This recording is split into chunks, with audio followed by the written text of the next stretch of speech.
How we doing, boys and girls? Good morning. Good morning, good morning.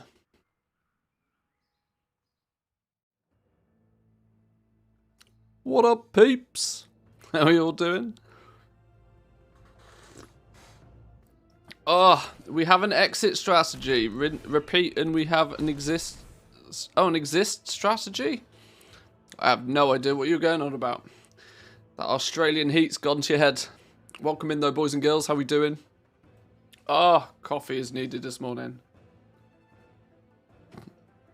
He lives. 2 days without streaming and you all think I died. Exit strategy for leather scales.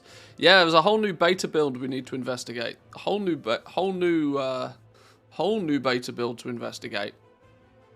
Some people have been telling me that things like, yes, there have been some material changes to some things. That we now have a leatherworking pattern that uses both leather and scales.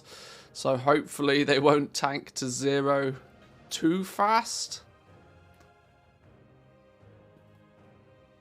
But we will see. My plan for today, though, is simple. My plan is very simple. We need to start leveling up a few more professions on the actual test realms, which is going to require me to make a new character. We are probably going to have to take a Dragonflight level up character. Let's pick a hunter because I do hunters.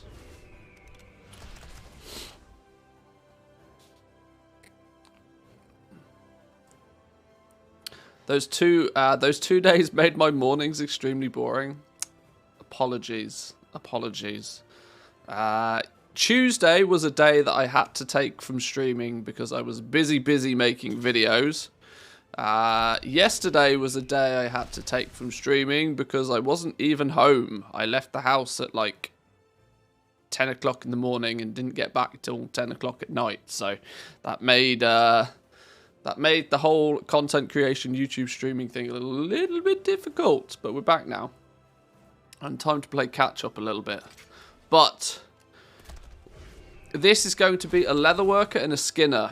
There's lots of going ons with skinning at the moment, so I'm keen to see just what they are.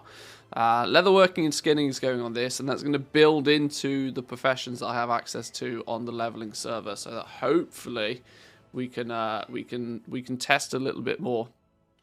Annoyingly, because it's beta, I'm going to have to gather my own materials to test things, which is gross, but you know. We've got time. Although saying that, pre-patch is next week, isn't it? So we maybe don't have that much time.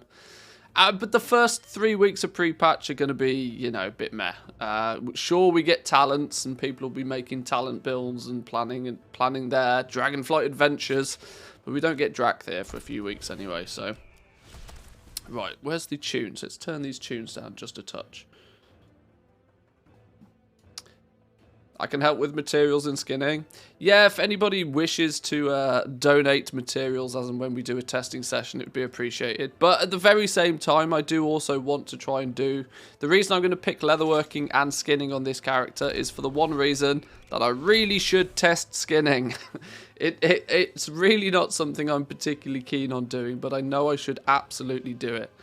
Especially now that they seem to have changed leatherworking so that it sort of pairs up quite nicely. So we'll see. We'll play, we'll test, we'll see what goes.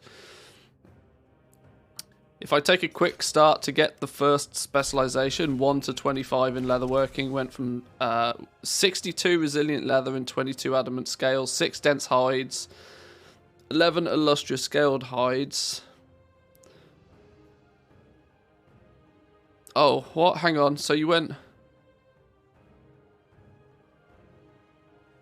Oh, I see. When in terms of actually leveling it. Yeah, for my plan is simple. I will be somewhat self-sufficient and I'll level it up. But I did format it, but Twitch said no.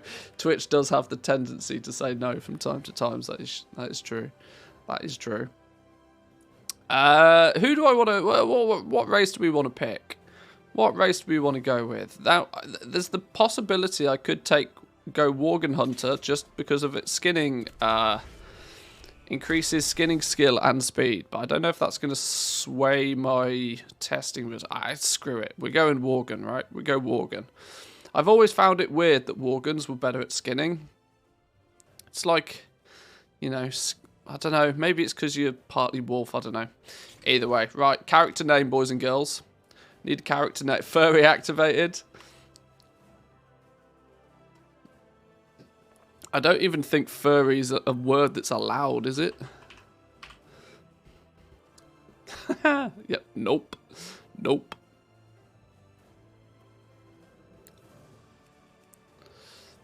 Levy? No. Leonora? Wine Valia? What called furry bits? God, these random names are random.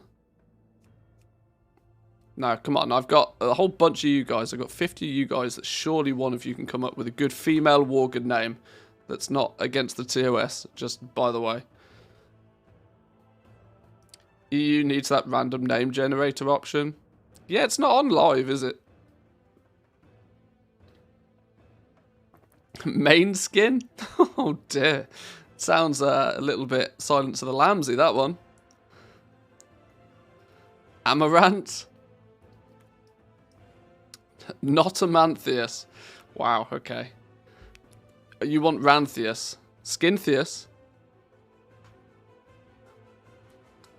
Beauteous in Beauty and the Beast? Oh no.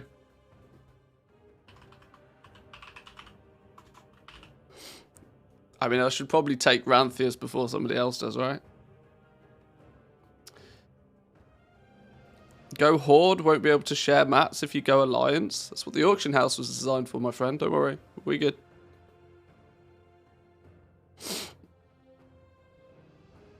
That was from the WoW name generator, by the way. Pretty funny. Fitting. Fitting. We're going Ranthius. We'll go Ranthius. It's fine. Right. Level 60. Boom. Boom. Shake the room. Am I going to have the correct UI?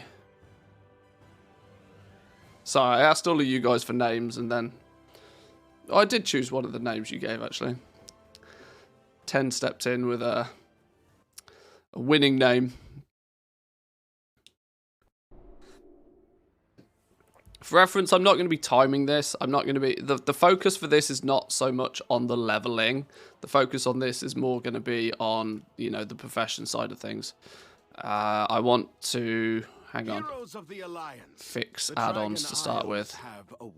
Disable all. Is there anything I'm going to need add-on-wise? Probably not. Where I shall present the right.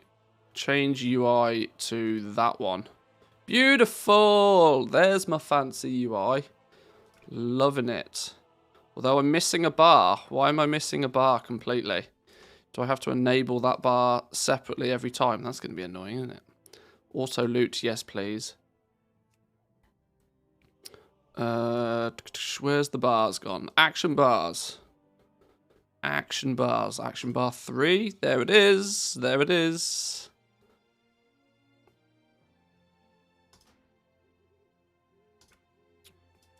Right, we need a build. We need a talent build.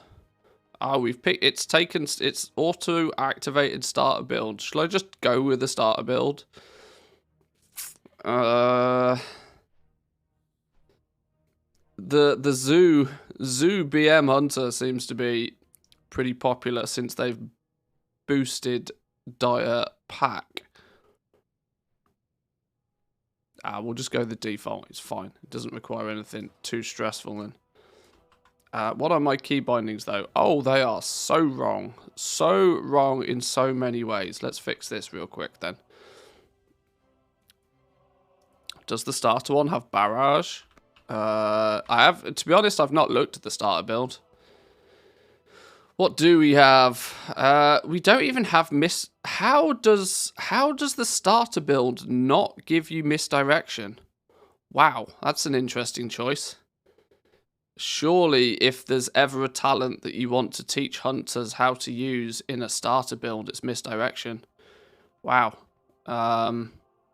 That's going to, that's going to, you know, that new hunter turns up in a dungeon and the tank's like, oi, dude, misdirect. And the hunter says, what's misdirect? Oh, that's an insta-kick. That's an insta-kick. Rogues are not getting tricks of the trade either. Dire Beast build isn't really that practical for leveling. Yeah, you're probably right. It's probably not. It's more of a Mythic Plus build anyway. I main hunter, what's misdirect? Maybe that's a thing then. Maybe that's a thing. Can we just pick one that's not dog shit then? Can we just do a new loadout?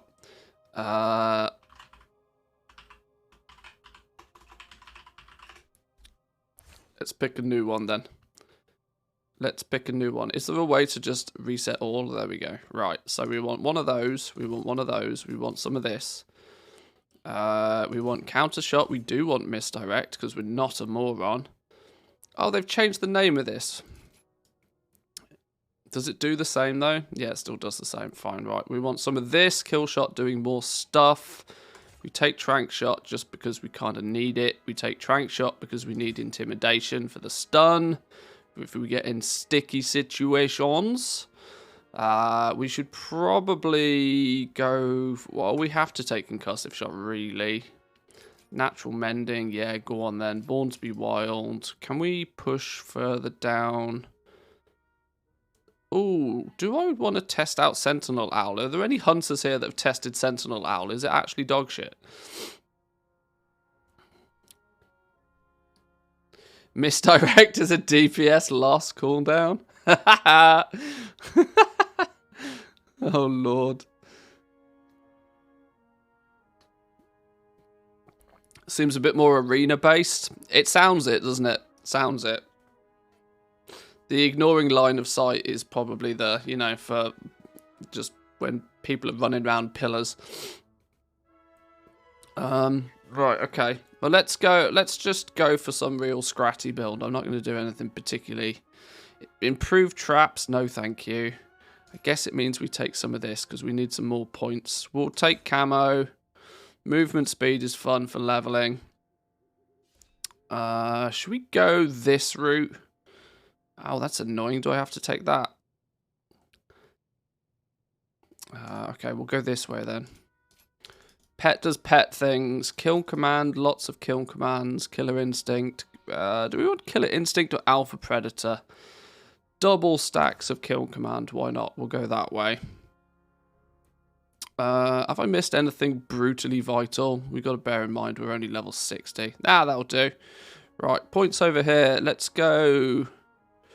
Let's go. We want 2 pets. Give me 2 pets. Where's animal companion? That route. A bit of barb shot action. Bit of bestial wrath. Bestial wrath does more stuff. Gives us some barb shot stuff. Love me some stomp. Thrill of the hunt. Why not? Got to remember that I can't have everything here. You'll want explosive shot. You can pull big packs and decimate them. Yeah, we'll probably, with a few level points, go down this way. We'll see. Like I said, this is not my area of expertise, and I'm blissfully aware of that it's not my area of expertise. Pet does more pet things. Pet focus, is that really necessary? Probably. Crows is always fun for leveling. That one... Let's go. If we keep Bestial Wrath up, good uptime on Bestial Wrath, just because, you know, we're leveling. 2 points left. 2 points left.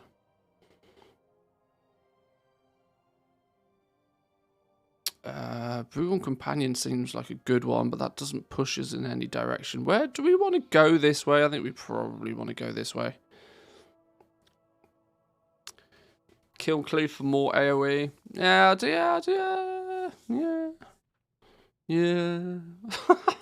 don't know. I don't pay any attention to all of this most of the time. This is the problem. Whilst Beast Cleave active, kill command will also strike nearby enemies. I suppose if we've spec'd into more kill commands, that makes sense as well, doesn't it? Let's put a point in there. Barb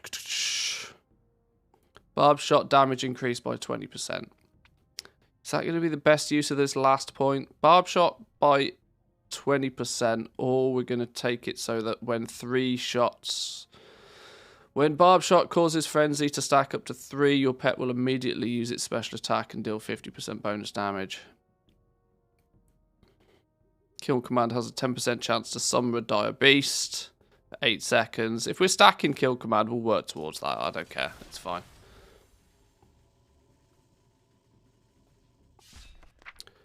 Right. It's scuffed as all hell, but I don't care. Because, like I said, the focus is not on leveling. Let's get some keybinds in the right place. Do I want to... Let's just get rid of everything, because these are probably completely wrong. Let's start afresh.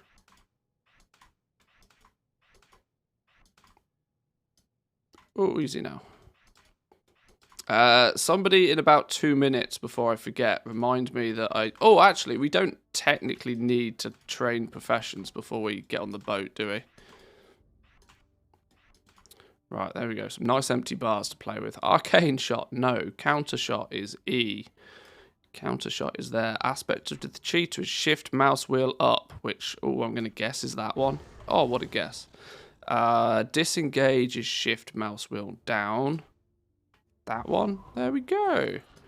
Aspect of the turtle. No, that's wrong. Aspect of the turtle is shift mouse wheel down.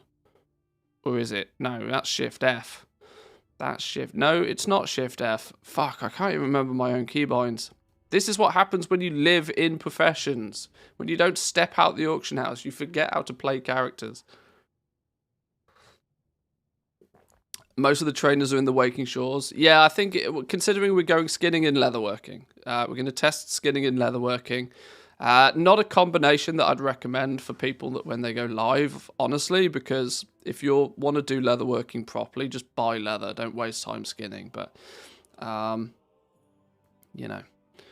Call pet, that should probably be on F1. Exhilaration is shift Q, I think.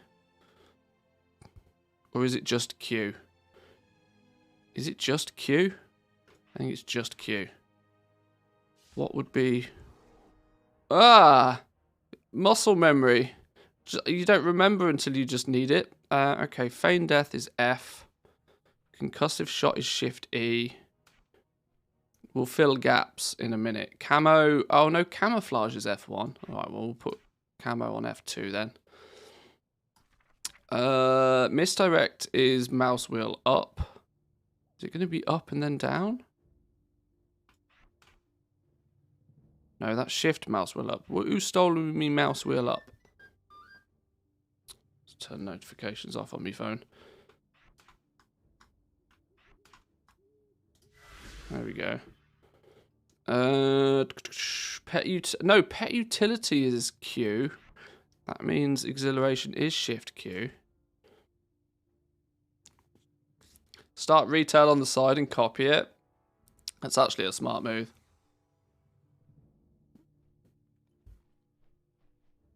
Easy to say when you have gold. Oh, that, yeah, true. There is an element of that for sure. There's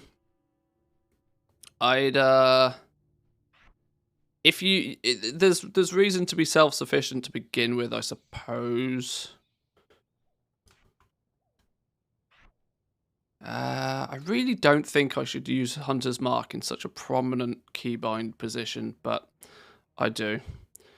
Primal Rage is that one. Trank Shot is maybe screw it. Trank Shot's going shift F1 from now on. Shift 1 even. Kill command is this button, which is there. Kill shot is mouse wheel down. Where's me mouse wheel down? Nothing to attack. There we go. Shift 2. On stun. Should have flare at least on my bars, although it's not keybind because I'm a scrub. Crows is 4. Is Crows 4? Crows is 4. Barb shot is 3. Bestial Wrath is shift 3. Didn't mean to press it. Oops. Cobra shot is 1, multi-shot is 2. That's it, right? That's it. Everything else is passive. Beautiful. Beautiful. Oh no, what's my zoom in and zoom out? We are way too close. There we go. Favorite pet button. Sorry, not favorite pet button. Favorite. Slow start to the stream today. I know, boys and girls. I know. We'll get there. We'll get there. Mounts. I want the red one. And then the button for the favorite for as and when we want to. Awesome. Right, let's get going. I think we're good. So few keys. Well, it's from what I've seen, not that I pay too much attention to this anyway, but BM Hunter especially turns into just a 2-button build. Literally a 2-button build. Barb shot, kill command. Barb shot, kill command. It's like literally becomes it. Is there something you wish to discuss? Azeroth faces many threats. Learn Impeccable timing. Look to the future. No, Never let your guard. no cutscenes yet, apparently. Stay true to your word. Sadly, I hate BM. I'm an MM hunter generally. It's interesting, you know. It always ends up being like hunters are really divided down the middle. I'm the exact opposite. I've never really enjoyed marksman hunter.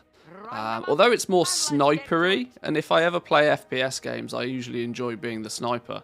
But I guess it's mainly because my focus for the longest of time now has always been on world content. And that just naturally benefits Beastmaster so much. You're just an absolute solo god if you're a BM hunter for world content. Because your pet does all the hard work. Have you seen my wrench anywhere? But it's very true that MM usually pulls ahead in, you know, raids and... When there's work to be done, my hammer's always Oh, they've got these silly can't mount up zones. Which is good when the game goes live, but it's really annoying when you're... when there's not 25 other people trying to mount up on the NPC. What spec path do you think would be best to go for with skinning? Ask me the same question again in about 2 hours. I've not looked at skinning since probably the first day that it came out. So I feel very uneducated myself. There's a strong chance that you probably know the skinning profession better than even I do at this point. But yeah, we'll get there. We'll find out. Still need to watch the videos to see how to craft the best gear. If it requires you to do the highest content, then 2 crafting on the main makes complete sense. Well, you're going to be able to craft gear on a level equivalent to the content that you do. Be prepared.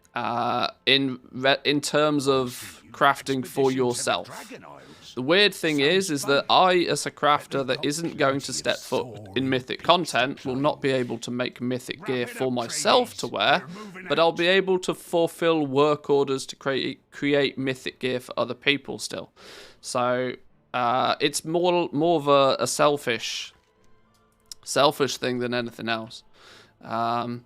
If you do mythic content, you'll get access to mythic reagents, so you'll be able to make your own mythic gear. But if you don't do mythic content, you'll still be able to make mythic gear for other people. You just won't be able to make it for yourself. It's going to feel slightly odd. You know, I'll be making 418 gear for other people, but won't be able to make much above like 400 for myself. It's going to be a bit of a strange feeling, but you know, that's just unfortunately how it works.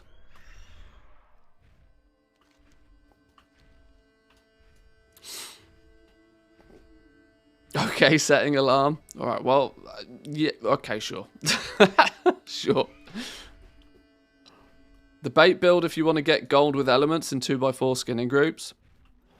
It's, I'm still pretty certain that the elements will be big money maker. And it's probably going to be a big money maker because the general rule will be is that people won't spec towards elements. meaning that those that do will make a killing. Not a foe. Explorers, Unless, of course, too many people, you know, push it. But Always I'm... is this the right boat? It is a world. Hang on. Where's my mouse gone? The game's stolen my mouse. It's because we're in cinematic mode. Trust me. Until next time. What adventure brings you here? Can I join? Is this legit the right boat? Call to All me. aboard for Farewell. adventure, my friends. This is the right boat. The boat ruined my perfect Dark Moon pushers will swoop up all the elements for the first few days. you get lots Absolutely. of features in the Absolutely. Dragonflight The fact that server. Dark Moon is going to just Imagine all absorb the ancient wonders the lion's that share we of the discovered. materials. I still say we could have crammed into my mole machine and gotten there faster. We Drakthir would rather fly home than ride a wooden vessel. as it The drifts boat is upon pointing the right, waves. so it must be right. I pledge to But what if you're accompany left your leaning? expedition, So, Ugh. waves it is. Surely one of your airships would Oh, I be didn't pick up faster professions. than Let's hope I plodding don't need along to. in this boat. You really want to fly an airship? Yeah, but what was I getting to? Any gathering profession that can lean towards gathering suppose the it is an elementals understandable will fear probably for a win big. flightless creature. There'll be an influx of herbs, there'll be an influx of ore, there'll be an influx of regular leather. The things that will really hold people back and keep the professions expensive, I feel, is going to be just a lack of elements. Because elements are used in everything. Absolutely everything, everywhere. So there's going to be huge demand for these things. And even at this point, even after playing the beta as much as I have and diving deep into all of the professions, I still cannot get a good feeling for just how many of these elements are going to be utilized. Maybe once I've got my leveling builds done for all of the professions, it might start to show itself, but people only level once. It's going to be the items that people want to continuously recraft and resell. It's that level of Let's make consumption sweet, that's going to sweet be profit together. tricky. Do elements drop from mobs as well? They do, yeah. There's certain mobs you can kill. You can mob farm for them, you can gather for them. There'll be 2x4 farming for them. There'll be loads of ways. The professions, some of the professions themselves can even generate them through certain means. Like enchanting, for example, has a chance to disenchant 4 elements and stuff as well. There's many different ways to get them, but there's also many different ways to consume them, so we'll see. Saviour, thank you very much for the tier 1. Appreciate it, my man. 11 months. Next month's going to be a big one. Next month's the big one.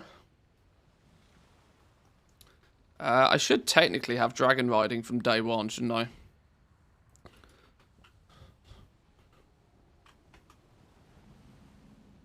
Should we quickly sort dragon riding?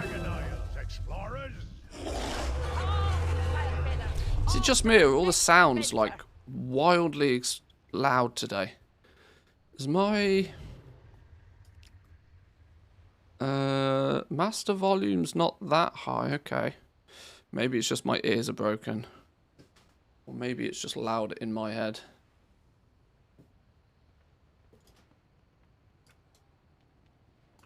Oh, dragon riding. Spectral squirrels are grabbing me today. Which one are we wanting? Whilst dragon riding at middle speed and above, you gain stacks of dragon riders initiative. When landing at mid to high speeds, you create a shockwave damaging enemies, disorientating them, or give yourself a shield. Worth 1% of your health and 1% movement speed. I love me some movement speed.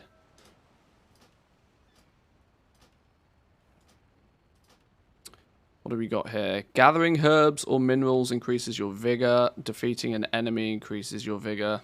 Well, if we're going skinning, we're not picking up herbs, so that's an easy choice.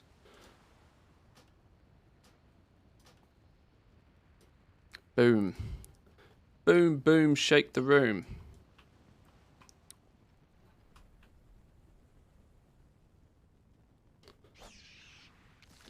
Some sounds aren't affected by volume still, I think. That's yeah. I do worry, you know, that we are now a matter of days, literally a matter of days away from pre-patch. And I was talking about this a little bit in the Discord, that you would the reason we have a pre-patch. Now I know we haven't talked about pre-patch much, but the reason we have a pre-patch is simple. We have pre-patch because it gives Blizzard the ability to launch the systems before the expansion starts, so that they can smooth out any bugs before the game actually goes live. Now, how does work orders fit into that scenario then, right?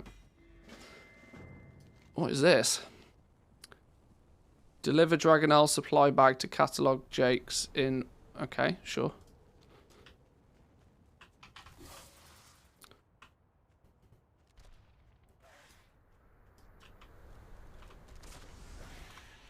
Professions aren't coming in pre-patch though. No, but work orders are a system. A significant system. The reason pre-patch, like I said, the reason pre-patches exist is so that they can smooth out any system-related issues, mainly because they really, really, really, really don't want to have a Warlords of Draenor situation on their hands ever again. Ever, ever, ever again.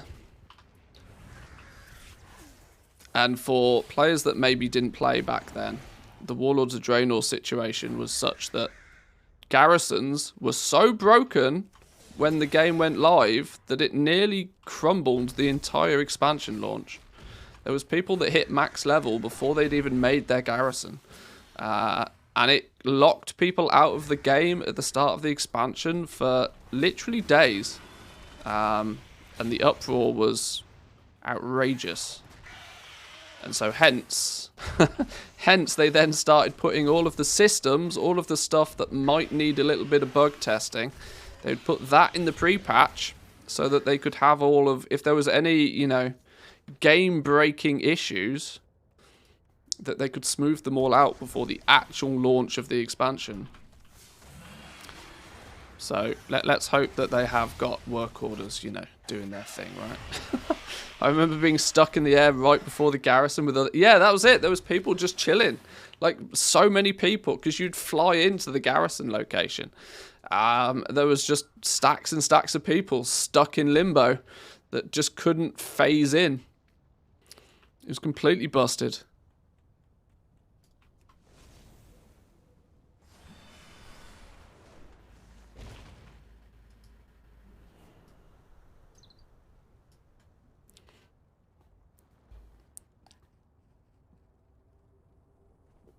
Work orders are probably going to be a mess. I mean, I really hope they're not. I, as much as anybody else, really hope that they're not, because I've been saying this for a long time. Work orders are the linchpin that's going to hold everything else together. If work orders go smooth, I mean, there's not a lot to complain about with the new profession system. As long as work orders go smoothly. Yeah, sure, for a few people it might be a little bit complicated, but anything new is complicated until you learn it. And once you've learned it, it's, you know, it's easy again. And this is very much a thing that I've experienced. You know, people who their first impression of the new crafting system is just like, oh my god, this is a lot of numbers, this is a lot of variables I'm not used to. It doesn't take more than 10 minutes to work it out, though. Maybe watch a fantastic, well-created video from your favourite content creator, and then maybe it'll all be much simpler. So once people get over that hurdle, there's really not that much to complain about with the new crafting system. It's very well implemented, in my opinion. And I'm hypercritical of these things. But, then work orders. If work orders are an absolute shit show, that will leave the bad taste in everybody's mouth. Nobody will want to be dealing with it if work orders end up being a shit show. How many of these drakes do we still need to kill? 1, 2, 1. Every expansion's had their issues. Work orders are going to be the problem child this time. I was talking to Zanzifor yesterday, and he linked me a He linked me a Discord screenshot of a conversation that had happened where they were where it was it was basically the TLDR was it showcased exactly, or it showcased in a lot of detail that they really want to bring work orders to the public, but it's clearly not ready. Like behind the scenes, it's just clearly not ready. And showing nothing is maybe better than showing something that's completely busted. Is the opinion that I seem to have. Just the happiest little mommy there ever was. Because it will, you know, people will ignore most people. I really should actually start saying some words constructively today, shouldn't I? Most people won't even be thinking about work orders. I keep quite a close eye on the forums, because although the forums is usually full of just complete rubbish half the time, one thing the forums are actually very good is giving you an impression of what the general player base is thinking, at least in somewhat shape or form, or at least what they're thinking about. Not a single person has mentioned work orders for weeks on the on the forums. Practically nobody is even contemplating the work orders. They're just like, oh yeah, it'll be an auction house thing. People are very being very blasé about it, because under most circumstances, professions has never really mattered that much. But when the Sims come out, and when all of the content creators and the guide makers for all of the different classes start telling people that maybe you should be leveling this profession, or you should be getting this piece of gear, and this is your upgrade path. You know, Belly Alert does his how to gear to this item level quickly video and tells everybody that they need to be going through the crafting system. And all of a sudden, everybody starts paying a lot more attention to what this crafting shenanigans is all about. And then they stumble across work orders. Oh boy. Oh boy. It could be chaos. And for those people who've been paying attention, it will be kind of quite interesting to just sit back and watch the fireworks. First front row seats to the chaos. Scrap the system, make the stuff BOE, done. Yeah. I mean, I've put forward a couple of solutions, none of which are perfect, because they've clearly put so much time and effort into the crafting system to integrate it with work orders.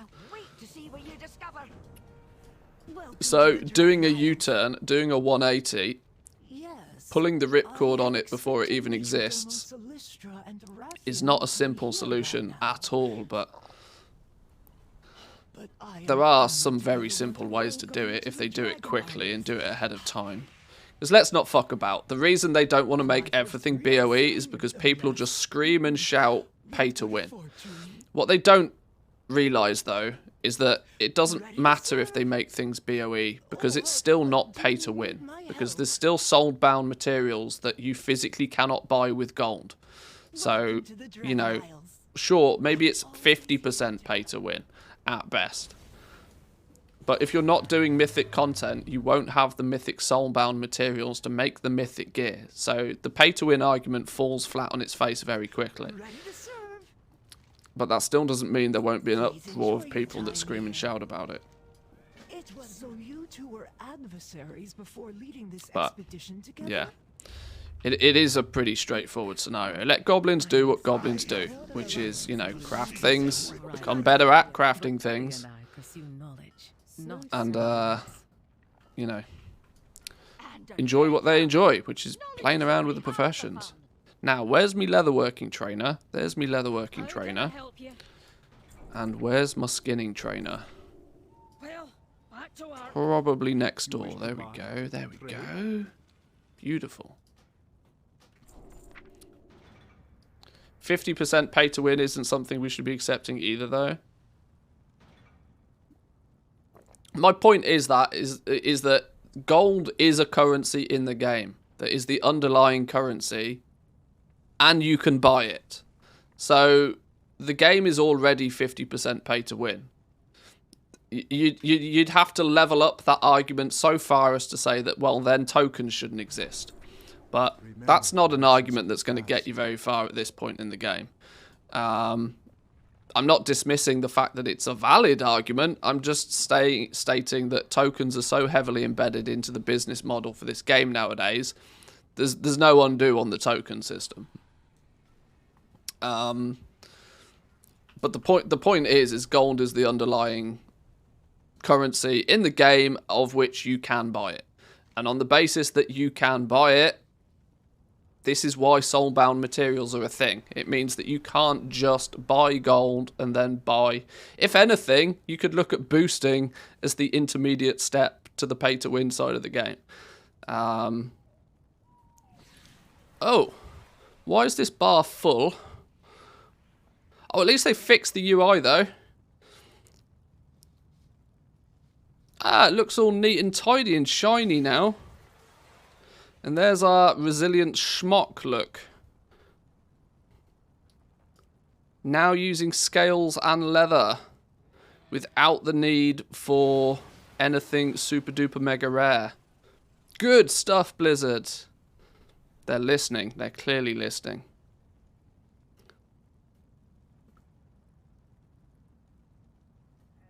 That horse bolted 6 years ago. Yeah, I think I agree with you, Woo. The pushback on the token was an argument to have been having many, many moons ago.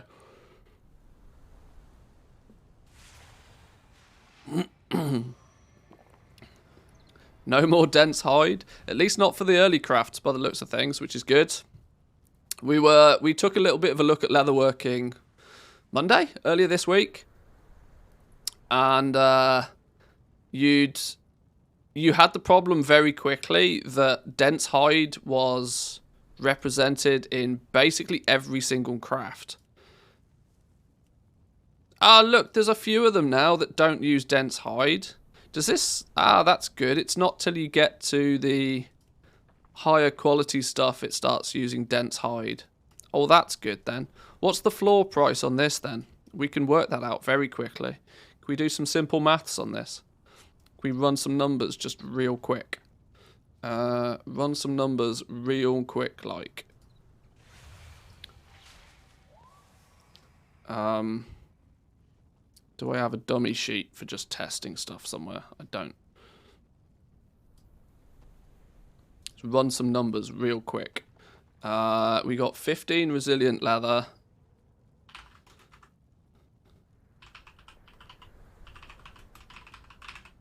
15 resilient leather, 5 scales, and a... What's the vendor value on this? $32.97. $32.97. What are our other options? 20 and 10.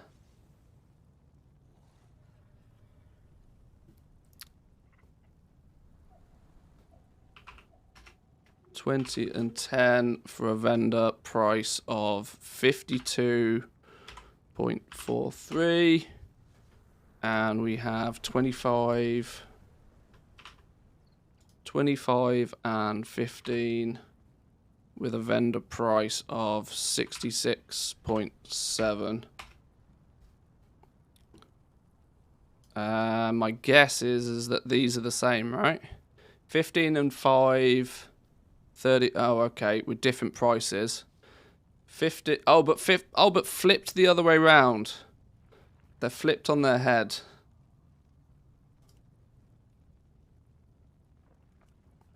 So you may do a bit of both.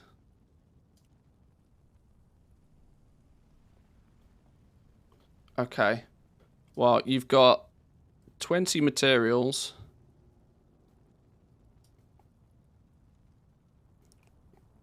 So you've got 20 materials. Let's...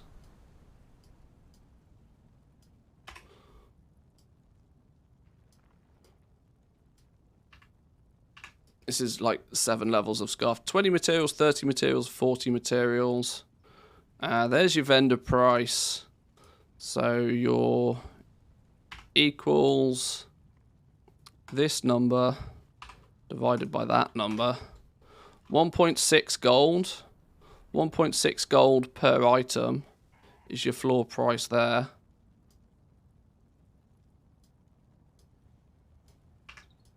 Whoa, whoa, whoa, whoa, whoa, whoa, whoa. I'm just deleting those. 1.7, 1. Okay, so about 1.C. What did I tell you, right? 2 gold is the price that they want to make materials sort of balanced around. You, in theory, if you can get... This works very similar to, like, Desolate Leather Pallid Bones. So, like, the crossbow vendor shuffle, for example, where you needed both materials to make it work.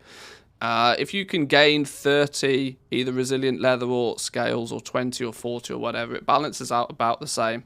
About a 1.6 gold minimum price per item. So 1.6 gold, let's just say 1.6 gold. 1.6 gold per leather. Per skin, say. Whether it be leather or scales. If you're looking at making 30k... Yeah, this basically means that there will always be some value to these. Not much different to what Desolate Leather is now. But what it basically means is there's a nice exit for it when it gets too cheap. Which will actually happen, like, almost instantly. That's good to know. That's good to know.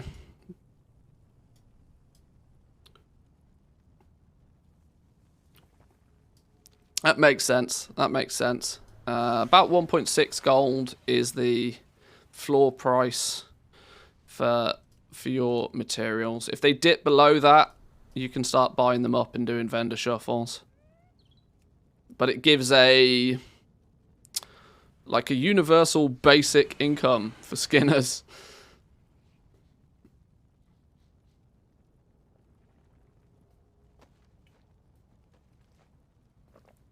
Gold making perspective. Would you rather be human for the extra rep gains or say Draenei for the extra jewel crafting skill? Short term, probably skill. Long term, probably human.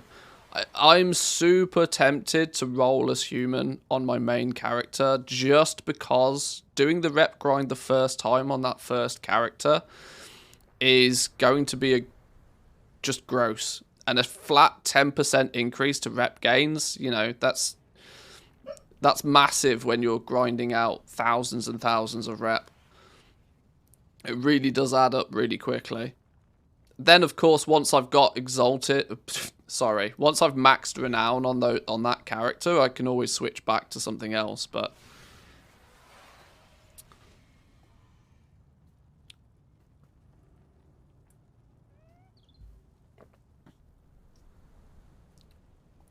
have you looked into enchanting yet in the series? Looked on YouTube, but didn't see a video. Interested to hear your thoughts on enchanting for Dragonflight.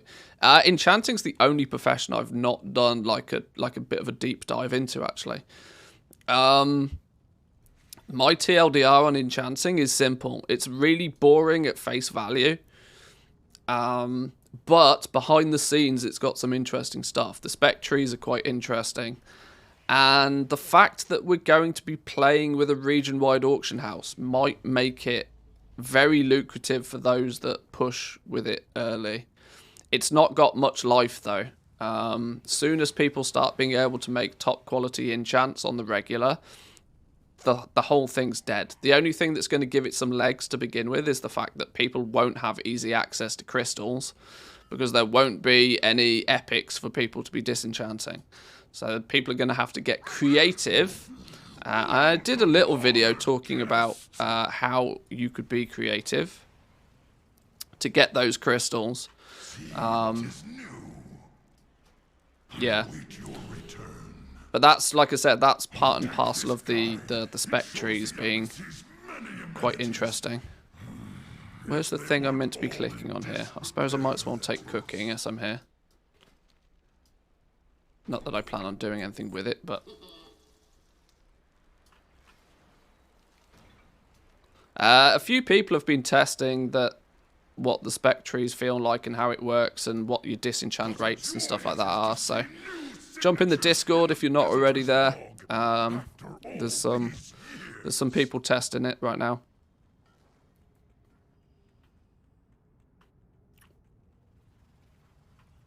Gatherers are going to make bazonkas amounts of gold. They always do at the start of an expansion. Because, I mean, there's this inherent choice that people have always had to make.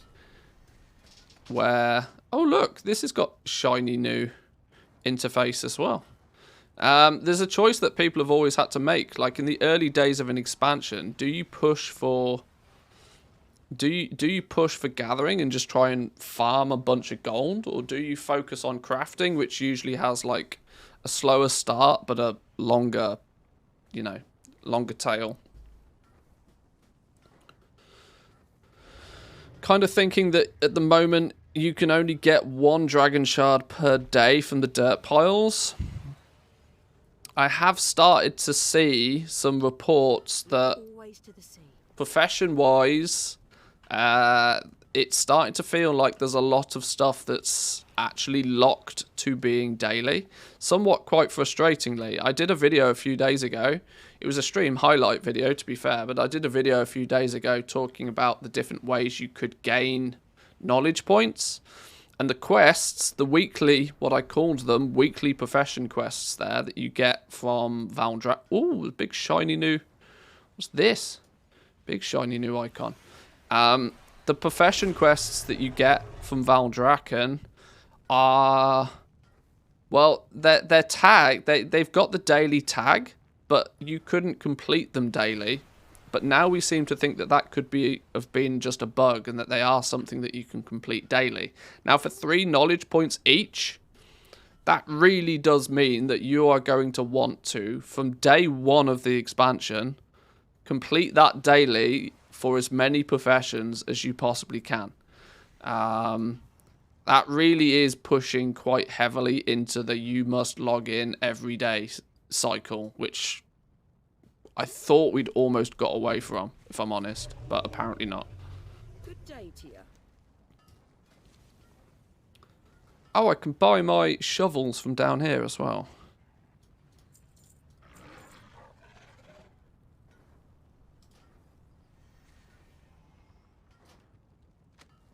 Safe passage to you.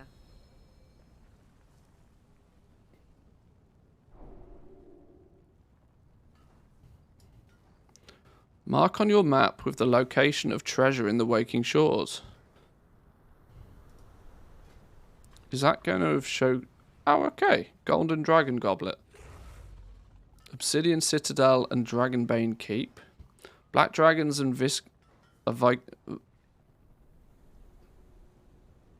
Huh. Okay. Proper icon that actually works now for the hunts. That's all starting to come together, you know.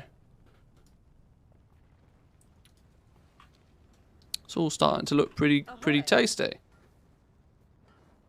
My character with leatherworking and skinning is Fellhorn Evoker, standing right in front of you. Oh, okay. Haha, how we doing? Welcome in. Look always to the sea.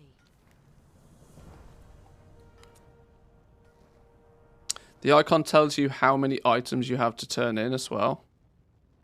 Oh, for, like here. Oh yeah, Renown rank 1. New bounty quests can be found in this area. What does it say about, like, the Tuskars? The Iskara. Most of the Iskara make their home here, fishing and brewing soup in the village by the sea. Renown rank 0. Completing the community feast event will grant bonus rewards. See, I like this. But this is all of the finishing polish, you see. This is all the stuff that is nice to see. Clever. Guiding players in a direction, giving players information. Very handy. You've got the camp and then the main. Ah, I like it. I like it.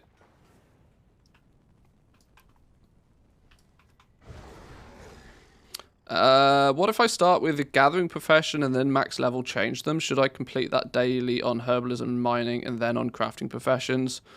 Or can you only You can only on 2 per day. Well, you only get the quest for the profession that you have. Let's make sweet, sweet profit together. How is the game ruined today, streamer? Game's a shit show, Gumdrops. It's terrible. Unsubscribe. Cancel all subscriptions. Welcome in, my man. Thank you very much. 10 months. Nice. We'll have an anniversary at Christmas. Oh, do you need my help? I'm always here to help. Welcome to the Should I level this character up doing nothing more than the campaign? Should I do side quests on this dude? I don't know. I've not decided. But I suppose this is a type of emergency. There. How many Primal Chaos do you think we can get a day? Well, Primal Chaos is farmable. I don't think there's any sort of limit to how much Primal Chaos you can get a day. Primal Chaos, if you're doing high-level dungeons, Mythic Plus dungeons or whatever, you get sort of 15 or so at the end of the run. You can loot treasures all around the Dragon Isles. The dirt piles, the Expedition Scout Packs give Primal Chaos. World quests often will reward Primal Chaos, especially the elite world quests. See if I can find some. So yeah, the reality is that Primal Chaos is just farmable. But yes, you also need a lot of it. I don't appear to have any quests for Primal Chaos right now, but And I thought, it is a possible world quest reward. There was a reason for our absence. An ancient rival, the Jarradin, have stirred to violence once again. ready to serve. Please enjoy your time here. Intertwined. I serve my queen. I will await you.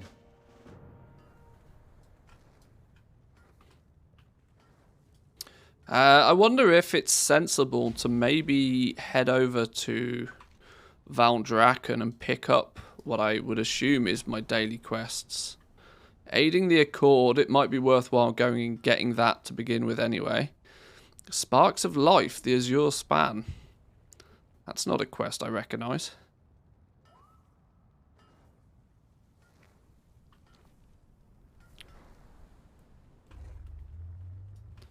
There should be a world quest with a 340 weapon for alts. Not sure if it's a bug or catch up. I saw that the other day. I had a climbing world quest that gave me a 350 weapon. I did it on my paladin. It was a touch broken, I felt. 239.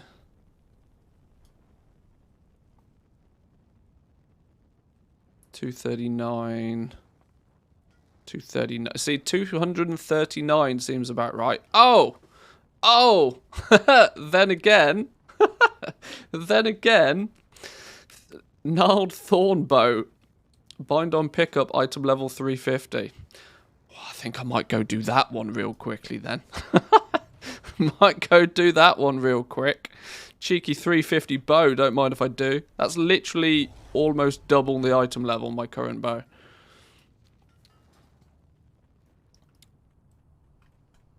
That does seem a little high. Cadet Sendrax, escort the adventurer to Commander Heroic is 356.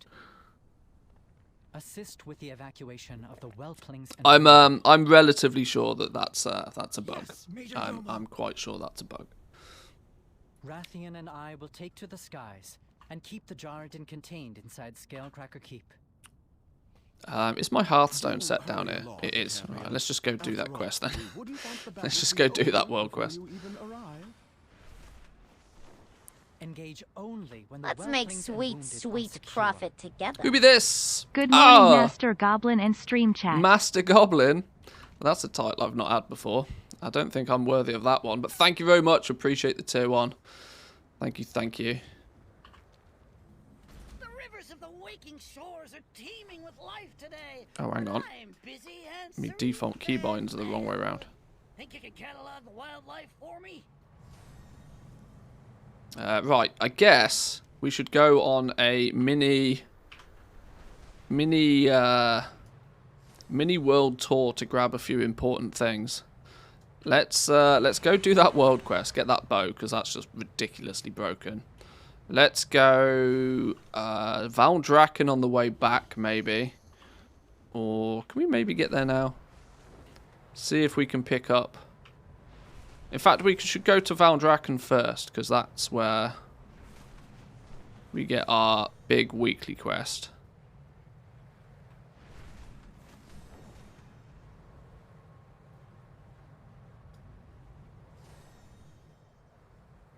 Down here, I think. Here we go. What do we need to do? Travel to the Waking Shores and lay siege to Dragonbane Keep. Continue your efforts in aiding Valdrakken Accord and their allies. Valdrakken treasure when 70. Dragon Scale Expedition commendations. 500 rep apiece. What I did see data mined as well, actually. There was, for each faction, there's a commendation that is awarding 2,500 rep, which is conveniently just enough for a single renown level. I want to know how you get them and where they come from. I was wondering whether this would give it to you, but it may be it may be a Paragon reward. That's what I'm thinking. It may be that once you've maxed a faction out on a character, the Paragon rewards might then be where they give you, for every Paragon you achieve, you then get a free renown for an alt, which could be quite a smart little mini catch-up system. You're the Hot Springs promoter, I don't care about you. Can I pick up any profession stuff? I probably need to get 25 skill in my profession, or at least introduce myself to the Artisans Consortium. Have a good one. Before these guys are going to give me any quests. Please go lay siege to a castle on your own. Yeah, that's it. Solo, bitches. If we complete these ones, we will get leatherworking tool set, or a skinning back piece, or a chef's hat. I'm just trying to sort of fathom what are the to-do list things that you should do before you, on an alt, before you start really, you know, pumping. Interesting. What do I want? Do I want the leatherworker's tool set? Do I want the durable pack? Or do I want just the hat? Let's go for the skinning pack. Because profession gear is more difficult to come by on the test realms.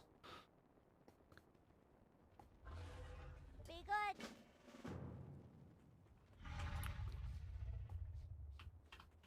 Oh, you're back. You're back. With a shiny new icon. Crafting orders.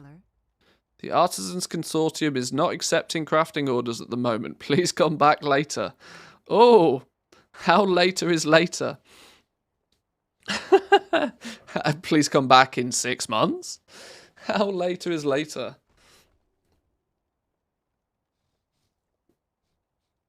What does multicraft do? It's a proc-based chance to craft more of a thing. So let's say you're an alchemist and you're making potions. If you stack multi-craft, instead of making 1 potion per craft, you might on occasion make 2 or 3. So better than resourcefulness. Absolutely. In where it's applicable and where it's useful, it is definitely better than than resourcefulness. There is Head Clerk Mimsy, crafting orders. Clerk Scaravel, crafting orders. Okay. There was a third one. Clerk Silverpaw. Okay. There wasn't 3 of them before, but now there is. Yeah, for me, the hierarchy, the priority for the secondary stats for crafters. Inspiration, you want to stack inspiration until you have enough base skill to guarantee quality 3 or quality 5 crafts anyway. So inspiration's your number 1. Your number 2 is usually going to be multi-craft, but multi-craft cannot affect everything. If multi-craft cannot affect the thing you're trying to craft, then you stack resourcefulness once you've got a significant amount of inspiration. And crafting speed is just something that you'll accidentally have some of without little choice.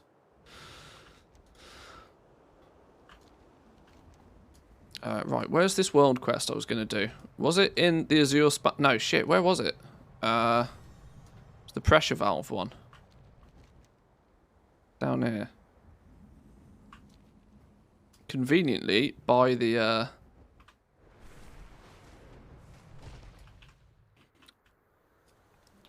by the Artisans Consortium zone.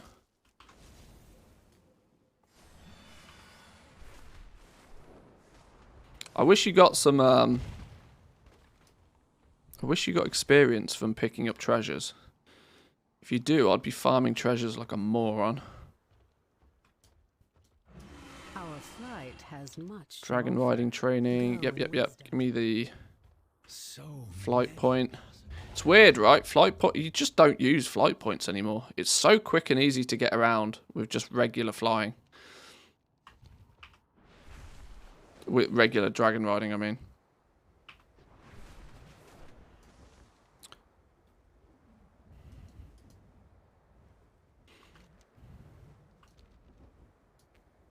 Do you think it would be worth having 2 crafting tools? Inspiration for gear crafting, multi-crafting for intermediates. That will probably be an end, like an end game optimization. You're unlikely to be able to do that too quickly because those profession tools are not cheap. They're often 200 to 300 artisans metal. So yeah, they're not cheap. But yes, you are right that you'll probably have a couple of them, which you'll swap in and out depending on what you're crafting eventually.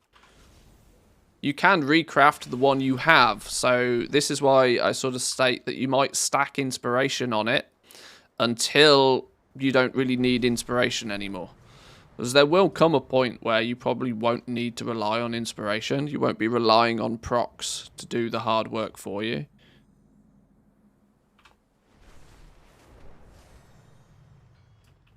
Great fish gather in droves.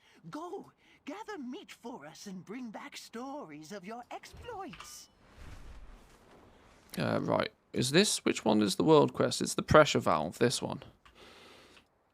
Relieve the elemental pressure. We just pew things, right?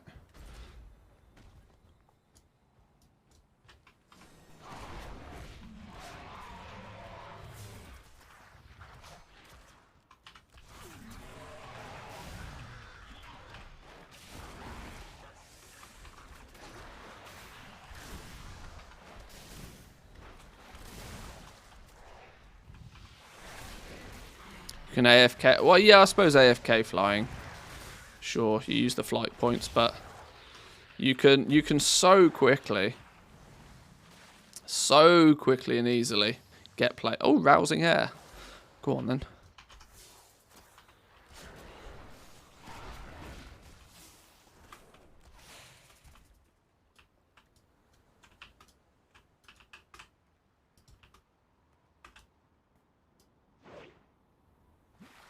Whoa, okay. I didn't know that was going to fire me up in the air.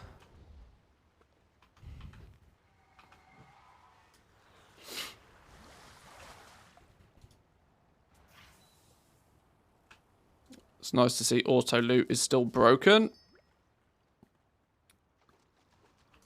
It's been busted since alpha. Auto loot has never worked properly. I wonder if it's going to be one of those things that just won't work properly.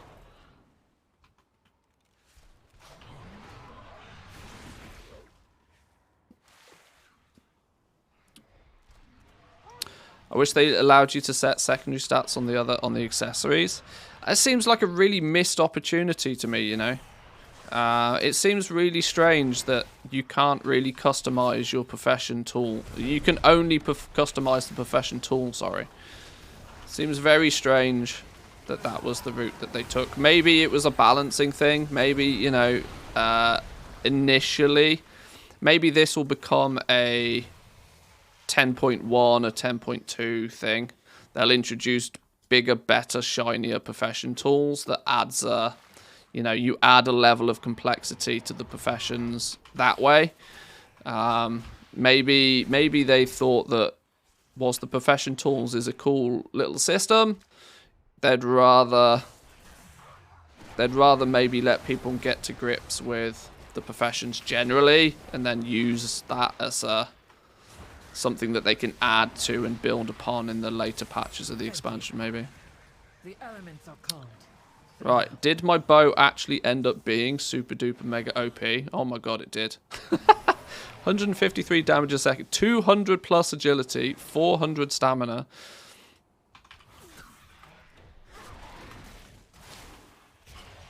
Wow, I mean that's literally gonna shave off 20-30% of my leveling speed. Wonderful. Right. Let's finish this customer satisfaction one, because I'm keen to become acquainted with the Artisans Consortium. Because what I would like to do is try and at least in somewhat track the loot gains from these fellas. It's the one faction that's really important to us as crafters, and equally the one faction that I feel we don't know anything about.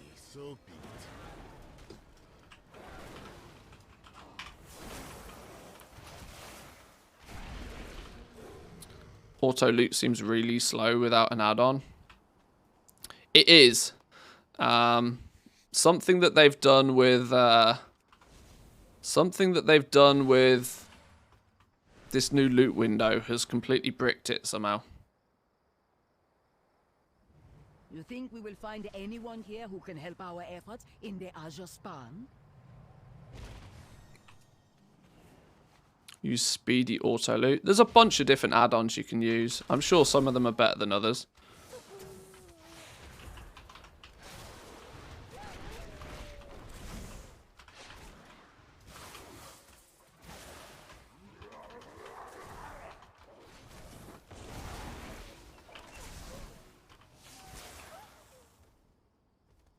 Whoa, why was I getting Dragonflight supplies off these things? I mean, I'm not complaining, but it doesn't seem like I should have done.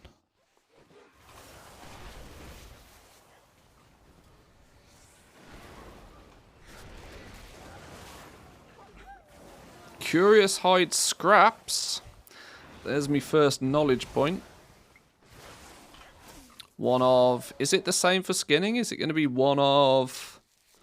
let me check the skinning journal.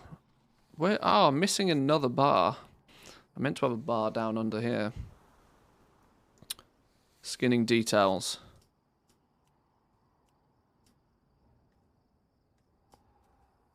Okay, the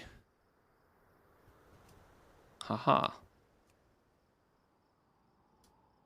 Okay, it doesn't tell me.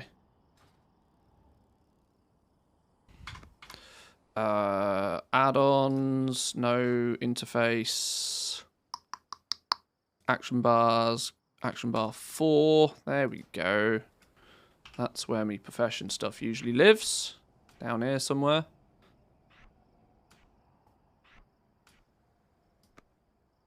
Right. Return to Asley.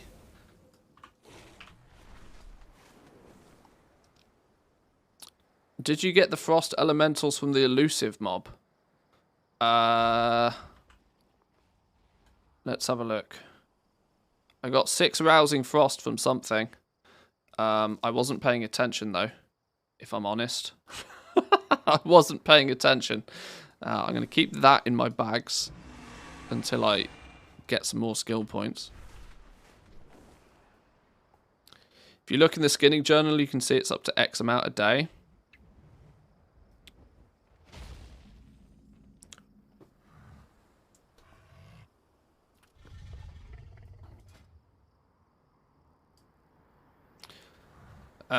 Leather skinning, leather creatures, blah blah blah. Difficulty at 90. Scale, exactly the same. Difficulty of 90. Dense hide, difficulty of 130. Lustrous scale hide, difficulty 130. Oh, curious hide. Oh, hang on. What we got here? Curious hide scraps. The hides of some creatures on the Dragon Isles have strange, unique properties. Whilst these curious hides may not be suitable for crafting, taking a moment to study them will grant further knowledge. So that's not much different to herbalism and mining. It's seemingly 6 a week, because I've already got 1. What's the saturated bone? The elements awaken across the Dragon Isles can infuse even the local wildlife. Industrious skinners may find samples of bone that have been particularly affected by this rare phenomenon. Studying such samples could prove beneficial in the form of new knowledge. What's this then? Is this something we need to spec into? I need to get some more skill points first, don't I?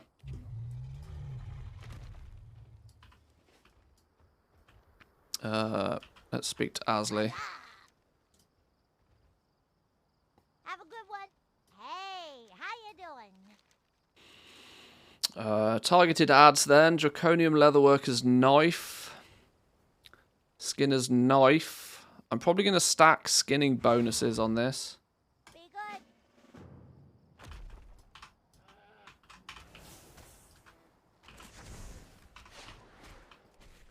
2 people can't skin the right... No, they can now. It was added towards the tail end of Shadowlands that you could multi-tap skin.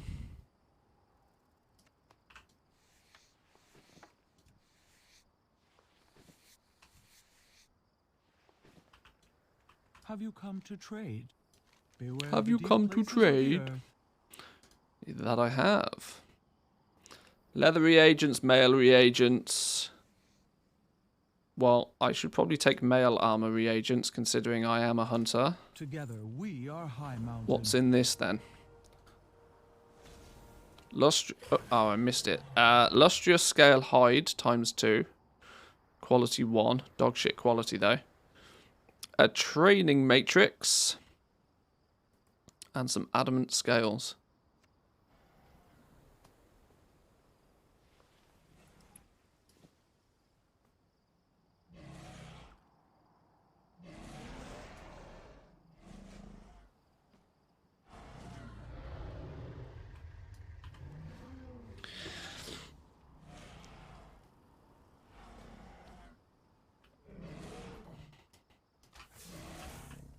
What's this elusive thunder lizard doing?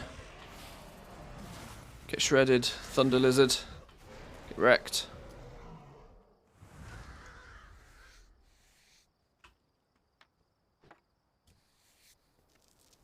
Rousing order. Go on then. 8 of them. Money in the bank.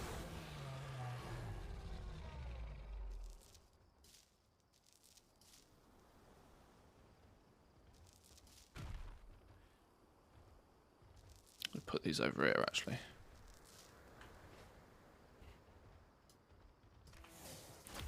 Alright, let's complete this quest for Asley, the targeted ads one.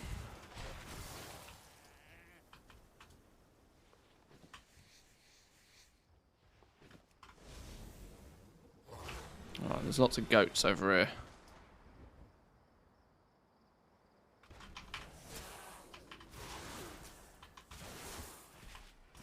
I would quite like it, you know, if actually for alts, that the leveling experience isn't going to, or at least if you do like to play with professions, that your leveling experience can supplement that. You know, you can go off and you can do these certain quests and you can do some skinning and that sort of stuff, and you don't strictly need to follow the regular, you know, the campaign path again.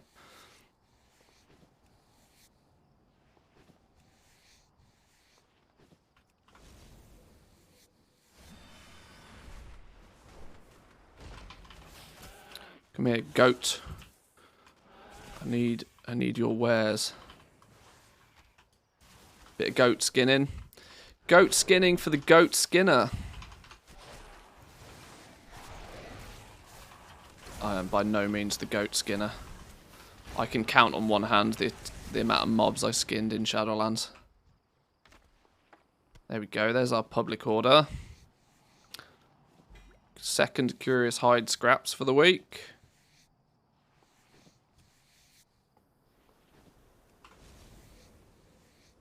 Oh, 25 skinning skill as well. Did it not pop up that we have unlocked a spec? Anyone here who can help our efforts in the Azure Span? I'm sure Reach skill 25 in Dragon Isle skinning. This place should be Oh, crawling with them. 13. Eh? Hang on.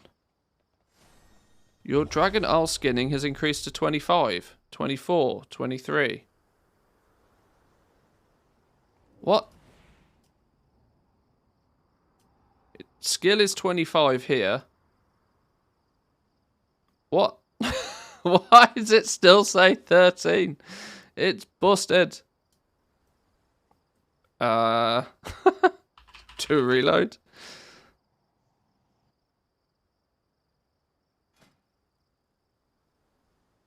Oh, that's leatherworking. That's expected.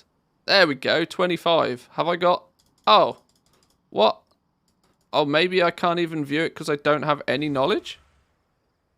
What?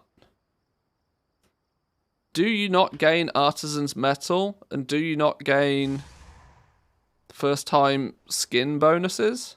Are they not things? Apparently they're not things either. So there's still some work to be done on skinning. You Worgen? I am Worgen. That's probably going to mean that I'm not actually skill 25 as far as the game's concerned. Yeah, the Worgen bonus is going to be what's doing it. This is why the skill bonus, the bonuses aren't really that competitive. What did I pick up? I picked up a skinning accessory. Let's take a skinning knife as well. Have a good one. Equip that. Boom. Boom. A bit of finesse. Double finesse. Stacking the finesse. You have 11% chance to gather more of the primary reagent. Yeah, okay. When I level mining some, I got a lot of things for knowledge just by mining. Yeah, you will do. There's a weekly cap to it, though. There's a weekly cap. What's it called? Illustrious ore sample or something is what you get when mining. You can only get 6 of them a week. Once you've got 6 of them, that's it. You're done. You won't get any more. Means the racial bonuses are useless. Not strictly, because what they do affect, they do benefit you here, for example. It does mean that you will quicker or more quickly be able to reach the skill required to start getting things at quality 3. And what it does also technically mean is you will always be 6 points ahead. Meaning that your actual skinning loot will always be ever so slightly better than somebody that's not a Worgen. Because you'll both hit the same natural cap, but the Worgen will just have 6 more, which will mean that ever so occasionally their skinning results will be that little bit better, because this is not a difficulty that soon as you achieve this you're guaranteed quality 3. This is just the barrier to entry to start getting quality 3. The higher you push past 90, the greater the chance is of you getting quality 3. Now, of course, if you have a constant permanent +6 advantage over anybody else, you, in theory, will have better chance at getting the top quality materials. It doesn't matter to start with, really, that much, but end game, it's probably a few percent performance difference. I hope. Yes, Clip with the tier 1. Thank you very much. Appreciate it. Welcome in. Yeah, now the UI sort of shows it properly. You see, I've got 25 skinning skill +6, which is why I've got the 31. Oh no, it's showing me +6 because I get +6 from the... Oh, I don't know what's going on. But either way. Okay, so we need to head back over to... apparently nowhere. Is that all we can do so far? Neutral. 1 of 5. Is, Oh, look, there's a crafting orders fella down here. You're going to be able to do crafting orders here. There's 3 crafting order NPCs here as well. See you around. Need help? For the Alliance. Alright, okay.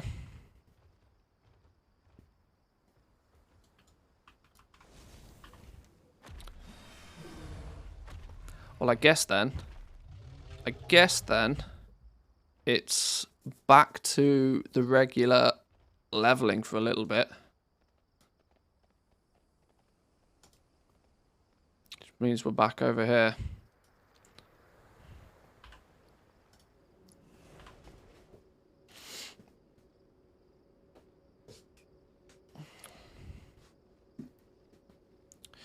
You need to get Artisan's Metal for skinning knowledge. You used to get Artisan's Metal for skinning knowledge yesterday. Oh, really? Okay. Maybe I'm bugging out. I also wasn't paying much attention, which is the problem. Oh, do you need my help? It was nice to meet you. We'll launch expeditions to every corner of these isles as soon as it's safe to do so. Where's the fun in being safe? Where's the fun in being safe? That's a dangerous mantra to live by. Lead me to the outpost. Let's go. We'll move swiftly. Dragonheart Outpost isn't far. This also probably means there's skinning daily quest in Valdrakken now, I guess. Now I'm skill 25. Maybe I should have gone back over to Valdrakken, actually. According to legend, We'll go and have a look in a minute. Formidable rivals. They were ruthless and powerful, killing countless dragons in ancient times. When the dragons left and the land went dormant, so too did the Jaratin slumber.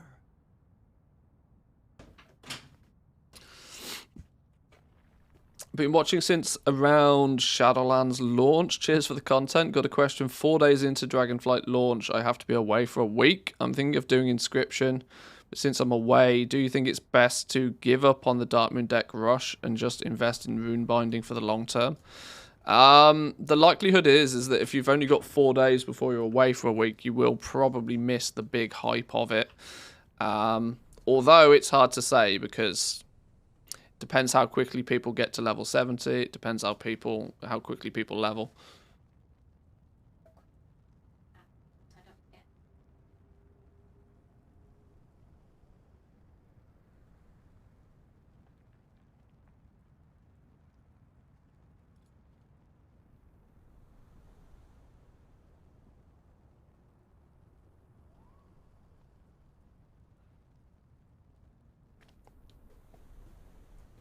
Yeah, I would probably say that unless you go really hard with Darkmoon in the first few days, cash in, cash out, it might be a bit risky. Because let me put it this way, the last thing you want to do is invest heavily into a bunch of Darkmoon crafting and cards and not be able to even break even in the first 4 days. Then go away for a week and come back a week later to find everything that you've bought is now a fraction of the price. That's never fun. But it's up to you. If you can get in and you can get out quickly enough, then give it a go. But it's clearly going to be very competitive because of the region-wide auction house as well. For the Lifebinder, protect your allies. I am trusting you with the lives of my brethren.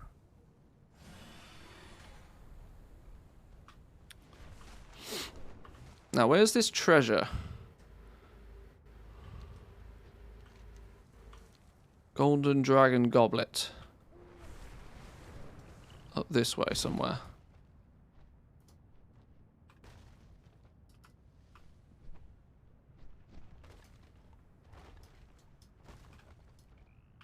This way somewhere? Is it this? There it is, look. There's that treasure. Oh, we got actually experience for that. It's a toy. Display your wealth to the world, leaving riches in your wake. But does it taste like gold? That's a very fitting toy, isn't it? What happens when we display our wealth to the world? Let me get in somewhere that's...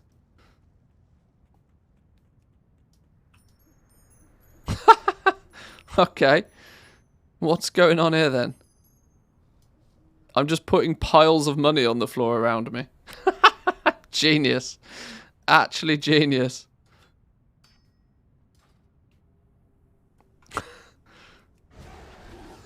So much so, we're going to keybind this.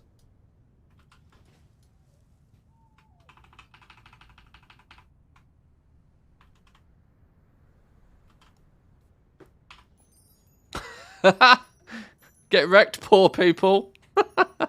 Have some money, pause. Oh, this is funny. I like that. That's a cool toy. That toy is staying on that toy is going on my bank characters for sure.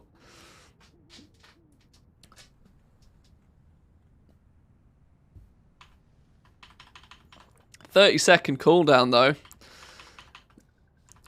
I can only flaunt my wealth every 30 seconds. Not fast enough. Look, you put a crown on and you hold a goblet. That's quite funny. Blizzard does still have some sense of humour. Use it whenever you open the mailbox. Yeah. That's quite cool.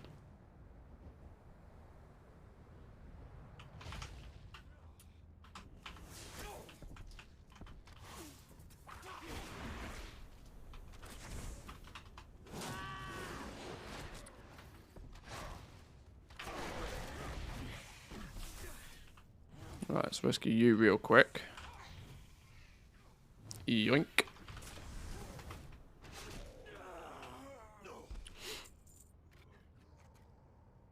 Are you all neckbeards already wondering how many days off you're getting for the launch, like me? There's a few people that have already booked holiday. There's definitely a few people that have already booked holiday. I have an IRL. I have real life commitments that I'm really hoping do not clash with the launch of the expansion. Not stuff that I can comfortably talk about right now. But I do have a major worldly event going on, which I'm seriously hoping doesn't clash with the launch of the game. I'm going to do everything in my power to make sure it doesn't. But at the same time, I don't necessarily have too much control over it. Manthicon? No, definitely not. Definitely not. Getting married? Grats, bro. Well, I'm already married. If I become married again, I think my wife might have something to say if I get married again. But anyway, the point is I really hope it doesn't clash, because yes, I will probably go full neckbeard for a week or two where possible. How many of these things do we need to pew pew? Oh, we only need to pew pew one more of these. There's a thing I need to pick up and collect. It's probably upstairs.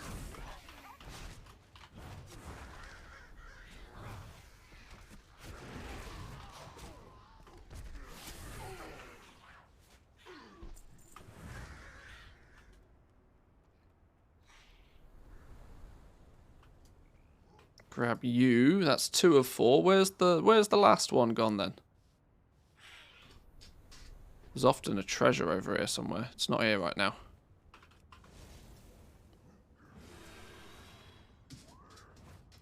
I'm missing one more. Oh, it's down here somewhere.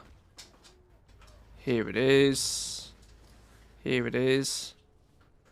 My computer is worryingly going absolutely bananas once every 30 seconds or so. I wonder if it's... Whoa, that's not the button I meant to press. How do you undo that?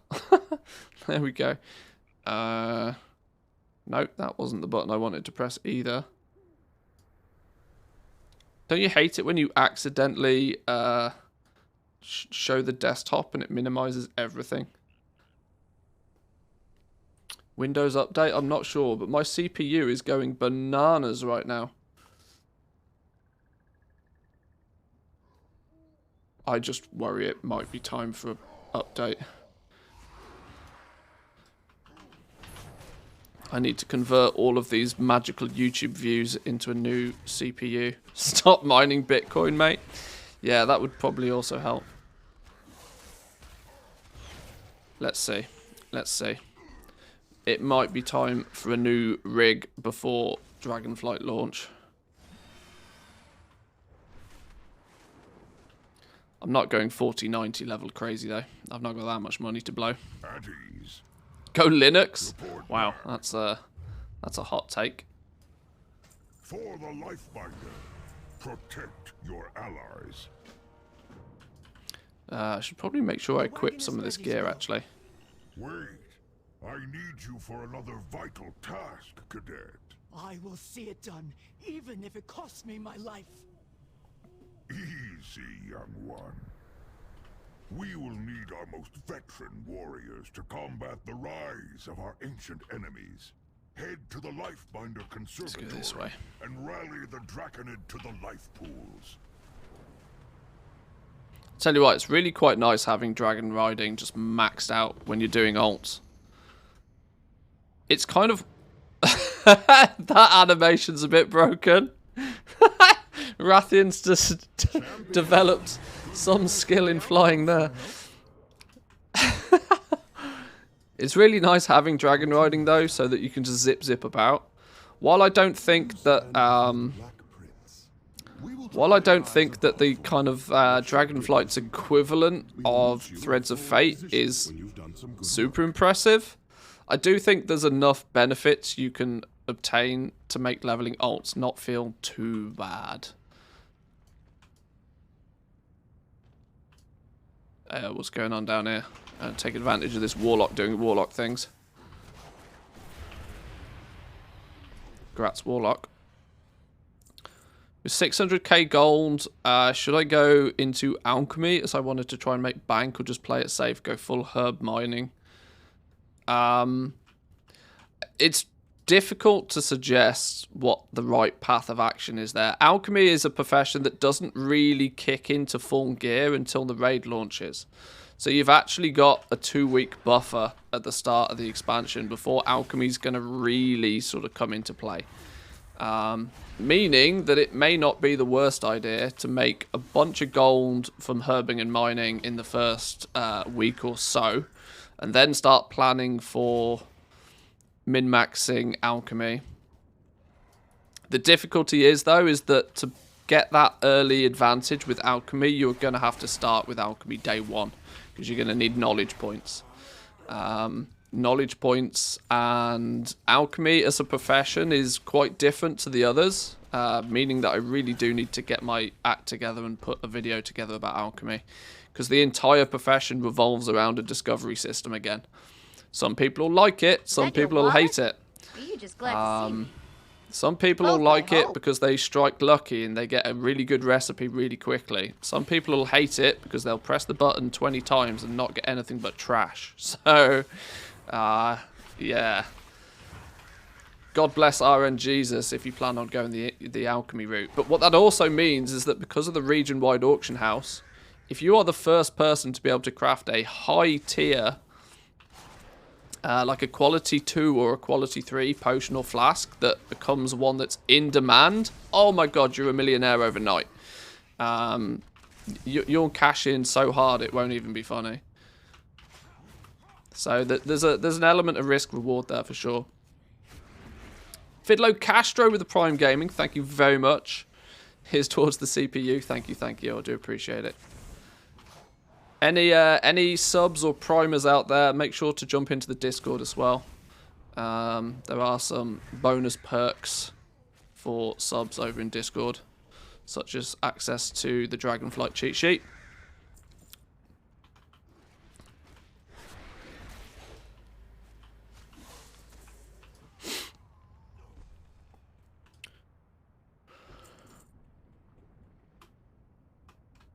Just watching on YouTube about professions. Very good guide. Thank you, thank you, thank you. Plenty more of that to come, so stay tuned.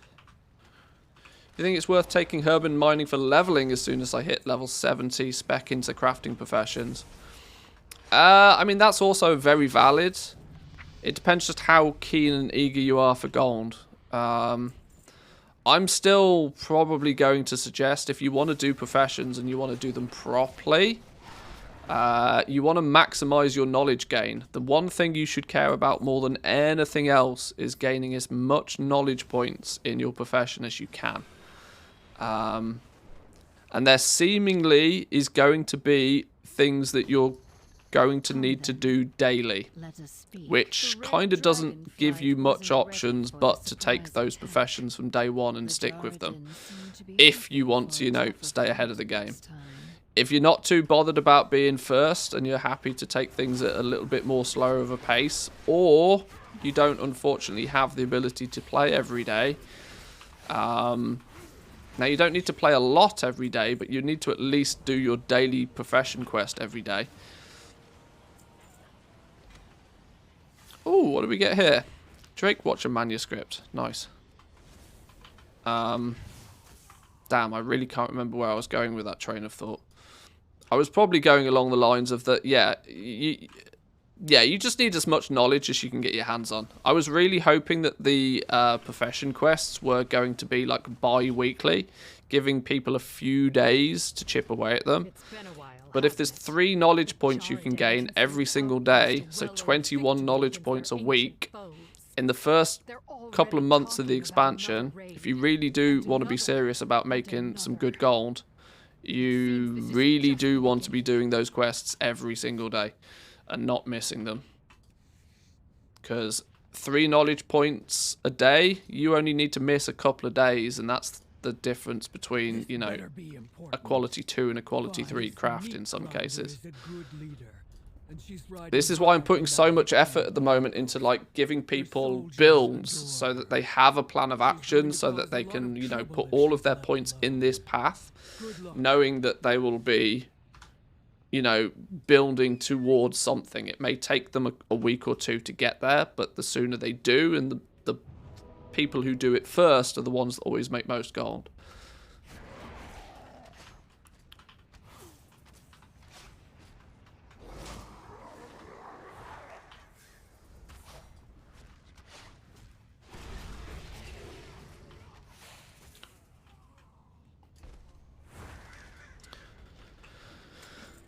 Might be wrong, but in Shadowlands, didn't you make a chart which showed which professions you think will spike at certain weeks in the expansion? I might have done something like that. That was 2 years ago. I can barely remember yesterday. It just tends to follow the... Like, so much of this game follows whatever the raid situation is. If a raid is, you know, launching next week, then you can guarantee in the run-up to the raid coming out, herbalism components will increase in value as people start buying them up, creating potions and flasks and things ahead of time. Obviously, any profession that makes gear, though, for the purpose of leveling, is going to have more of an advantage in the run-up to the raid, as people are trying to power level their characters, get ready for the raid. Pretty much everything revolves around the raid. And if you pay attention to what's going on in the raiding scene, you can usually have a good idea of which professions are going to be lucrative and when. Every action. The giants scheme to claim the Obsidian Citadel, the Black Dragonflight's seat of power. Enough of this. Patience, Rathian.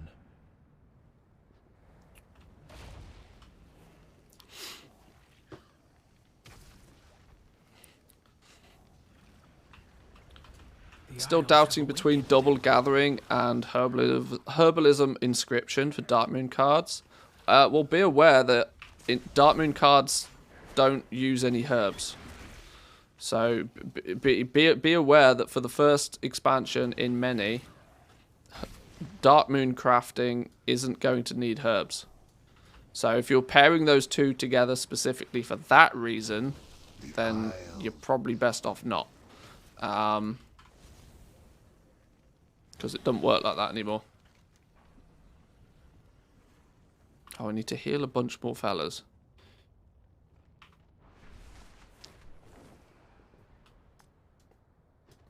The Isles have awakened. The Dark Moon cards this time around are created from the elements.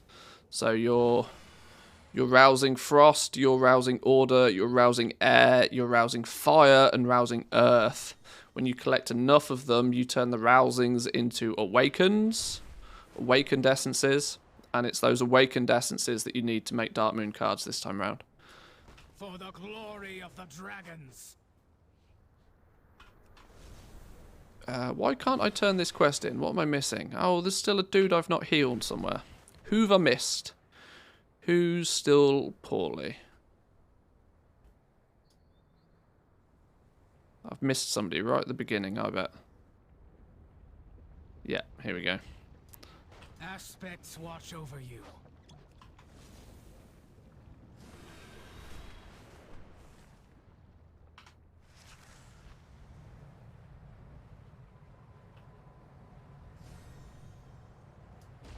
The waters flow again. Cadet Sendrax is showing some real promise with her. On the leveling servers, do you basically have to gather your own materials, no vendors? Yeah, correct. Yeah. You have to play the self-sufficient game for the most part. Now, I might be able to cheese it a bit because, you know, streamer privileges and that, but for the most part, yes. The leveling servers are not really where you do much of the testing. The testing you do out here is more about things like knowledge gains and where your daily quests are and that sort of stuff. And stay low. Welcome to the Dragon Isles. I'm always here. Do you need my help? Please enjoy your time here. It was nice to meet you. So for the fact that you have to be somewhat self-sufficient is the reason why I've taken leatherworking and skinning on this character whilst playing through. Not something that I'll be doing once the game goes live. I will let skinners do their thing and I'll just buy their leather off the auction house. On retail, my leatherwork is actually paired up with jewel crafting. But there's not much point me doing that on the beta because I won't be able to do anything with them because I won't have any materials. But are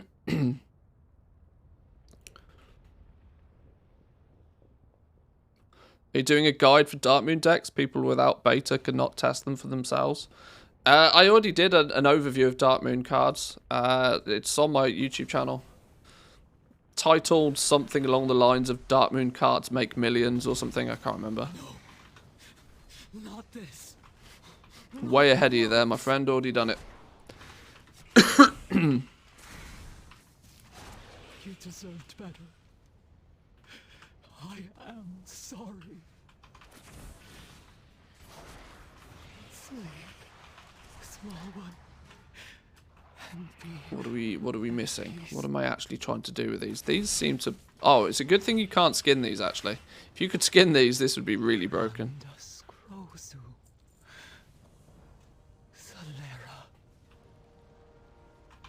Ooh. I guess we can kill a rare, can't we?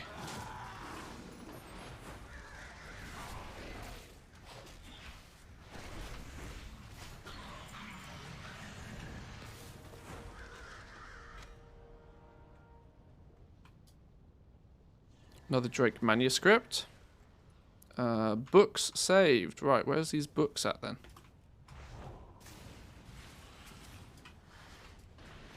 stay away from those primal conduits.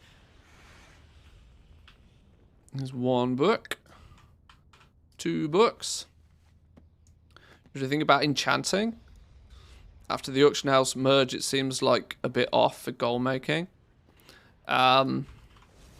I might need to do a little video on this region-wide auction house business, you know, because a lot of people seem to have the impression that anything that is now a commodity is just dead.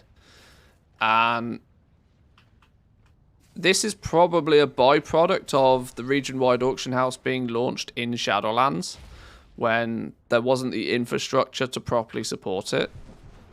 But it's almost the exact opposite. The potential gold making now that the commodity markets are region wide is just bananas. Like the gold making opportunities are so good, more than they ever have been, and it's simply for one reason, that you now have 100 times as many people to buy your stuff. The market for you to sell to is now monstrous. It's the difference between selling DVDs out the back of your car and being able to sell them in a supermarket. You know, the amount of potential customers you have is now monstrous, and that alone is going to make it really, really lucrative. You don't, and let's not forget, you won't need to make 50 gold on everything that you craft. You could make far less per item, but with the safe knowledge that you'll sell 10 times as many. Ready to serve. And when you add on to the fact that crafting costs are not so black and white in Dragonflight, the problem everything tanks and looks just miserable on the auction house and retail currently is the combination of that every single crafted item is very deterministic in terms of its crafting cost. If it takes 2 pieces of leather, that cost is the same for you as it is to anybody else. Anybody that can buy 2 pieces of leather makes the same thing. So everybody's competing with the exact same crafting costs. Dragonflight, that's not going to be the case. Your craft, even if it's the same materials, your ability to craft things in a more efficient fashion can still give you an advantage. So there's so many more levels to crafting in Dragonflight, added on to the fact that a region-wide auction house is going to provide so many more potential customers to you. Those that are really going to focus on gold making in a serious fashion will probably focus on anything that's region-wide. There's already the obvious concern that work orders may break a lot of this in Dragonflight. Not that I want to turn this into a work order rant, but the reality is that work orders, the person who buys or the person who places the work order is likely going to set the price for it. And you either accept it and craft that bit of kit and get the tip for doing it, or you don't. You've got 2 options as a crafter. Either, you know, pay the price or accept the tip, or don't accept the tip. Where crafters will still have the luxury of, you know, in some part having control over the sale price is on the commodity items. So, I guess I should preface this by saying that the potential for gold making, because of the region-wide auction house and the way that Dragonflight works, is just silly high. Like, ridiculously high. The potential is still, like, really, really high. The problem is there won't be so many people that will actually be able to take advantage of it. But, you know, it's an element of the game that's just as competitive as Mythic Plus, or as competitive as Arenas, or just in a slightly different way. Those that become the most efficient, have the most expertise in their craft, will make just silly gold. And that, I think, is why a lot of people are starting, and I noticed this last week. Last week, it seemed people really seemed to kick into gear and are starting to care about what the professions are. I've not really done anything different with my content on YouTube in the last couple of weeks, but my last 7 days of videos of like the views I've had on the videos have exploded, and that's a clear indication to me that people are now starting to care about what's going on, and they're starting to pay attention. If you're one of those people, you're likely gonna buy yourself an advantage. Now, grab the egg. Give me the egg and run! Run, little Worgen, run! For the future. Intermediate crafts could be huge. Yeah, I mean, we had just look at shadow ghast ingots in Shadowlands. Shadow ghast ingots made people silly gold throughout the entire expansion. Just because you were trading your time crafting something that somebody else couldn't be bothered to do, yet somebody else still needed loads of them. Loads of opportunities. Watched one Mantheus video, now YouTube suggests them all to me. I'm not quite as it doesn't quite work as aggressively as, you know, you watch one Asmongold video, but YouTube does what YouTube does well, which is show people videos they want to see, whether they know that you want, you know, whether you know you want to see it or not. YouTube does. The strong to protect the weak. The Queen's blessings upon Are the crafting points collected separately? I.e., alchemy has its own points, herbalism has its own. Yes. For the most part, there is one source of knowledge where you do get to choose where you spend it. What's it? Oh, Jesus, what's it called? I think they're just called Dragon Shards of Knowledge. It's an item that you can pick up a few of each week. And you have to then turn that Dragon Shard of Knowledge into knowledge in the profession that you choose. So you're, even then, still, if you take 2 crafting professions, maybe not going to be able to be 100% efficient in both of them. You may choose to put all your Dragon Shard points into one specifically to give you a boost in that direction. That's still going to mean, I mean, you'll still make, like, if you're focused on it and you're paying attention to what you're doing, the ceiling for opportunity is really, really high. We must stop the proto-dragons.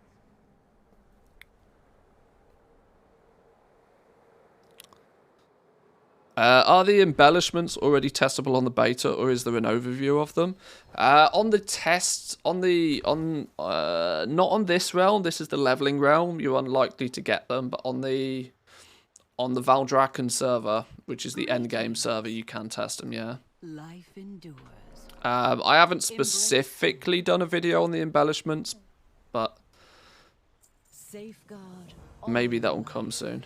From pain we draw strength. Oh, this is the dragon riding quest. Way ahead of you. Way ahead of you. Through their eyes, you may come to understand our calling. The waters flow again. Each egg requires careful supervision to reach their full potential. Do you think people will be able to craft mythic item level weapons? I don't think they will. I showcased how people can go about crafting the mythic item level staves a couple of days ago.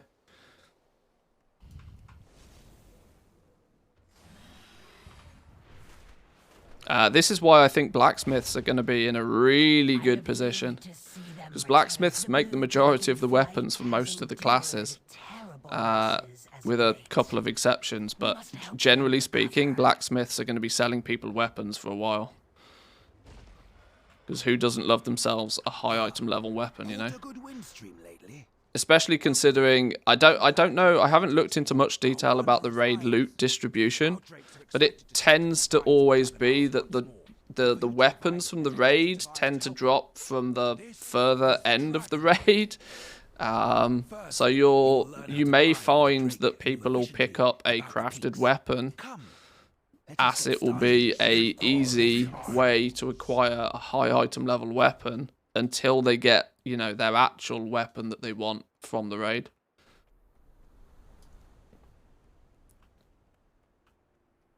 But like I said, I've not looked at the loot tables yet, so either way,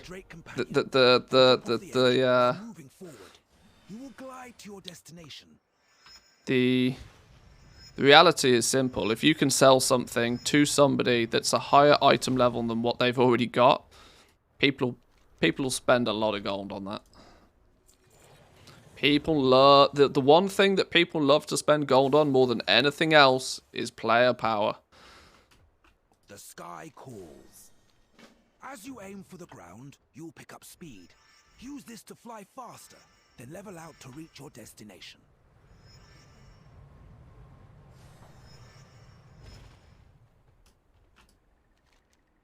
I mean, look at Shadowlands legendaries.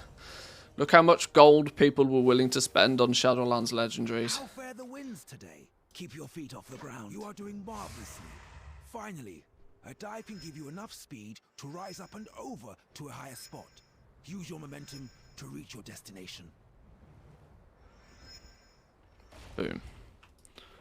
Easy game.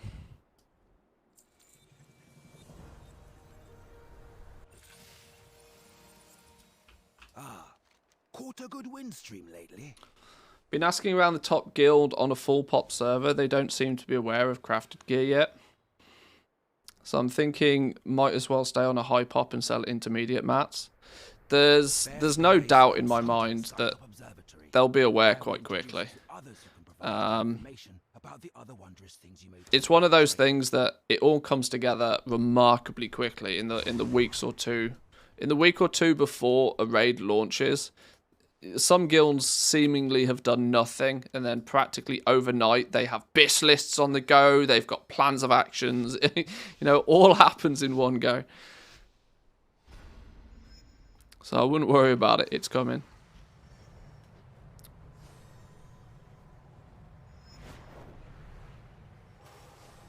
The only thing I try to do is, as a crafter, just stay ahead of it.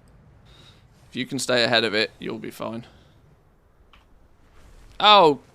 Boo! Pressed the wrong button there. That was silly of me.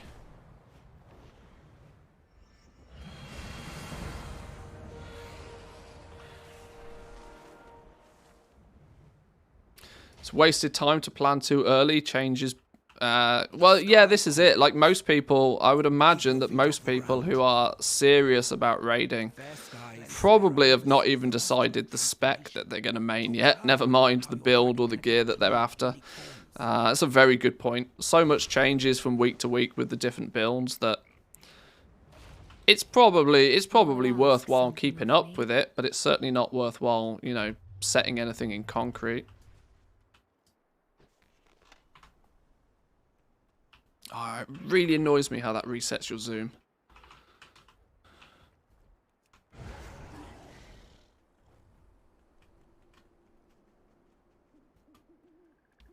Is there something to gain from leveling ults fast? There's everything to gain. Come on, Krill, you know this. You're just memeing now.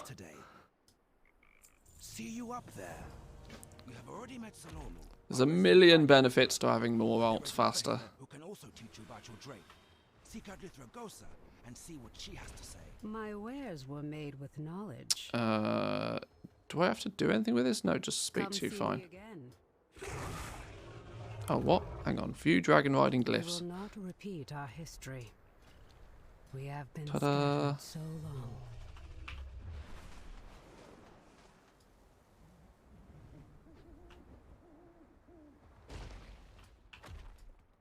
Oh, no, hang on. I don't want to do anything there. Right.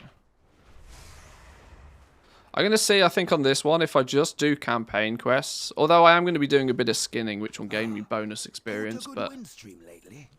Keep your feet off the ground. Watch for our outposts. They are all over the Dragon Isles. As you explore, we will be there to aid you. I was thinking about maybe doing nothing more than the campaign and seeing where that gets me in terms of levels, but if we're going to be skinning as well, we'll probably pick up any of the slack by killing some mobs occasionally. Seems that some of the crafted gear could outshine even some of the higher item level items. The thing is, right, is what a lot of people don't seem to always remember is that crafted gear does not need to be BIS. It really doesn't need to be BIS. I mean, if it's best in slot, ridiculous things happen. But it doesn't need to be best in slot for it to still sell. You've got to remember the position that crafted gear, or the opportunity crafted gear gives people. It gives people a very easy path to get something, because something is better than nothing. And many people buy crafted gear knowing full well that, you know, in a week or two's time, they'll replace it.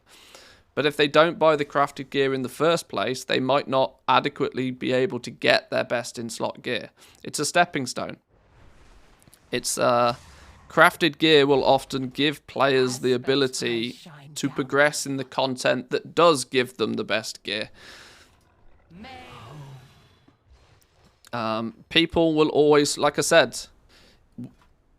doesn't matter what your item level is, people will spend the most gold on something that makes this number go bigger. It doesn't always need to cap out and be the very best, but if somebody can spend gold and make this number even one bigger, they'll spend gold.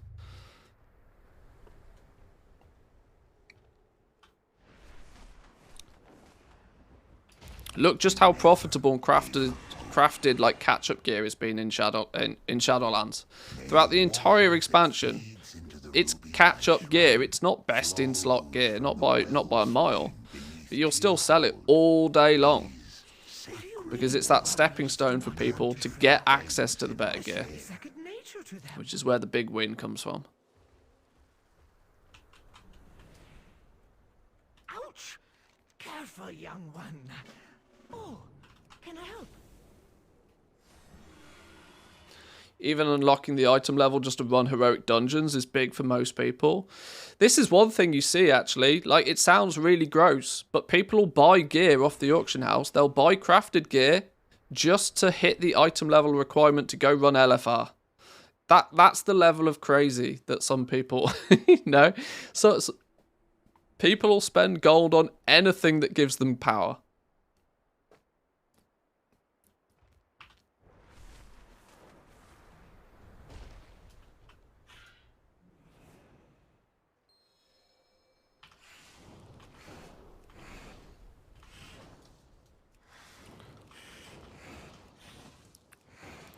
I wish you had some sort of targeting reticle for this, other than just having to guess where the middle of the screen is.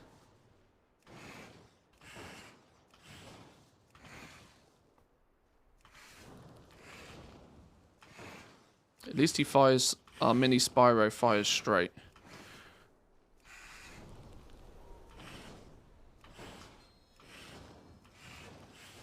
Do we need to kill one of those? Oh, I guess we probably do.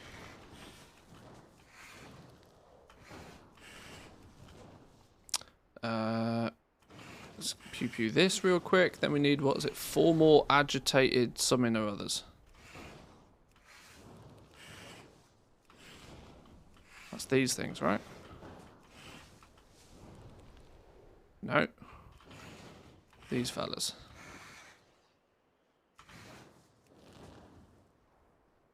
$10, $11, and 12. You have instructed this young What's the base item level you get when hitting 70? As they grow and prosper, so shall the shrine.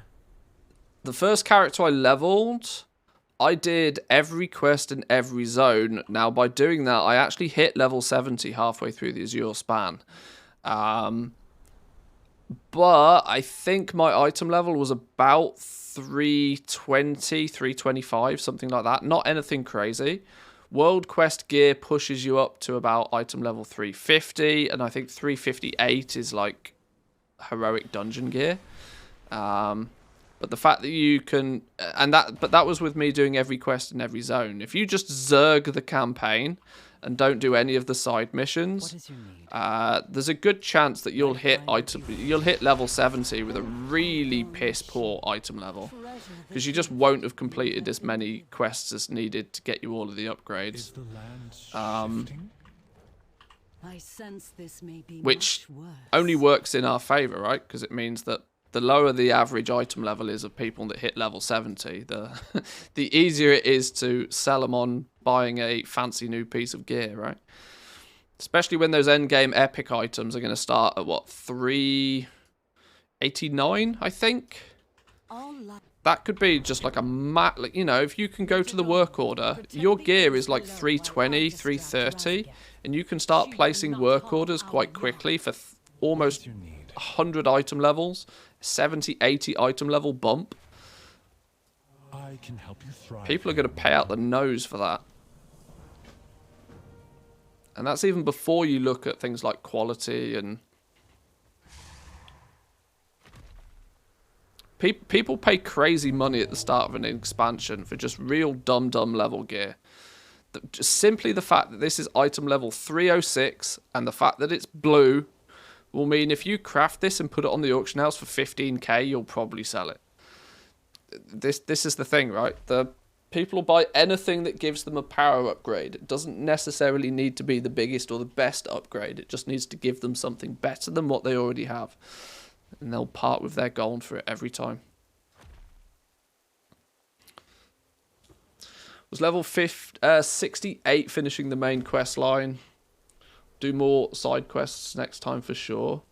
Yeah, it's difficult for me to simulate it because now I've already done it once. I've unlocked everything, and I can't easily repeat that very first leveling path again. And more importantly, I don't particularly want to. I'd much rather spend my time doing other things. Commander, what news from the front? We have made some progress, Major Domo, but there's a lot of killing to be done yet. Oh, where's me pet gone? Item level 87 novice gear sold for thousands even 5 months into Shadowlands. Yeah, because it was an upgrade for people. It sounds like really crazy to think, but, you know, if it's an upgrade, people buy it.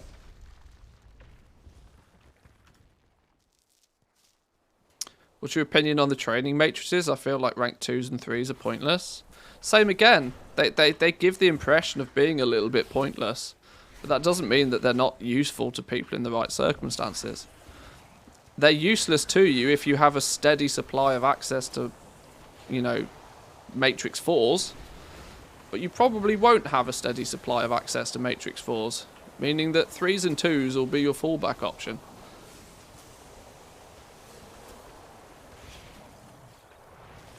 It's really sensible for people to focus on, you know, Abyss List. What is the ultimate gear that they eventually want? But also understanding that there are many steps to take until you get to that point.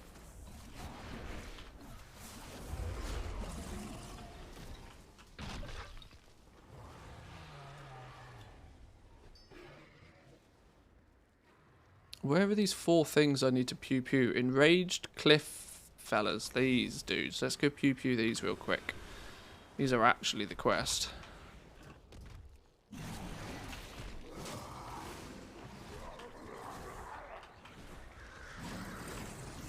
Whoa! I was not standing in that game.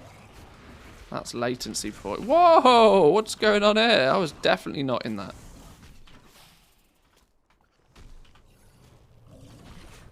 Where'd he go? Did I kill him?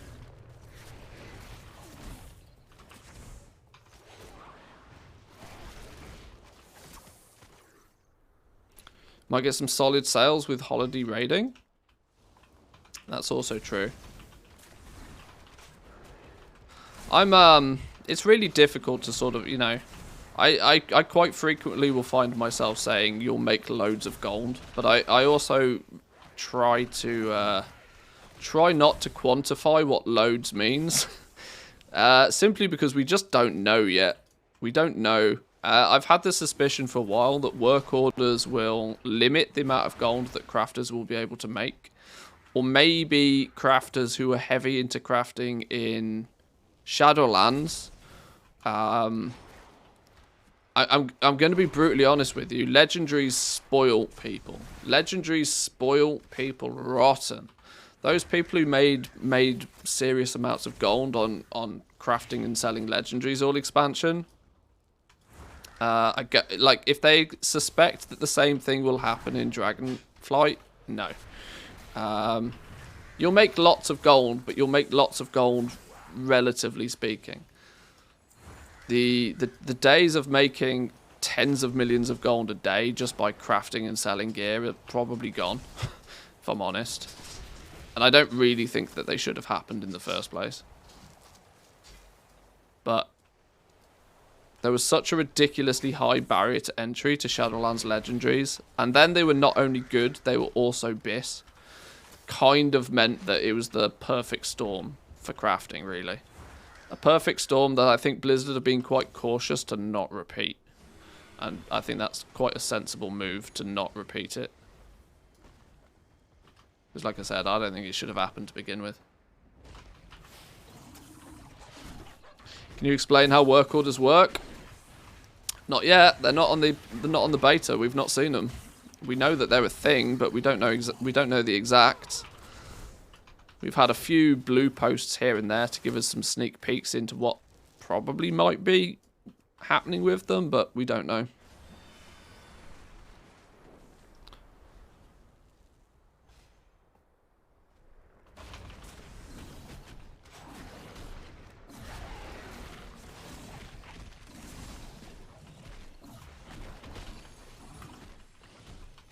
There's only so much artisan metal, so I feel the amount of crafting at the top end will be quite time-gated. It depends on what they do with artisan's metal. This is one of the things that they've said. They've come out and they've said that if it's a bind-on pickup material, it should be provided by the person placing the order. But the only exclusion to that rule might end up being artisan's metal. Simply because unless you actually engage with the professions on a somewhat regular basis, you might not have much artisan's metal. Because it's basically like the crafter's currency. Now, if you're not particularly crafting, or it's the profession currency, if you're not really playing with the professions so much, you might not have much of it. Meaning that they might make it so that crafters can provide the artisan metal. Which if they do, expect some people being very stingy with it and expecting large amounts of gold for it. Which is not wrong to do, but it may just limit the entire system. Put it this way, when it comes to any craft that I want to buy, if it costs artisan's metal, I would 100% much rather pay a sizable amount of gold for a crafter to use their artisan's metal. Because the gold is clearly going to be more valuable to them than it is to me. But it's also a system that I think could be very open for abuse, and I would kind of hope it doesn't go that way. I kind of hope that if it's a craft that uses artisan's metal, just like Chaos Crystals, or Primal Chaos, just like that, I would hope that it has to be supplied by the person placing the order. I want crafting orders to be that every material needs to be provided by the person placing the order, because that alleviates what I think is one of the big pain points, or what will be one of the big pain points of work orders. Is that if you're not a crafter, you've got no idea what these materials are usually worth, or what their crafting cost is, or what their value is. Heck, crafters aren't going to know what their crafting costs are, because there's so many different intermediate items, so many different qualities. Even crafters aren't going to know what an item is worth. This is where you kind of rely on things like the auction house to provide people with at least some basis to what an item is worth. Even if they deem its worth based upon just what people list it for. I don't know. I'm accidentally getting into a work order rant again. Somebody needs to distract me real quick.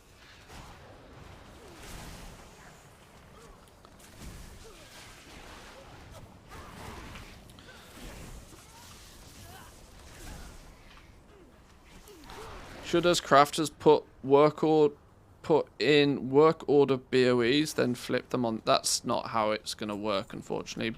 Work orders are almost strictly for anything that's bind on pickup.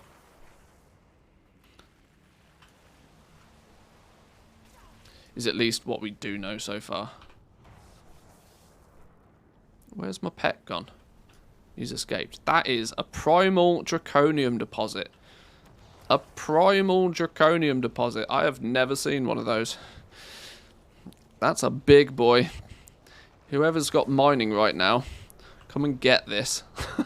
Come and get this. This is juicy. You want this.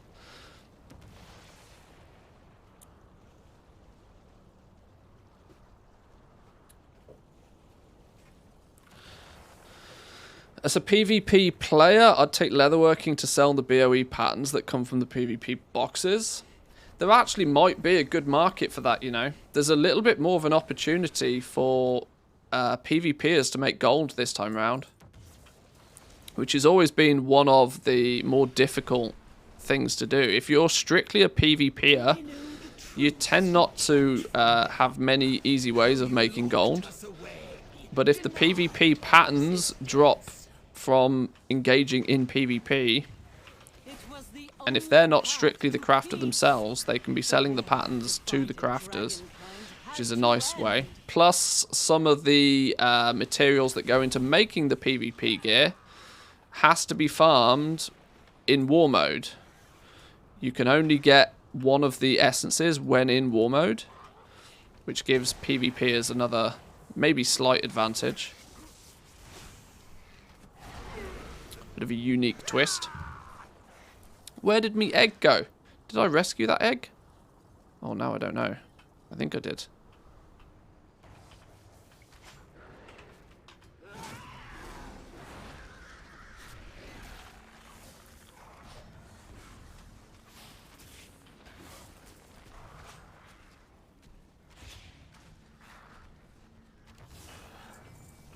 Boom.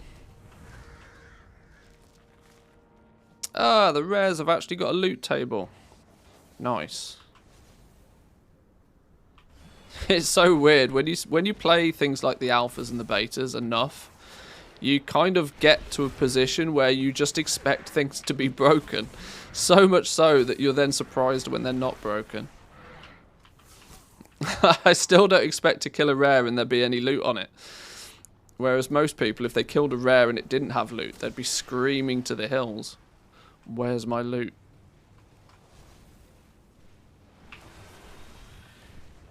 We were meant to be the guardians of Azeroth.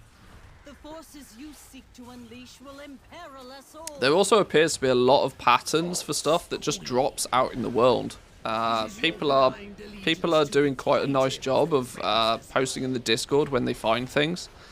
And it does appear that there might be a lot of patterns for people to buy on the auction house.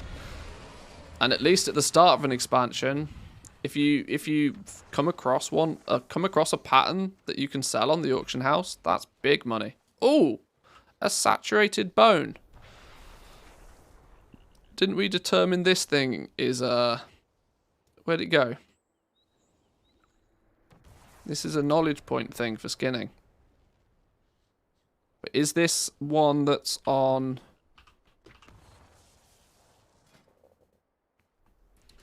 Curious hides, we can get 4 more this week. Saturated bone doesn't strictly state that there's a limit to how many you can get.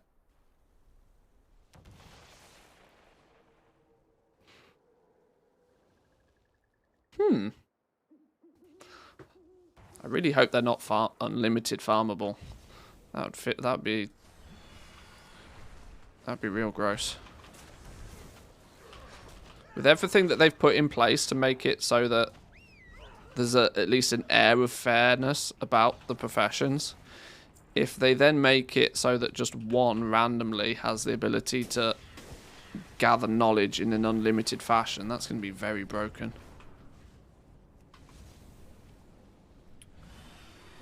Right, I need more proto-drakes though. Let's kill this thing.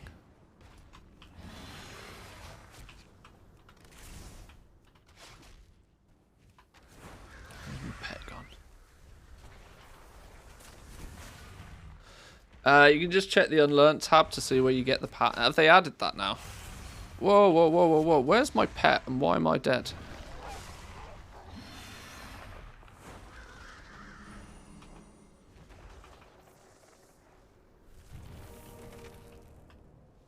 Can pet do pet things, please? There we go. Let's try that again.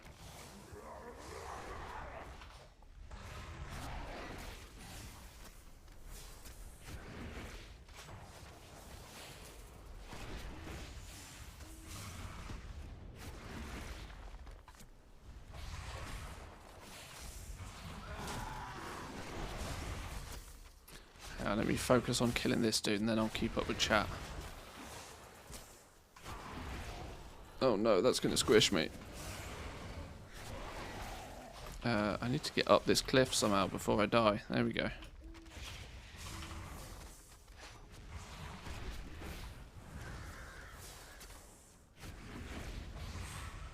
Boom. Got it. Login isn't implemented yet, so I make a script to skip the login screen and inject fake user data to test my features. Then 3 months later it turns out login was implemented, so I was skipping it for a month for no reason anymore. I have no idea what you're going on about, my friend. So much so I think you copy-pasted that in the wrong chat. Did I miss something there? I can help you thrive here, mortal. I very rarely play alts and like to focus on just one character when I play at the start of an expansion. Playing a druid, what would be your recommended for professions? Class doesn't really matter anymore.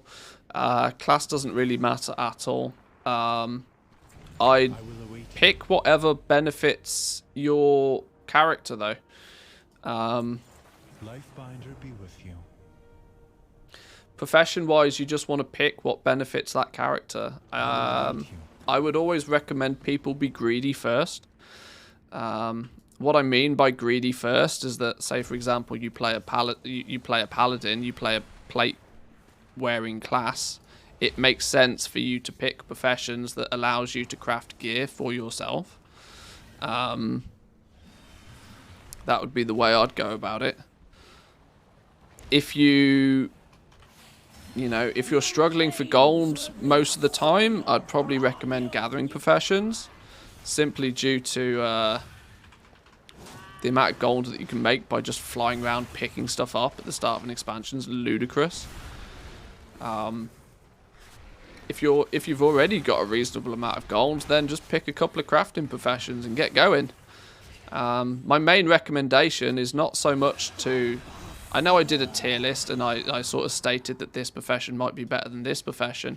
But generally speaking, unless you're really aggressively focusing on gold making, that doesn't really matter. There's loads of gold to be made with any of the professions at the start of an expansion. What is so your need?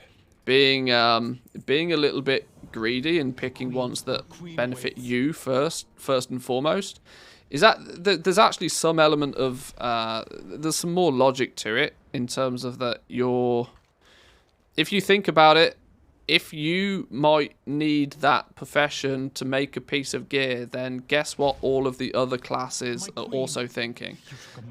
It's a really good insight to what might actually sell well. If you're a hunter and you know that you want the bow, or you know that you want a weapon, you've got the choice. Do you go leatherworking because leatherworkers make a really good bow that you might look at crafting for yourself, or are you going to take engineering because they make a gun that could be really good? Whichever one you decide, there's a good chance that many other hunters are making the same decision. And there you go. There's a whole bunch of customers. To protect the weak. There's your goal making opportunity. What is your need?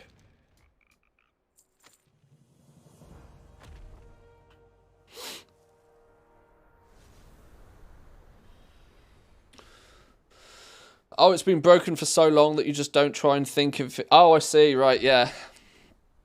Okay, that makes more sense then. Now I know what's going on. Please find Rathian. He will need your aid if we are to renew the Obsidian Oathstone. The Obsidian Oathstone. Sounds more posh than Sent.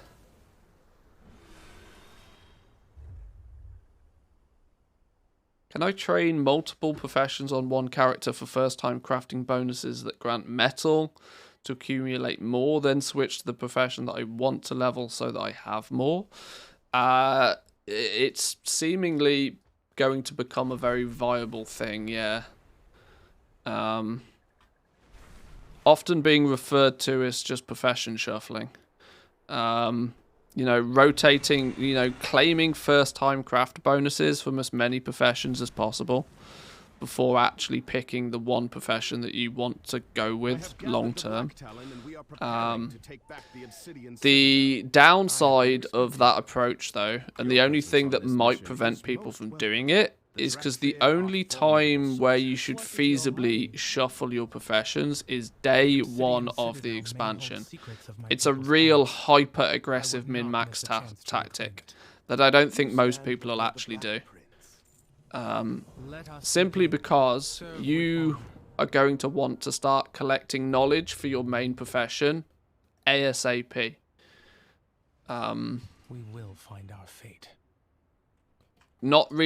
Doesn't really give you much time to do the shuffle on professions, and if you're trying to do it day one, you're going to be paying outrageous prices for the materials to be able to do it. So much so that most people won't see that much benefit to it, I feel.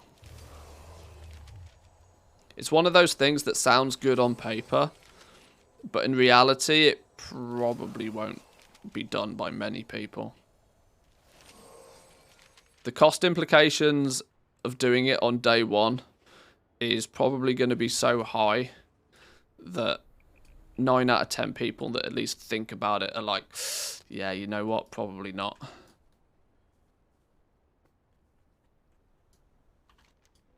Because while Artisan's Metal is going to be worth something for sure, I really don't think it's going to be worth that much.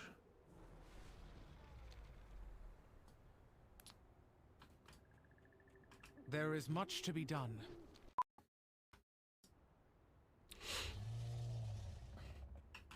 I am ready to serve. Fair skies and strong winds. Do alchemists still get their benefit for vials and flasks? It's a good question, you know. I don't actually know. I don't actually know. We meet again, champion. Every action has consequences.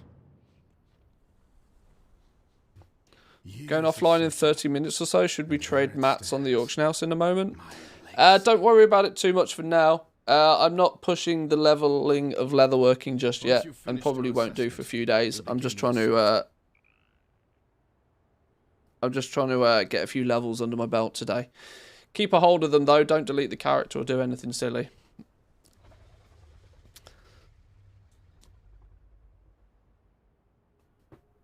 Do we need to max level day one then in order to not lose on profession knowledge?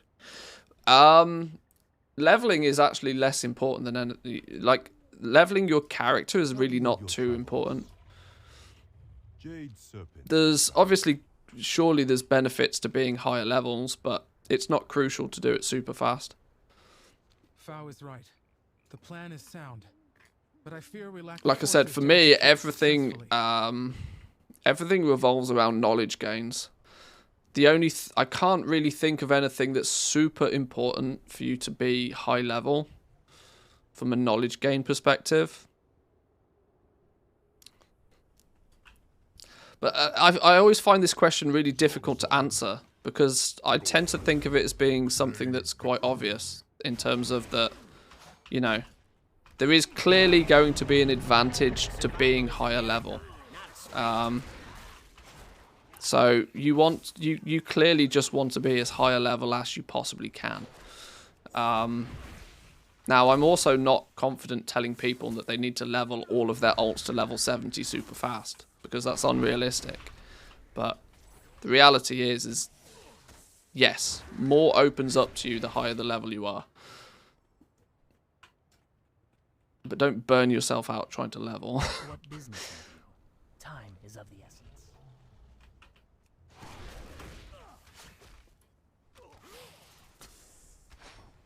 With Inscription, did you really get 1 to 2% on the aces? I was closer to 0.3%. I just quoted the numbers I got. I opened 500 or so packs, and I, did the maths based upon how many aces I got. It's also very possible that you were unlucky and I was super lucky. The universe is full of mystery.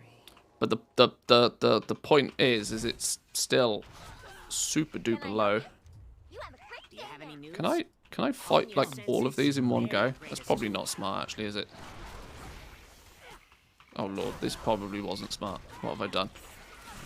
Oh, what have I done?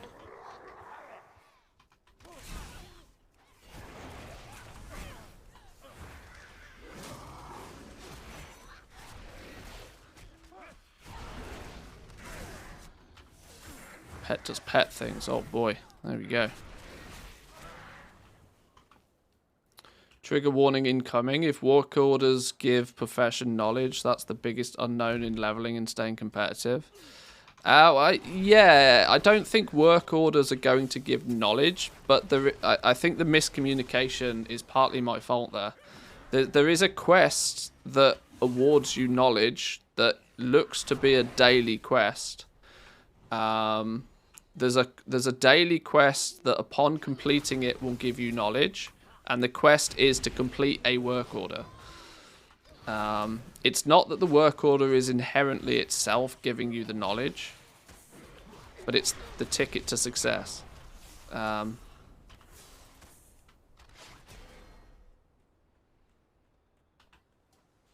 Which could end up being all the difference.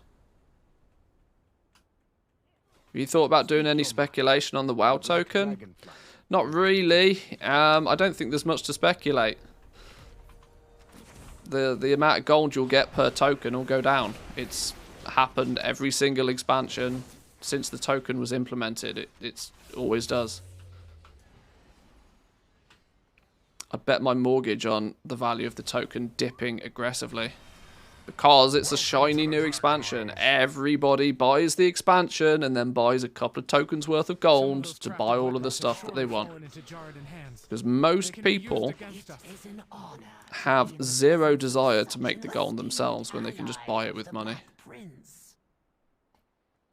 The walls of the Obsidian Citadel have stood strong. With that kind of strength, there is no way the Jarradin could have attacked it head-on. I suspect the Jarradin have instead used their elemental magic to crack the earth. Got a bunch of rousing elements. Do you want or need them? Anybody that's got materials, I will probably put out a call for materials as and when I need them. I don't know what I'm going to need and when I'm going to need them. But the leveling servers are, yeah, going to be a little bit frustrating for pushing professions on. So yeah, just hold on to your materials if needs be, and I'll, as and when I need them, I'll put a call out. I can't really do much better than that. I don't want to start stocking up a bunch of materials, because then all I'll end up doing is just borrowing materials off people all stream. We do not have the forces to break through those defenses. Oh, I've just realised this is a quest that showcases you what the Obsidian Citadel is. I pay so little attention to the quests half the time. I forget that they're trying to tell me a story. It seems our fates are intertwined. I will consider your advice. I'm intrigued, actually. What's our reputation doing with Dragon Scale Expedition? I value your judgment. Bound Dragon 2, Dragon Scale Expedition, nearly 2. But you forget, we also have myself. I am an incalculable advantage. Why do I not... Oh, here's Rathian. I was like, why do I not have a campaign quest? This was really odd. Azeroth faces many threats. Black Talon, the moment we have prepared for is at hand. To the Obsidian Citadel. There wasn't really a big gold sink in Shadowlands, so a lot of my alts are fairly well off going into the new expansion. I don't think there's a really big gold sink in Dragonflight either, to be honest. So much confidence. Blizzard doesn't need to make these massive, great big gold sinks if they've kind of got the economy in check anyway. If they can balance the amount of gold that comes in with the amount of gold that goes out, then they don't need the gold sinks. And the amount of gold that left the game because of legendaries is bananas. 5% of the value of every transaction leaves the game from the auction house. And I think the auction house itself, I mean the auction house, it's not even up for argument. The auction house is the #1 way that Blizzard removes gold from the game. And with the serious amount of gold that was flowing through the auction house for the entirety of the expansion, I'm quite sure that the economy is doing fine. Be careful, champion. Choke on These Jordan smoke are and masters of ash. flame and won't hesitate to turn you to ash.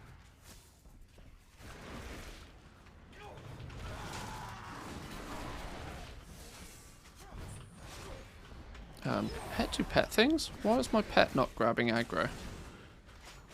Where's my pet's ability bar gone?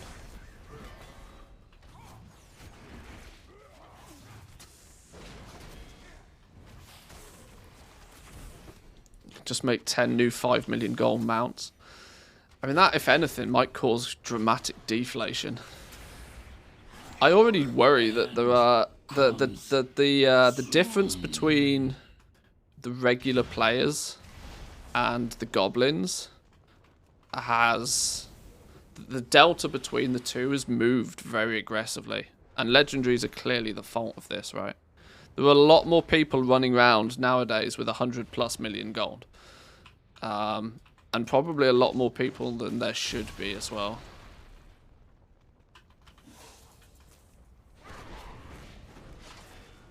How long does it take to get from 60 to 70? I'm not timing this, so I'm not keeping a very accurate track on it. But this was a brand new character, so my slash played will obviously, towards the end, showcase. No, because my total time played is 12,000 days, apparently. Well, I guess that doesn't work either then. Realistically, it's about an hour or so a level, if you're just, you know, playing. So, not much different to what we'd expect. Sort of 8 to 12 hours for most people, I'd reckon, to level a character. Is this a dude we have to kill? We're going to kill him anyway.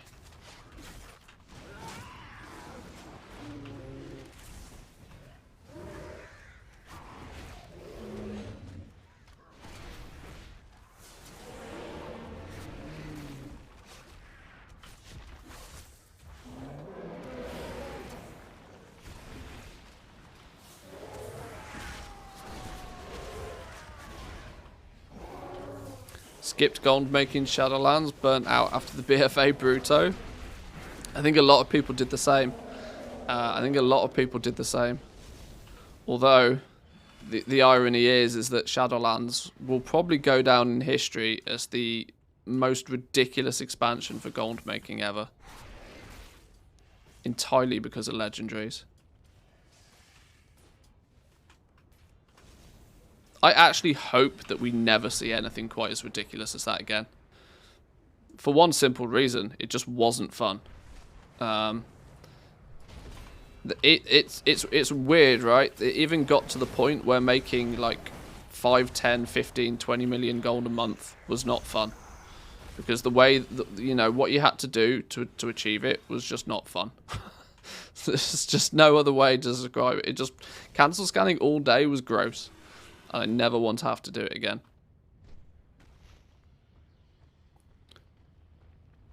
And one of my biggest problems throughout all of Shadowlands was that crafting and selling legendaries was so lucrative, doing anything else just felt like a complete and utter waste of time.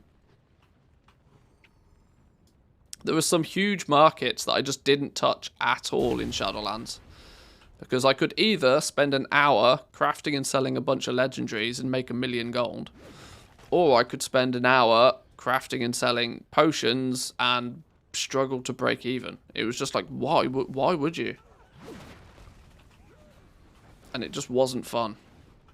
And this is why I'm really quite excited for Dragonflight, because I think those problems are a thing of the past.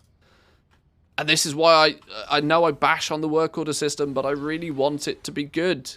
I want the work order system to be good, because if the work order system is good, it will mean that the rest of the crafting system stands out really well. And it will allow people to specialize properly. And more importantly, it will allow people to be rewarded for specializing accordingly. The industrialization that was possible in Shadowlands, where you could just level everything to max and just have 3 or 4 alts that just made everything at top quality and could recraft as many times as you wanted and just rinse and repeat. Sure, made stupid, silly gold. Absolutely silly gold, but it wasn't fun.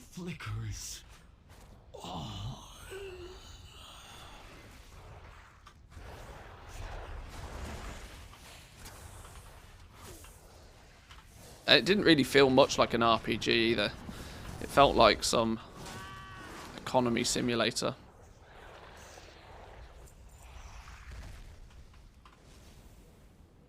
What do I just... Oh, a marker used on somebody somewhere. Well, I seem to skip that part of the quest, apparently. It seems our fates are intertwined. How about pre-patch legendaries? Well, pre-patch legendaries only work in Shadowlands, so they will be deactivated soon as you step foot outside of Shadowlands. Don't even bother cancel scanning anymore. Still make about 300k a week. Hey, if you can get your token paid for very passively, it's a bonus, right? There's a cheeky 100 item level bump. Yoink. Don't mind if I do. I bet there's a whole bunch of gear actually I should have equipped and I haven't. No, 180. No. 259 shoulders. Go on then. 236 ring. I need to get into the habit of equipping this gear by the looks of things, don't I? Much better.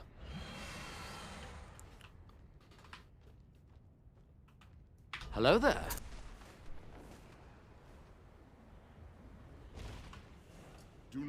WoW's been a bit of a trade and grind simulator for years. I really hope that Dragonflight is able to maintain its, fun factor for a while. This is why I was so annoyed when they increased the reputation requirements. Because that's one of the things that, in my eyes, is directly going against the fun factor.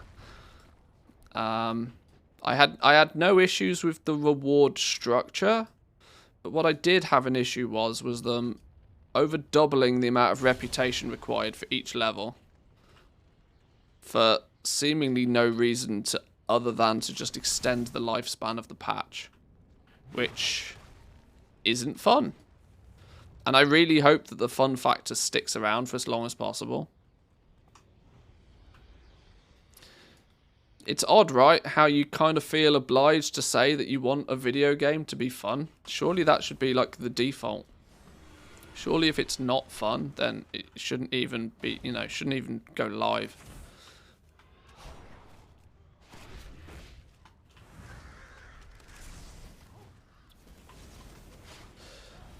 The reps will feel gross to grind out on alts if there's no catch-up. I saw data mine some rep tokens that are 2,500 rep tokens, which is conveniently the exact amount of reputation needed for one level of renown. Now, I suspect that once we work out where those rep tokens come from, I suspect that they might be Paragon rewards. So once you've maxed out a reputation on one character and you get your Paragon box might give you a rep token that you can send to an alt that's, the equivalent of 1 renown to make it, a little bit easier. There's already the main weekly quest that you have. This thing.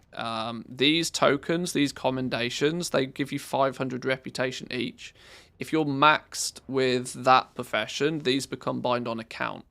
So you can send these to alts once they're maxed out.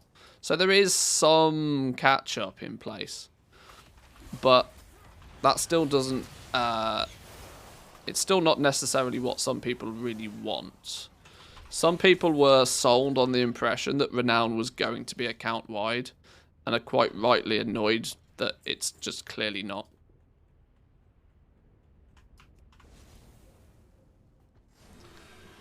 And the only reason I know this is because on a daily occurrence right now, I get people leaving comments on some of my YouTube videos saying, "What's your problem? Reputation's account-wide." And I just facepalm every time I read it, because I know that's how Blizzard sold it. In the early, you know, when everybody paid a lot of interest to Dragonflight news, when it was just being launched, and Blizzard did that whole phase of doing all of the interviews with everybody, it very clearly got sold that Renown was going to be account-wide. Or that's the illusion that many people got from it. And the reality is it's just not that. Which is frustrating. What are we doing here? Can we just... can I skip the queue on this?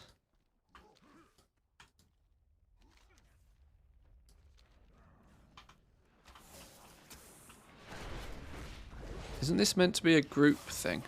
I don't know. Oh.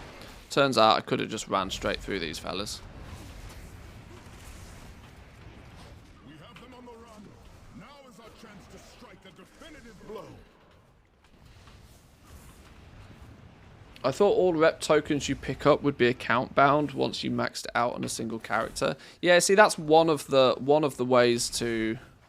It's a nice little catch-up system, and that certainly works. If if you dedicate most of your time to one character, at least you will be able to not lose any potential rewards you would have gained.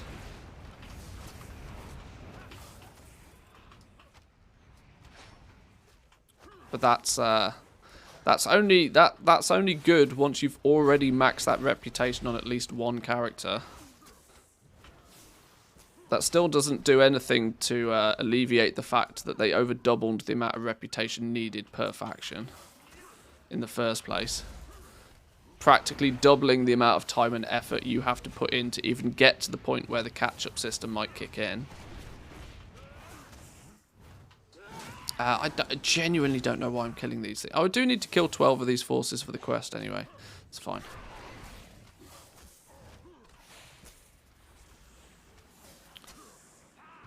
If I already had a sub for like 10 days left, bought 30 days on top of it, will it auto add after the 10 days?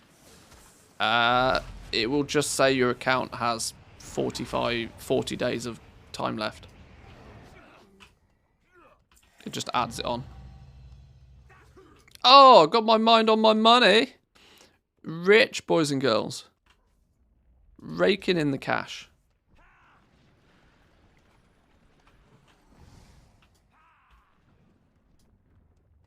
Is there something you wish to discuss?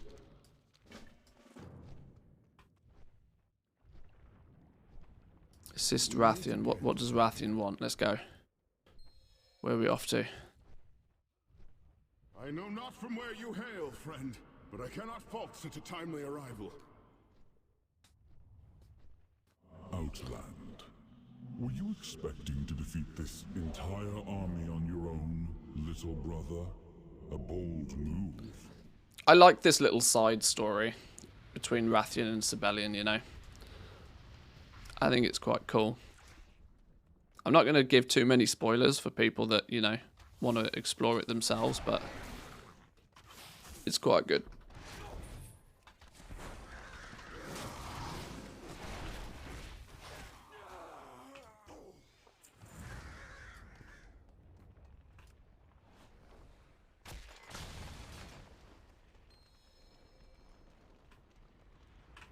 Let's pew pew you.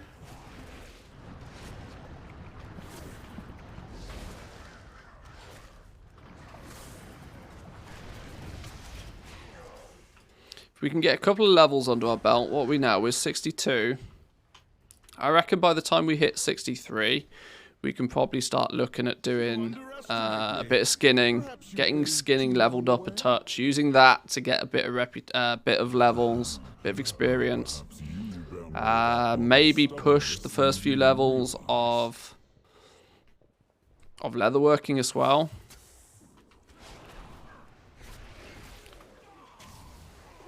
My goals are not too lofty for today. A few levels, a little bit of skinning progress, a little bit of leatherworking. Just start to see how it feels, really, more than anything else.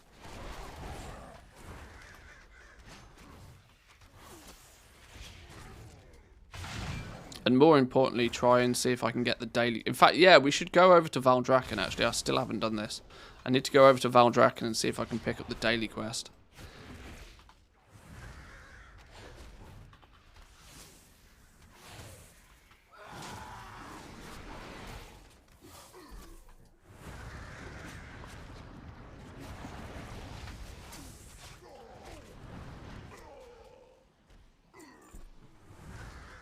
Where's Rathian gone? He's over this way. Nearly fell in the hole then. I strongly suspect that Dragonflight will be a pretty boring expansion, probably even worse than Shadowlands. Devs have put too much effort into dragon riding and crafting. Or rather, they clearly put their bets on it. There is a slight probability that people will run out of stuff to do quite quickly. If you do not care about professions, even once Dragonflight launches, it is quite true that a lot of the emphasis has been put on crafting. And crafting incentivizes you to go out and level all of the main factions. And if you don't have that incentive yourself personally, you might kind of find, you know, level 70 life to not be all that fulfilling. I don't know what the solution is to that, but it tends to be that if you're not too bothered about world content generally, you are going to be bothered about raiding in Mythic Plus. And if you do care about raiding in Mythic Plus, then there's plenty enough content for everybody. It did seem strange to me that they've made the decision to hold back the elemental storms until the start of the season, which is weird, because it felt very much to me like that would be something that would keep people nice and busy for the first couple of weeks. It felt like a bit of a strange plan for me to turn those off. But kind of like how it felt a bit weird in Zereth Mortis. In patch 9.2, the fact that you had to grind out the ability to craft the pets and mounts, that to me felt like an absolutely perfect thing to keep people busy for a couple of weeks until the raid launched. Something that was entirely optional, but it was a really good would have been a really good introduction to the ins and outs of Zereth Mortis for people. Yet they decided to gatekeep it, time gate it behind the cipher system, which was strange. Every action has consequences. The Oathstone must be activated to restore the power of my Dragonflight. If you don't do crafting, Dragonflight has some of the WoD vibes. But then at least there's Mythic Plus that will keep people occupied. Yeah. Yeah, for reference, the WoD vibes were such that the leveling process in Warlords of Draenor was arguably one of the best. It was really, really fun. The problem was, is you hit max level and then you were like, right, what do I do now then? And there was practically nothing. And if, you know, they gave us Tanan Jungle, and Tanan Jungle was maybe good for a few weeks, but it certainly wasn't good for 13 months or something silly.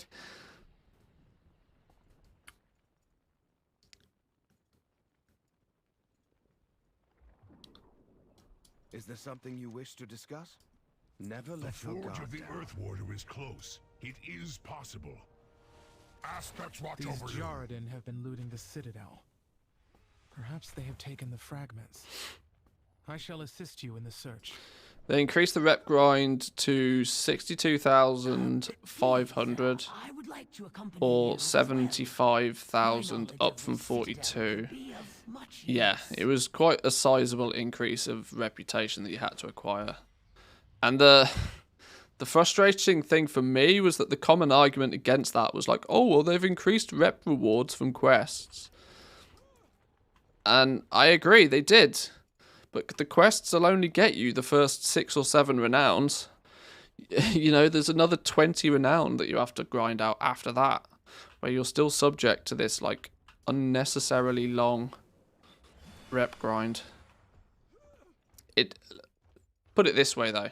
If the only thing I can find to complain about is a slightly longer than expected rep grind, the expansion looks good. Tinfoil Hat says that's why they've not launched work orders yet. That they worry that the work order system might come with a sizable amount of negativity just purely because it's not very good. Or may not end up being very good. And by not launching it on the beta, not adding it in the pre-patch for people to see it, is a way to, you know, tame the backlash a touch.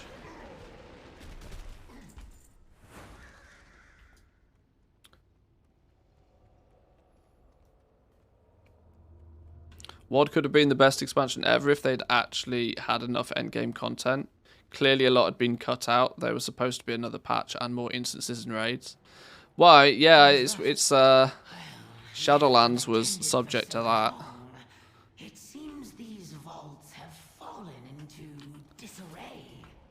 I've had this theory for a little while that I think that Korthia was meant to come out at launch. I don't think that... I think their plans for Shadowlands went really upside down very, very quickly. Very, very quickly. Because Zereth Mortis also just felt oddly positioned for me. And I don't think that the order in which we got the content in Shadowlands was what was intended. I think they bent it and warped it so that it sort of made sense, but I really don't think it was how it was meant to be. We serve once more. Because I don't quite understand how they seem to be able to justify the Maw as the first big end game zone for an expansion. That just seems like the most ridiculous. Like, it was clear that the Maw wasn't fun. The Maw should have never been any more than a side zone for you to sort of play around with. You know, like there was no. I don't know. There was many mistakes were made. Many mistakes were made with the Maw. Hello there. It still pains me to have to travel through the Maw occasionally. Early Maw with no mount and debuffs was horrible. I mean, it was just there was so many anti-fun mechanics in it that had no upside. It just didn't make any sense. It made no sense whatsoever. It was designed in a kiss curse fashion with no kisses, just all curses. Oh yeah, by the way, you've got to run around in this zone that's permanently trying to kill you from every angle, where there's a physical timer on the zone in the first place. Oh, and by the way, you're not allowed to use all those mounts you've been collecting for 15 years. What? Get out of here. You can make a zone feel dark and gloomy and dungeony and, you know, like the pits of hell, whilst still making it fun.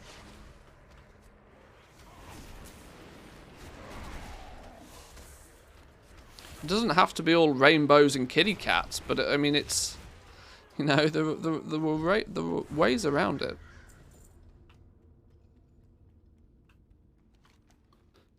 Didn't you enjoy collecting souls for the Covenant build? Oh my god, I'd even forgot about collecting souls.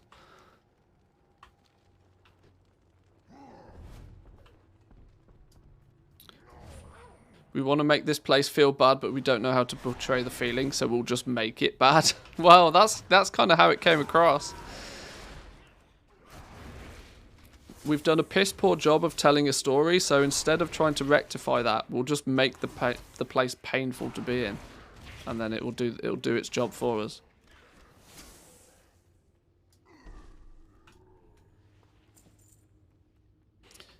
Supposed to be hell, but 2 mandatory, either for sockets or Covenant Sanctum upgrades. I still feel lucky in terms of the fact that I wasn't really so much of an endgame raider. None of it was deemed mandatory for me. The only mandatory thing for me was the Venari reputation to get Crafter's Marks nice and quickly. But even then, it was kind of like that. The irony being is that even that was optional for me because my main focus was legendaries. Which didn't need me to go anywhere near them all. Go in service. The forge lies nearby. I practically ignored the Crafter's market in the first patch, simply because I didn't need to make a few gold selling 168 bits of gear, when I was making tens of thousands of gold on every sale, selling rank 4 legendaries. Let us begin. First, we must activate the forge. I think I've already managed to repress the memories. Did Shadowlands and the Maw need to come with a free token to a psychiatrist? Show me on this doll where the Maw touched you.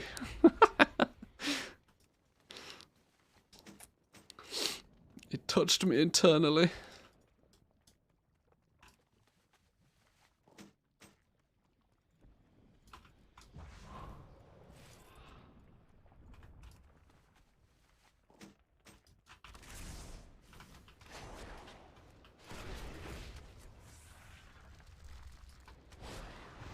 But yeah, the reality is we are merely a matter of days at this point away from not having to worry about Shadowlands. And I'm very happy to report that, at least from my perspective, Dragonflight is looking very nice. It may... I've been more than happy to just play the beta. Even with the drawback of knowing that any progress you make on the beta obviously doesn't go anywhere and is good for nothing once the game goes live. None of that matters because just playing is just fun. You're wrong, streamer. You have to hate it and yourself for playing it.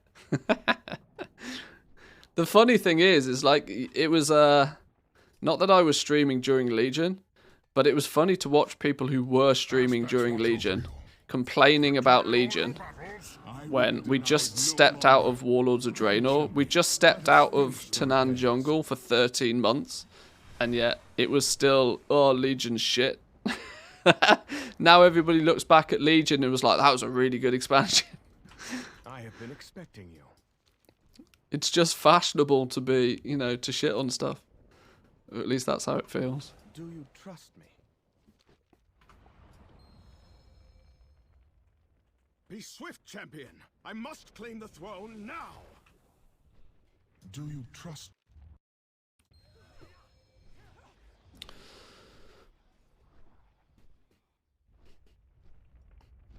When Dragonflight launches, are you going to max out dragon riding? I'm going to do it practically as one of the very first things I do. It feels so advantageous to have faster vigor recharge, to have more vigor. There's so, and I've got so. I should also point out that because I have played the beta, I have got so used to having max dragon riding that to not have it will feel really painful. And luckily, you can probably bang it out in an hour. It's not going to take a long time. As considering it's nothing more than just flying around and picking up some tokens. What is there, like 42 of them, 45 of them, 10 or so in each zone. It's really not going to be that difficult to just dedicate an hour to go and get them all. not having 6 of these things on my screen is going to be very painful until I fix it. So yeah, it'll be one of the first things I do. And I think it'll be one of the first things I suggest most people do. Choices, the ones that no one else will, all for the greater good. Setting Garrosh free started a war, but we needed that war to prepare for the Legion. The Isles welcome you. Who am I speaking to and why? Oh, yeah. Sibelian succeeded.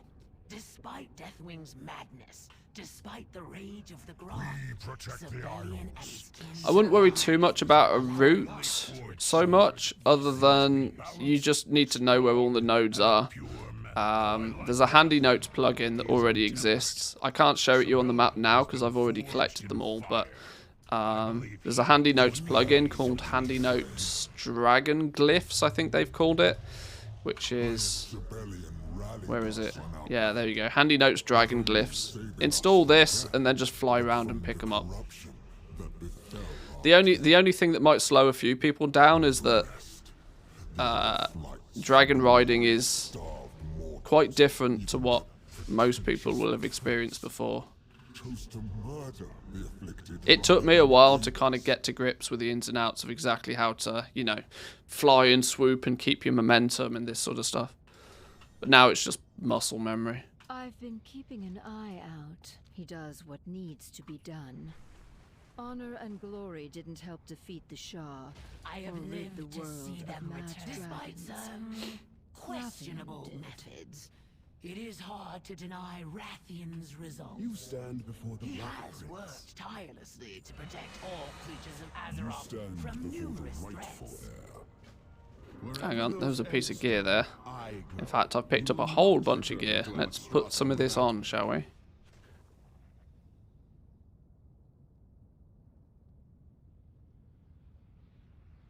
There we go.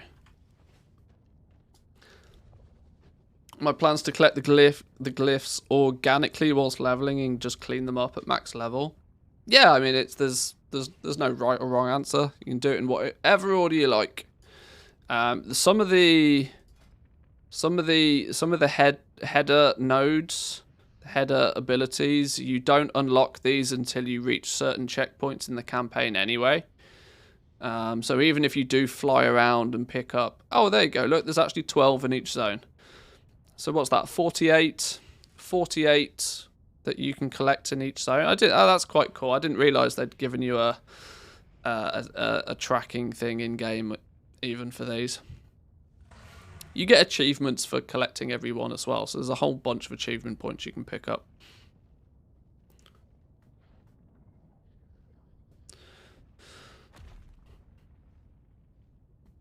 Any idea if knowledge points you get from weekly, daily, World Quest dailies and weeklies are bound to specific professions, or whether you can choose the professions you use them for? Things that you gain through World Quests dailies and weeklies are all specific to the profession. Ganzio, thank you very much for the Prime. Appreciate it. Welcome, welcome.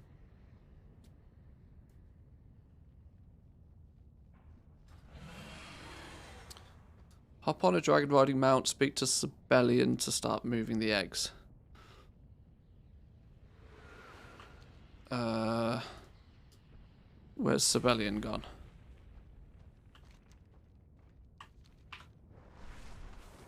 Presume over this way.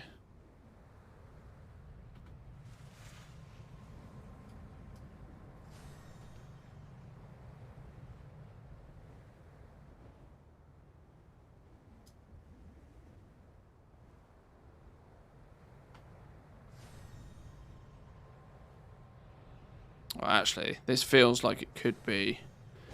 This feels like it could be a good little spot for me to take a break for 2 minutes. I might go grab a drink. We've been live for a few hours already. I'm going to go grab a drink, and then I might actually, considering we are nearly 63 anyway, might do a little bit of skinning, head over to Valdrak and see if there's any daily quests we can pick up. Our skinning skill is high enough now that we should have unlocked the daily quest at least. gather some materials, see what we can do with leatherworking, and maybe spend the last hour or so of the stream playing around with the professions a bit more.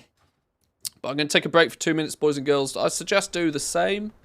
You know, grab a drink, take a bathroom break, do what you need to do, entertain yourselves. I'll be back in 2 minutes though.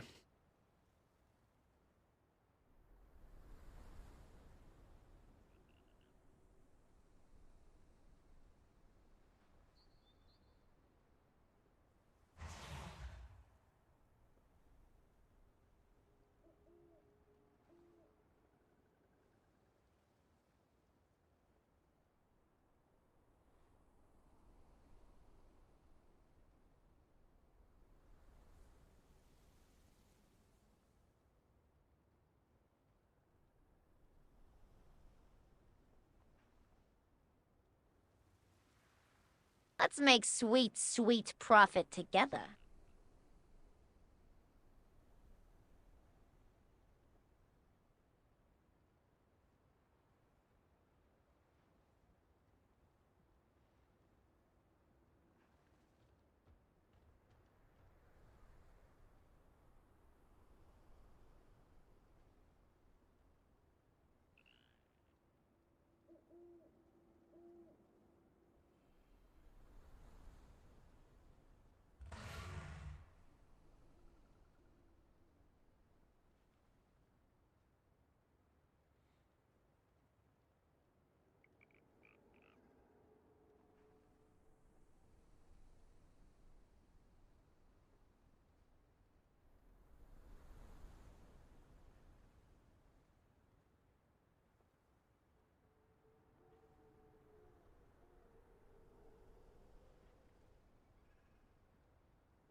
Alrighty.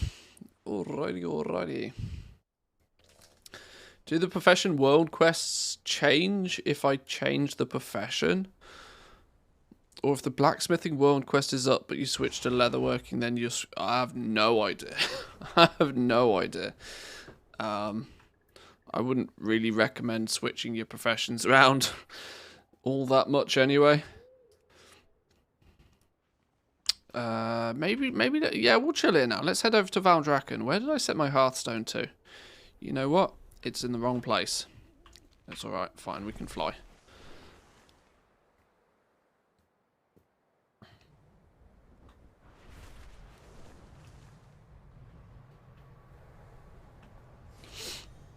Yeah, leveling's not overly fast. It's not overly slow. I think it's quite well paced, to be honest. Although I have got some of the luxuries of like full dragon riding and whatever, but I think it's paced pretty well. And on alts, you're going to have the ability to sort of beeline in different directions as well. You might, if you want to, be able to say, right, this alt is going to need certain reputation with this faction, so I can get going on that whilst leveling as well. It lags like hell when you get into Valdrakken, though. Oh my lord. Okay, let's give that a minute. Let's give that a minute. What are you? Welcome to the Dragon Isles. 4 reputation with Valdrakken Accord. Wow. I mean, don't be too generous. Serve well. Have we not got any profession quests yet? Oh, there might be one, look. What's this over here? Who are you? I never gave up hope.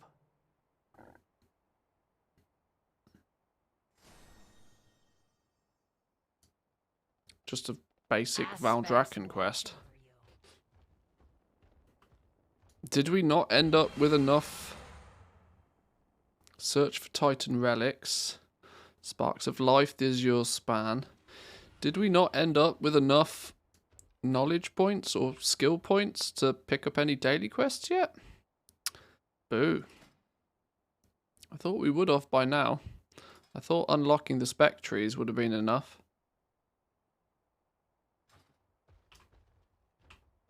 Okay. I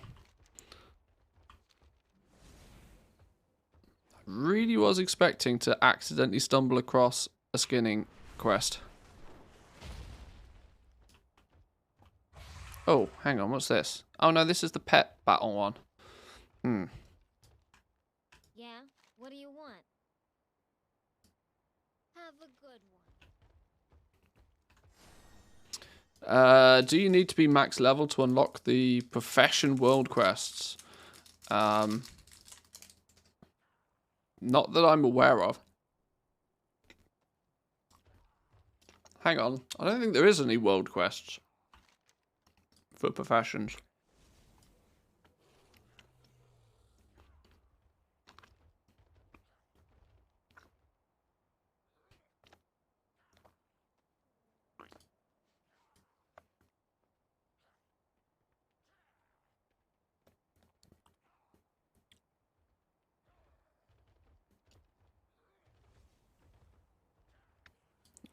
Yeah, I don't think there's strictly any specific world quests for professions.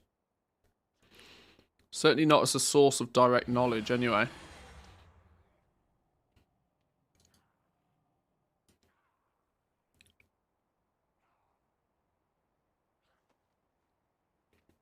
Yeah, not by the looks of things.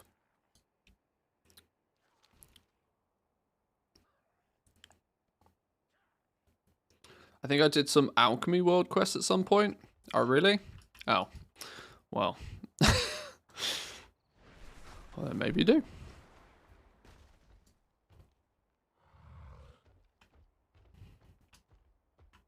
I wonder if introducing yourself to the Dragon Scale, the Artisans Consortium, is a prerequisite to them as well. Maybe they're not going to show up until I go and poke about down here. Maybe that's a thing.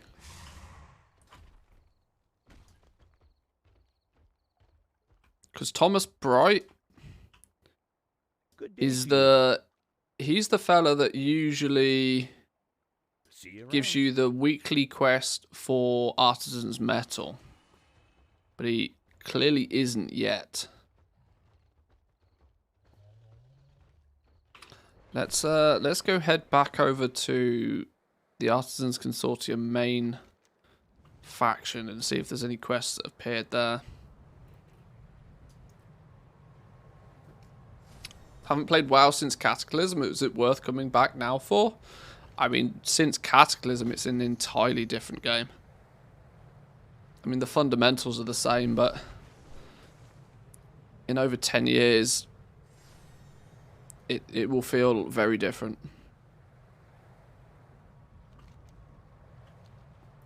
I've got the BFA expansion, and when I get into WoW, I see Shadowlands. Why can't I go to the Shadowlands world?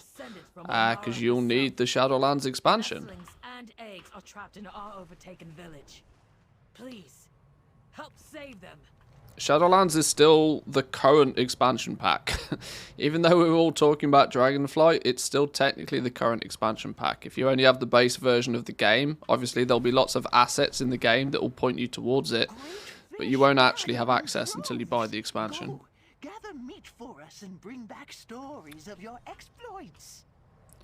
I would assume, though, that Shadowlands will get bundled in with the base version of the game before too long. We will find anyone here who can help our efforts in the Azure Span. I'm sure an adventurer No will quests come with by. these dudes down here either. This place should be crawling with them.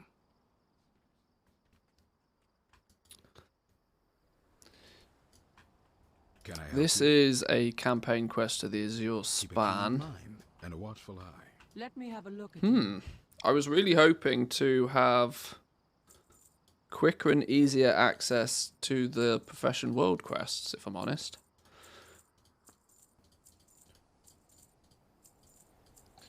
The only thing we can do May your path be is go prosperous. kill a few things, skin a few things, gain a few levels, and then see what happens.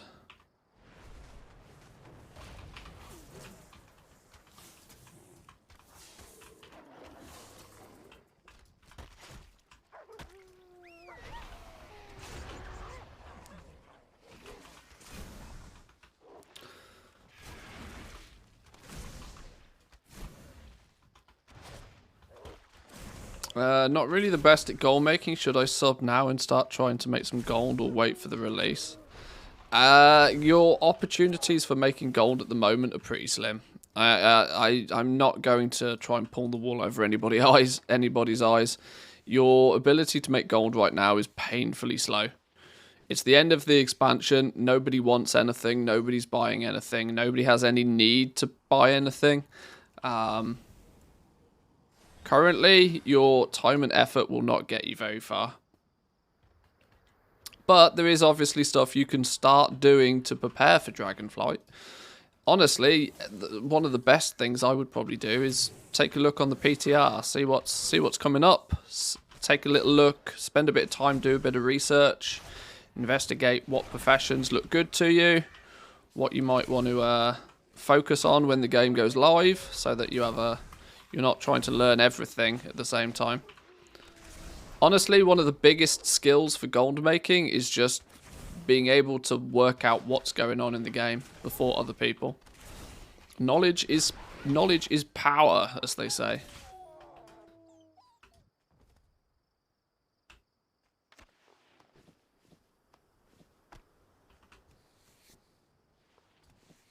But yeah, I can't also claim that there's loads of gold to be made in.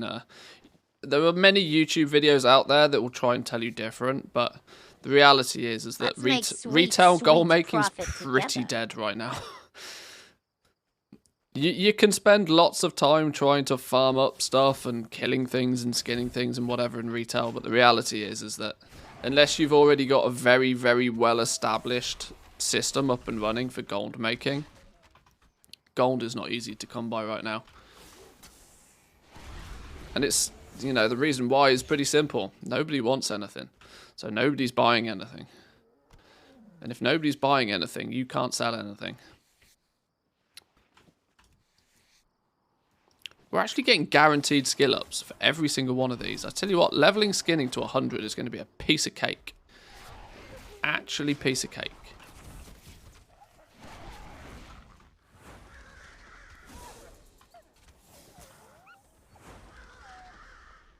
Let's make sweet, sweet profit together. Ziana with the Prime. Jaffo, thank you very much for the Prime. Appreciate it, boys and girls. Thank you, thank you. The support recently has been very good. So thank you all.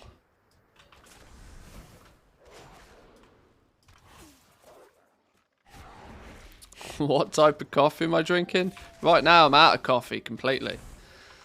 I'm on the hard caffeine right now, also known as Coca-Cola. Sweet profit together.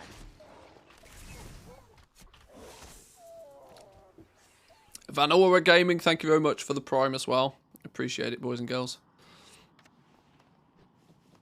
What I would appreciate even more is if auto loot would work. Hey, there's another one of our curious hide scraps. There's another knowledge point. How many is that now? 3. Is that your wallet? Or are you just glad to see me? Oh lord, it's a Prime Both, Bonanza. I hope. It's a Prime Bonanza. Kimot, thank you very much. Appreciate it. It is indeed a Prime Bonanza. Love me some Bezos bucks. Oh, these things got a loot table yet? Are you just glad Nomad to see me? Cash. Oh, Both, still I 10.0 placeholder. Hype train. Lord. Oh, and we've kicked off a hype train. Oh my days.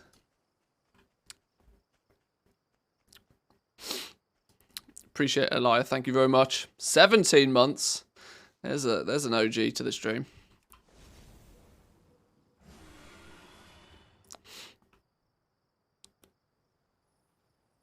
May I suggest IKEA's coffee grounds? Great value for money and taste. I'm not even sure if you're memeing at this point. I can't think of anything worse. But I'm a coffee snob. I won't lie. I'm a bit of a coffee snob. But I drink coffee. I drink my coffee black. I'm no milk, no sugar. I like the raw coffee taste. If you disguise it with a mountain of milk and sugar, then you can drink whatever shit you like. But we're getting quality 2 resilient leathers now. Occasionally, not every time, but occasionally. McDonald's premium god tier coffee. Yeah, lovely. Although, to be fair, in Finland, the McDonald's here, they actually sell pretty good coffee. It's not totally trash.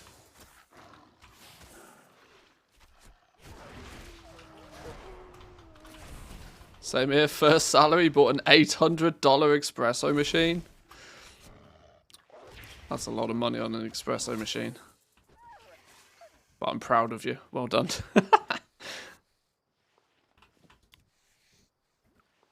Hey, there's another one. We're flying through these now. There's 4.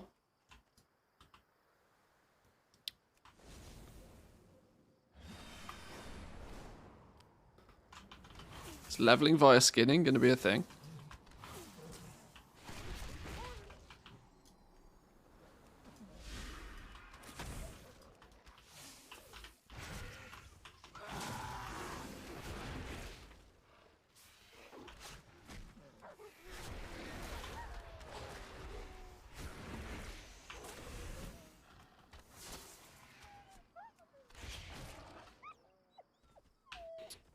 We're only getting like 300 or so experience a mob though. It's not overly competitive, I don't think. But then again, if you spend 12 hours in the first day skinning, you'll probably get a few levels out of it. At what point are we technically meant to start getting quality 3 leather? Hang on, let's have a look. So, if you look in the journal, leather skinning, we have a skill of 73, which is, why have we got a skill of 73? Where's that come from? Why have we only got 36 points here? Oh, I think the UI is not updating completely. No, that's leatherworking. There we go. 67 skill plus 6 from somewhere. 6 from here. Our draconium skinning knife. So that's why we've got 73 skill. It's at 90. We should then start to occasionally find quality 3 materials.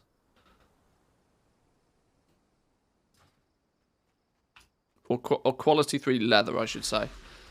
Because each material has its own difficulty. Been off caffeine for about 3 years now, but I'd imagine a black coffee with no sugar still makes me shiver like a junkie.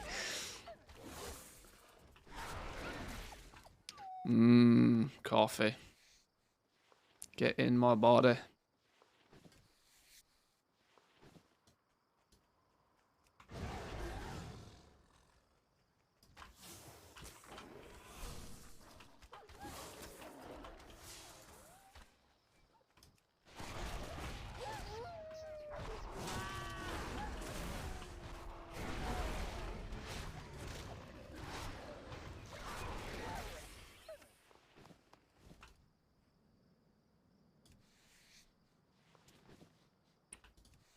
71. 72. Pretty much guaranteed skill points from these every time as well. I do think that they're still going to be making some adjustments to skinning, you know. This feels way too simplistic. Although it is a gathering profession, it's probably not meant to be too complicated.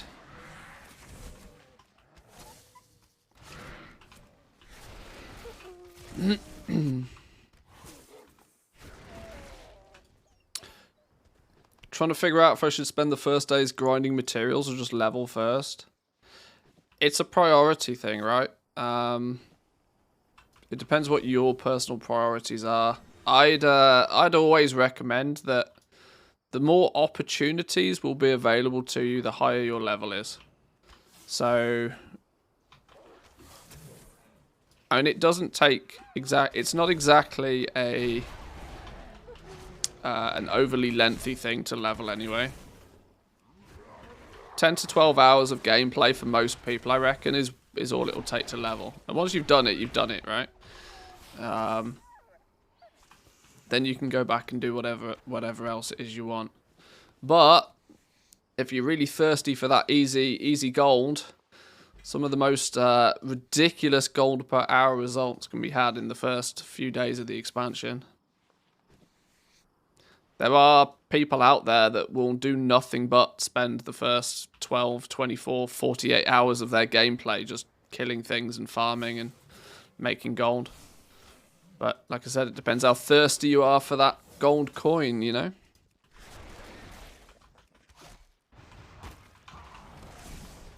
Is Dragonflying worth maxing before focusing on leveling? In my opinion, yeah.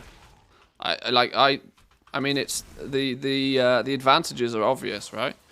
You can fly further for longer with less downtime, which means between quest locations, between quest hubs, you know, you'll more freely be able to get places. You'll know it's one of those things that's hard to explain until people have tried it, right? But there's nothing more frustrating than running out of vigor on your mount. And then just seemingly feeling as if you have to just wait before you can do anything. That process is really annoying. You want to just be go mode. You want to be, you know, working on doing something. You don't want to be standing there waiting for a little bar to recharge, knowing that it's recharging slower than it possibly could do if you just spent a bit more time grinding out some levels for it. And to be honest, as far as I'm concerned, it's barely even a question. It takes no more than an hour to max dragon riding. Download handy notes, go and collect them. Done. It's so quick and easy to do, just do it.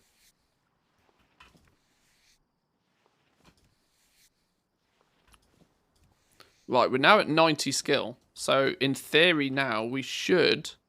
Not every time, because it's not guaranteed, but we should start to see rank 3 quality materials. Which I'm going to be honest, I think is actually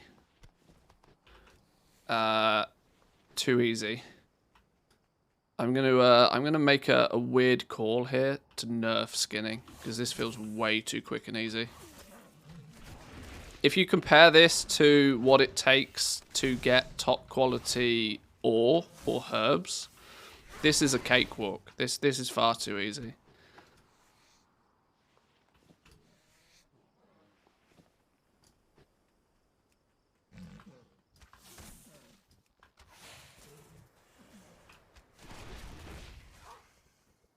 And if everybody's getting quality 3 leather on the first day of the expansion, you know, you start to question, well, what's the point of even having different qualities if you can start getting quality 3 in literally 10 minutes?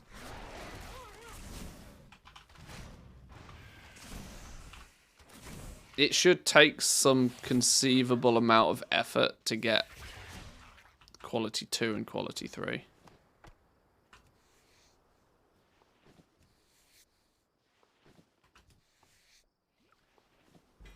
There's our last one, the large sample of Curious Hide. Oh, that only gives us +2. Ah, scamazed. Actually, ripperoni pepperonis. What's all that about? No, not even crafters. That same thing gives +3 knowledge points for herbalism and for mining. Only +2 if you're a skinner.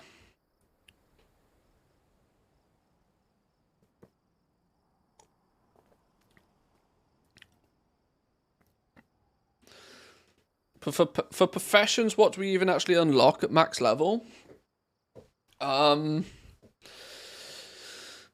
Probably not a huge amount. The ability to go and grind reputation more efficiently is it's more of a byproduct of being max level than it is of any, you know, specific feature or function. Yeah,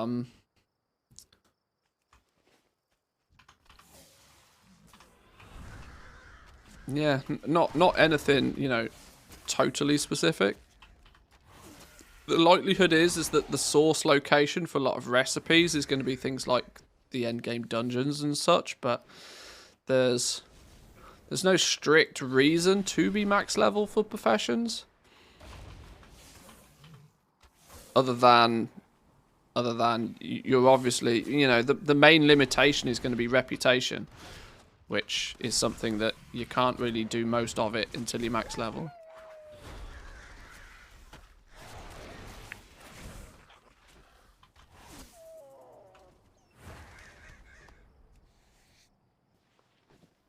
There we go, there's skinning 100 now.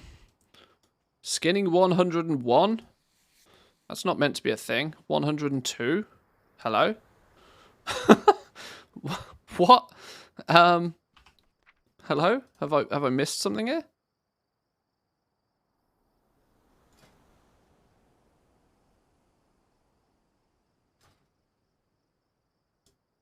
Oh, maybe it's because I'm Worgen. Yeah, I can gain 6 more, I suppose, because I'm Worgen, yeah. It's like, what's going on here?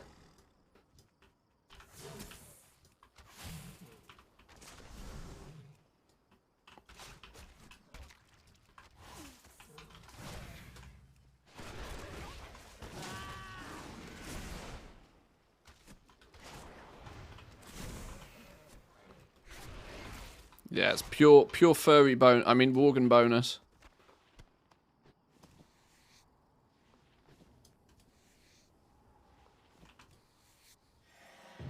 There we go. There we go. And we got a rank 3 resilient leather for our efforts.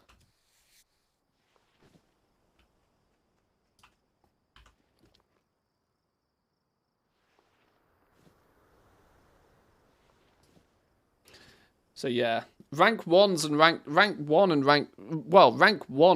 leather is practically not going to exist after the first day if it stays this way. This is way too easy to cap out on.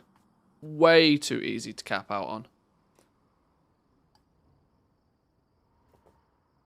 Because at this point, why bother with professions? Because you're already getting top quality stuff. Yeah, the profession's going to just push you in the direction of quantity rather than quality. You got to be 130 before you get dense hide at top quality, which is ironic considering I've not had a single dense hide yet. Or have I? No, I don't think I have. I don't think I've found a single dense hide yet. We leveled to max without finding a single dense hide. Now I can see why people were pissed. Because you needed, like... before you needed, like, 1 or 2 dense hide to craft everything with leatherworking. Okay.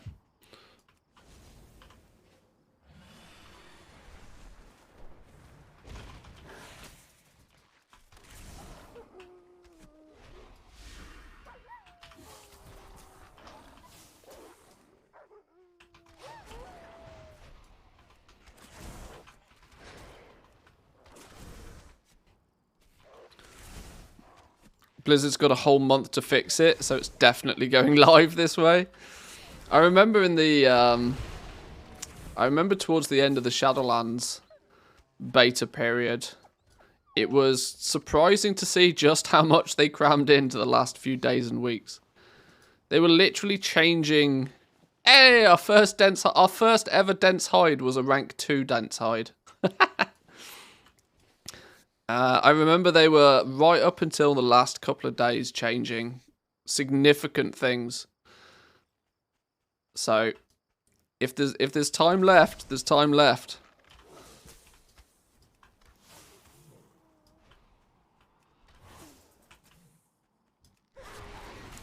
But yeah, it feels way too easy to cap out material quality.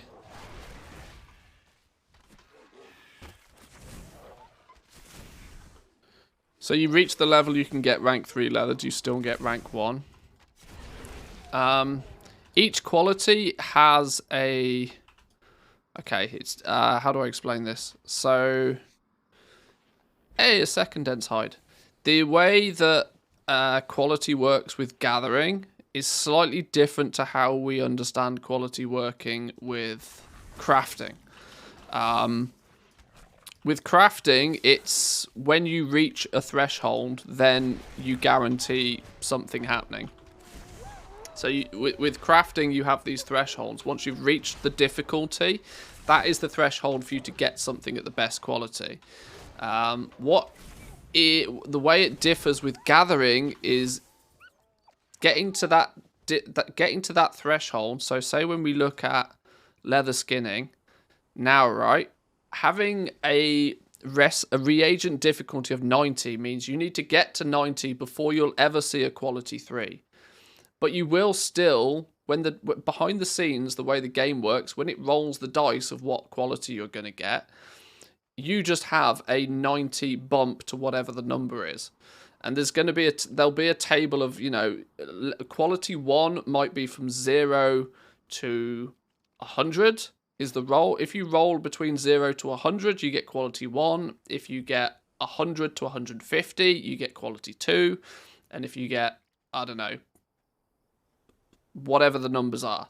But the point is that you want to keep stacking skill as far as you can push it, because it just means that when that dice roll happens, that the number's going to more than frequently land above 90 and will put it in rank 3 quality.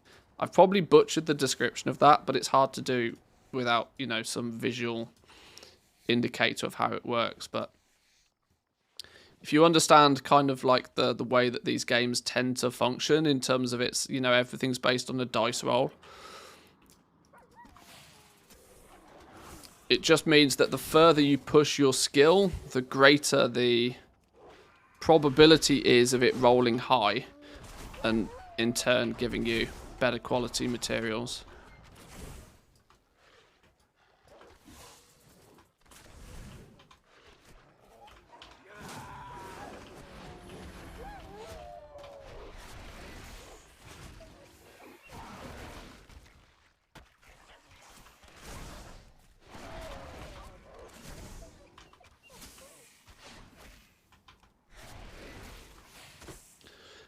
Which professions do you think, other than gathering rawns, require the least interaction with crafting orders?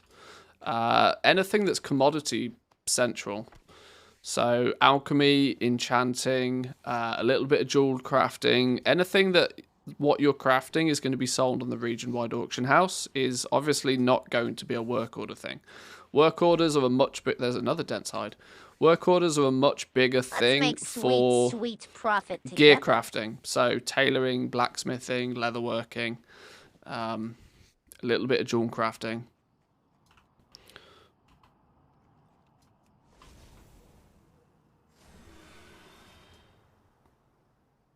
Tacto44 with a prime. Thank you very much. Appreciate it, boys and girls. I'm more than happy to take those Jeff Bezos dollars off you. Appreciate it.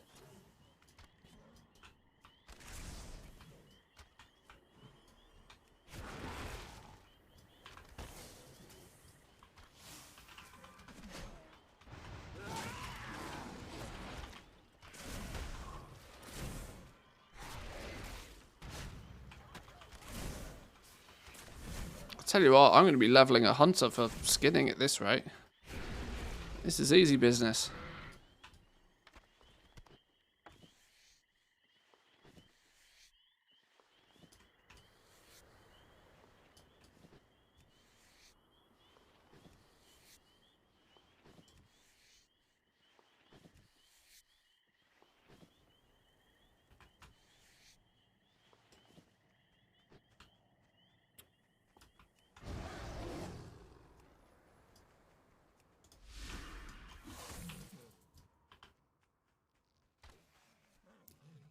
It's still probably Guardian Druid, though, that's probably the king of this, I'd imagine. Although I see the likelihood is that I'd have better DPS than a Guardian Druid. And I seem to have the same ability to stay alive. God bless hunter pets, right?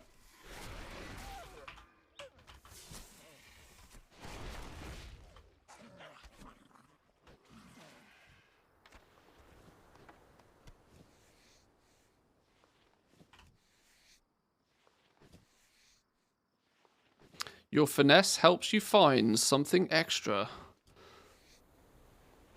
I like it when it says that.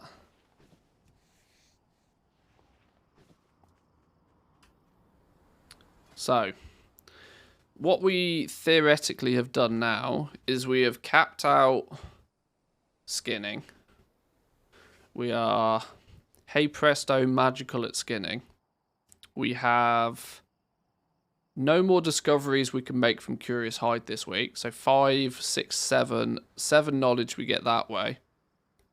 This saturated bone business, we have one of these, but it's difficult at this point to tell whether this is a daily thing we can find, whether this is a weekly thing we can find, whether this is an unlimited thing we can find. But we have one. It may be that we just need to go and kill a dragon every day.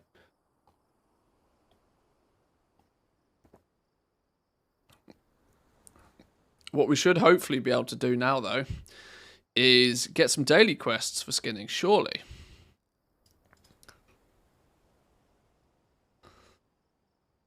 And then we can start deciding where we... Whoa, why is there a keystone node in the middle of this? What's going on here?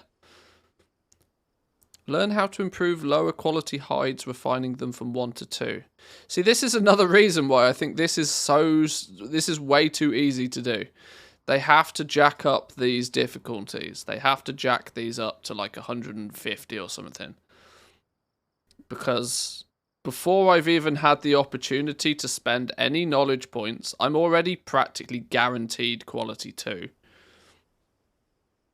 So unlocking the ability, spending 20 points to make quality 1s into quality 2 is entirely pointless when I can't farm quality 1 even if I try. So yeah, this is going to change. That number is going to be bigger. I don't know how much bigger. I wish I could remember what it is for. It's 110 or 120 or something like that, if I remember right, for mining and herbalism, for the basic stuff. So I would imagine that it will go to something bigger than 90. It needs to be bigger than 90. Dense hides difficulty being 130. Dare I say it also feels a little bit low, because we were practically guaranteed quality 2 before we even got our very first one.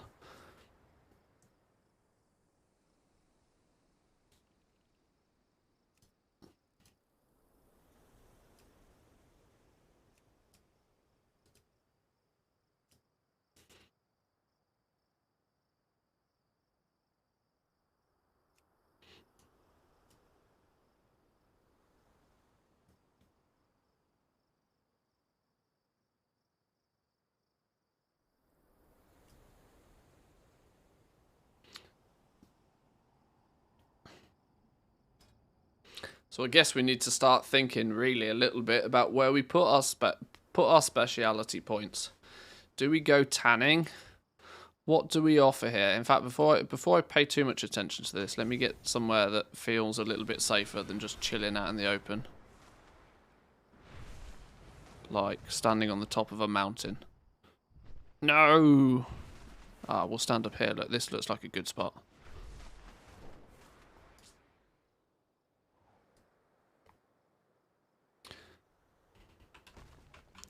Yo, this is literally...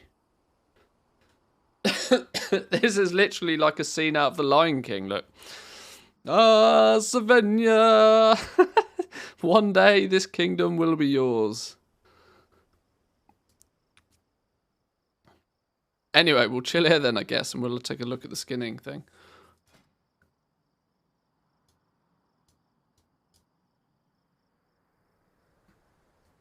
Much nicer than the Moor. Oh, tell me about it.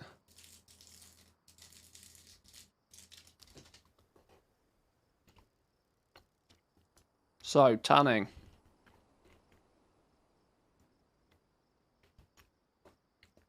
Upon learning this specialization, well, actually,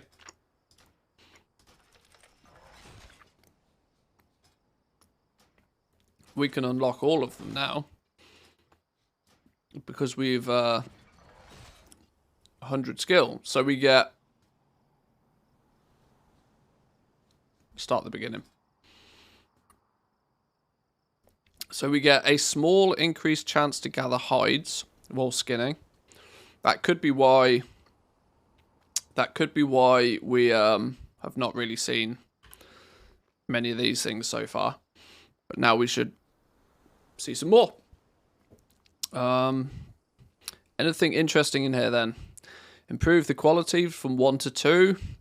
I've already established that if it stays at this level, I don't care about refining from quality 1 to quality 2 because I gather quality 2 practically by default. And having to spend 40 points to be able to take quality 2 up to quality 3 equally is probably not going to attract me very much. Unless it ends up being very quickly that anything less than quality 3 just doesn't sell. But even then, putting 40 points into being able to take 5 pieces of quality 2 to make 1 quality 3 doesn't seem like a great value proposition either way.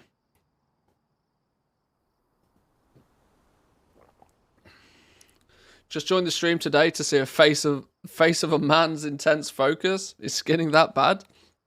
No, just try and break it down. Just try and work it out. See what's what. We can choose to go leather mastery, where learn how to improve lower quality leather, refining it from 1 to 2.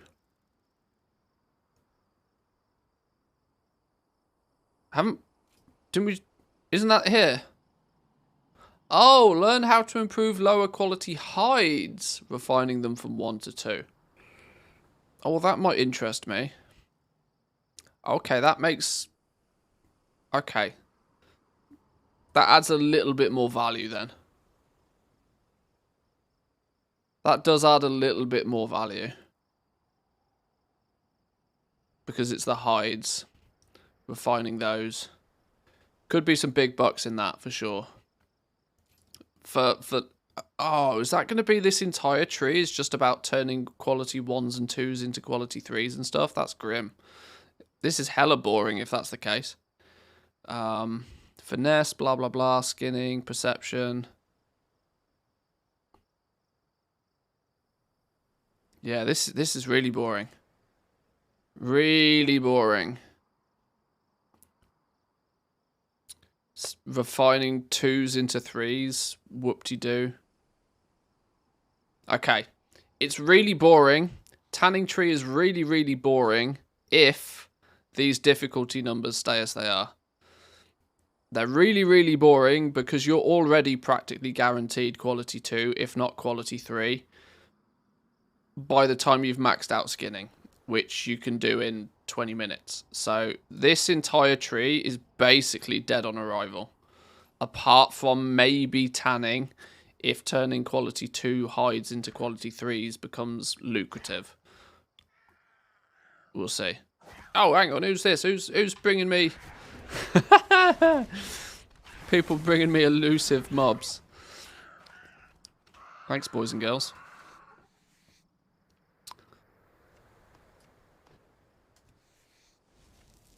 Rousing order. Don't mind if I do. Thank you, thank yous.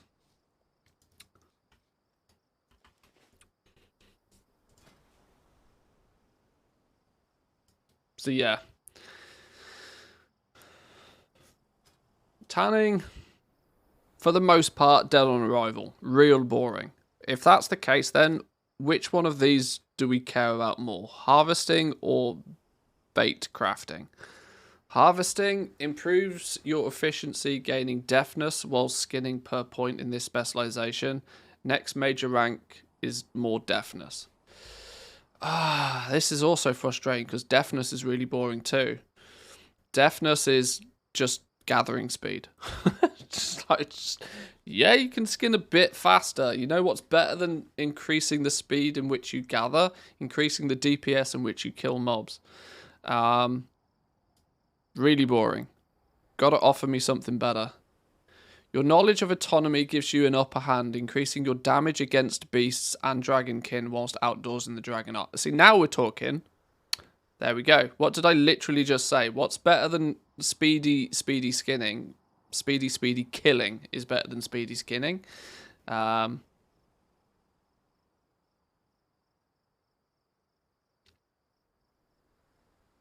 Anatomy, not autonomy. What did I say? Autonomy? Anatomy. I don't know what I said. I'm sure I probably said it wrong. What's the big keystone one then? What really gets the juices flowing? You have a chance while skinning to find curiously shaped stomachs. Who knows what might be inside? Ooh. Who does know what's inside? Surely somebody's tested this, right? Who actually knows what's inside this? Has anybody done a... Oh, somebody did... It was in the Discord the other day. Somebody did a curiously shaped stomach opening.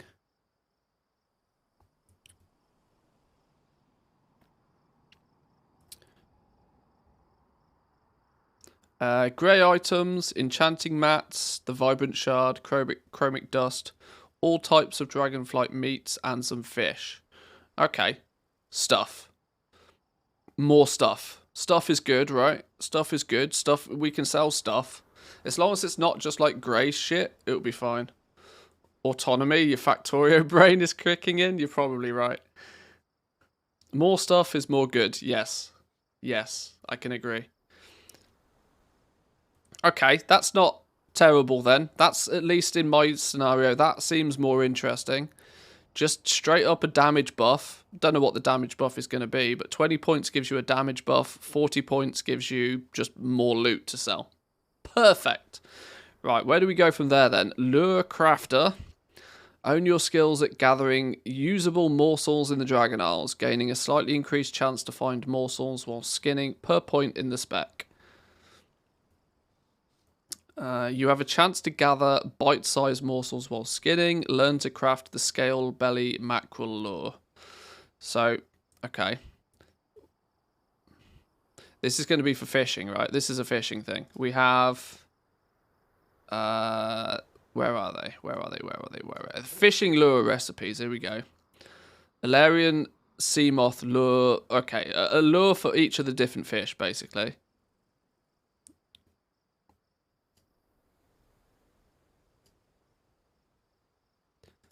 Under normal circumstances, I'd probably say this was dead on arrival. But if it wasn't for the fact that we have these fellas, if it wasn't for the Tuskar, if we didn't have a main profession that is very, very heavily focused on fishing, I'd say nobody will care.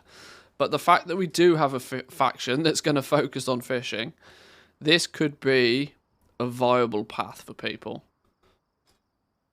Making lures, selling lures... could be good, right? Learn how to craft the scale belly mackerel one. Then you get to learn to craft a 1,000 bite piranha lure. Gain an increased chance whilst to gather bite-sized ones. Yeah. So this is just unlocking all of the recipes. And the Isle-fin Dorado is the rare fish of the expansion. Okay, if you want to go the fishing route, go the fishing route, I suppose. Sure. What have we got here? Meat Carver. Improve your ability to harvest meat from certain creatures of the Dragon Isles, gaining a slightly increased chance to find meat while skinning. You have a chance to gather meat while skinning certain types of creatures. Gain a small increased chance to gather meat while skinning. Your knowledge grows. You learn a new technique to sometimes yield additional meat while skinning certain creatures. How's that any different to this? A new technique to sometimes yield additional... That sounds like you get a button to press.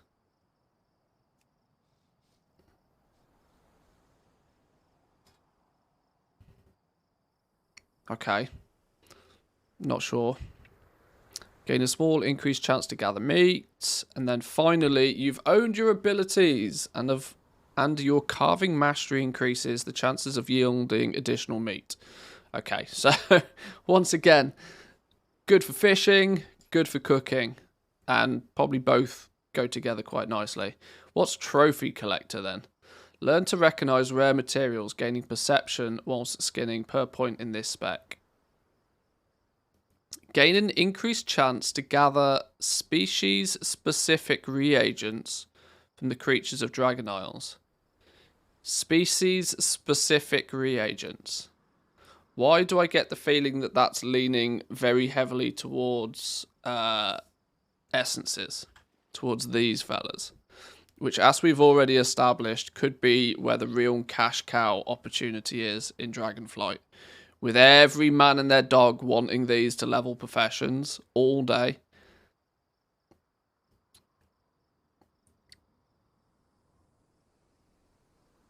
Oh, it's the green materials. Oh. Oh. I'd forgotten about them. Ah, that's annoyingly important.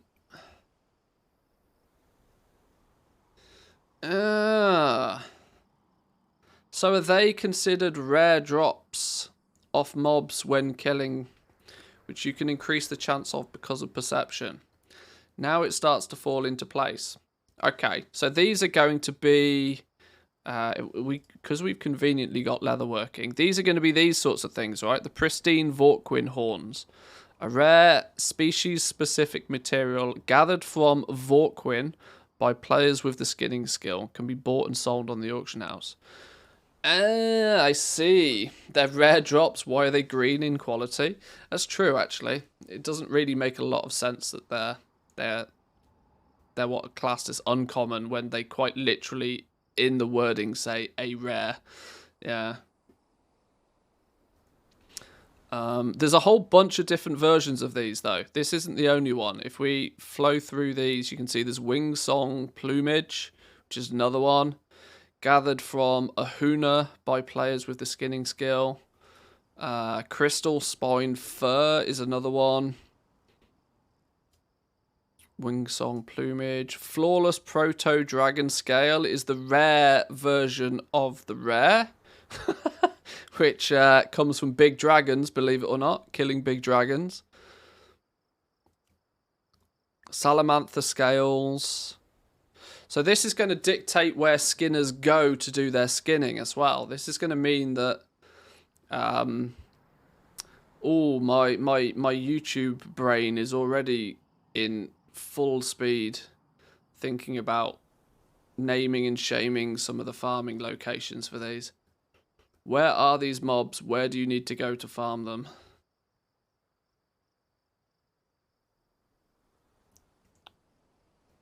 Because each one of these, you might try and go and skin in a very specific location based on just which one's the most valuable.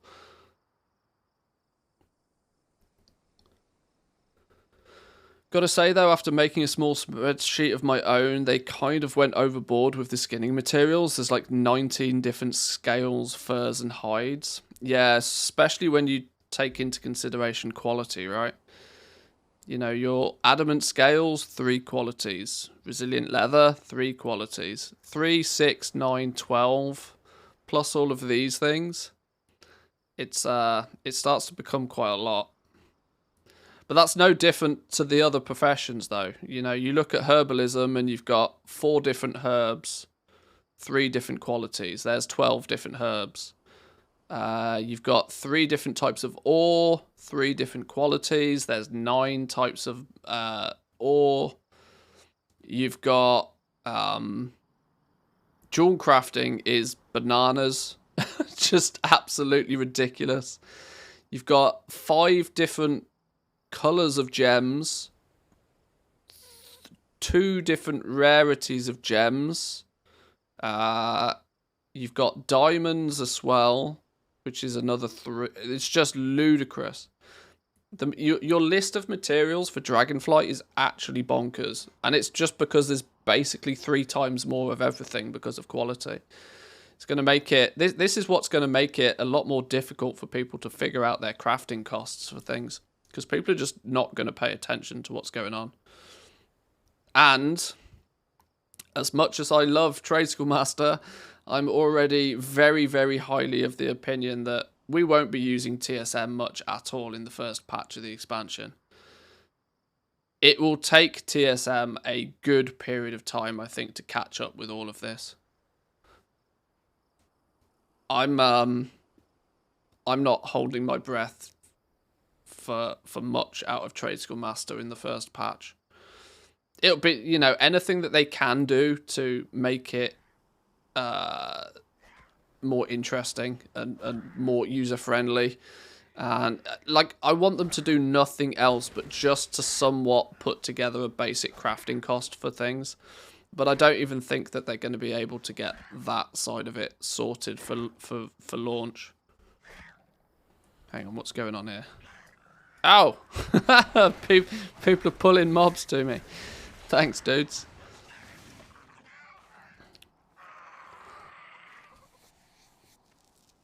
Rousing Decay? Go on. Love me some of that. What else did we get? Adamant Scales rank 2. Where's me Adamant Scales rank 2? There's me Adamant Scales rank 3 as well. Lovely stuff. TSM also, yeah, I think the big problem will be ranks, is because the ranks of different stuff. It's alright from a material standpoint, because every one of these, Resilient Leather Quality 1 is a physically different item to Resilient Leather Quality 2. These are very different as far as like the game code is concerned. These are all individual items, but crafted gear is one item with bonus IDs to determine what quality it is, which I think may brick TSM in the early days until they, you know, get a chance to just play with it in a lot of detail. Why does this High Crest Recluse have a question mark on him? Why do I feel this is a fella we should be pew-pewing? Oh, I hadn't finished going through the spec tree for skinning, had I? Hang on. Let me not get too distracted here. Hopefully they have different IDs that will make it easy to distinguish. Materials do. The end result crafts, though, may not.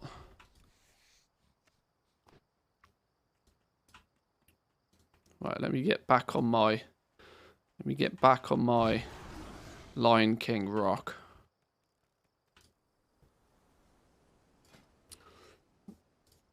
So where did we get to? We were still going through harvesting, weren't we? So yeah, Trophy Collector will give us an increased chance to gather the species-specific reagents. Do we get any like juicy bonuses as we play through this?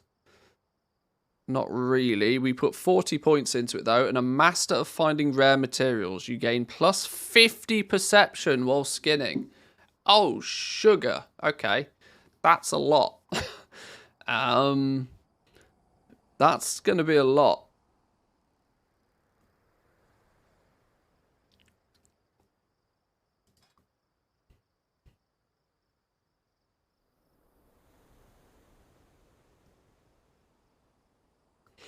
Yeah, that's going to be a lot.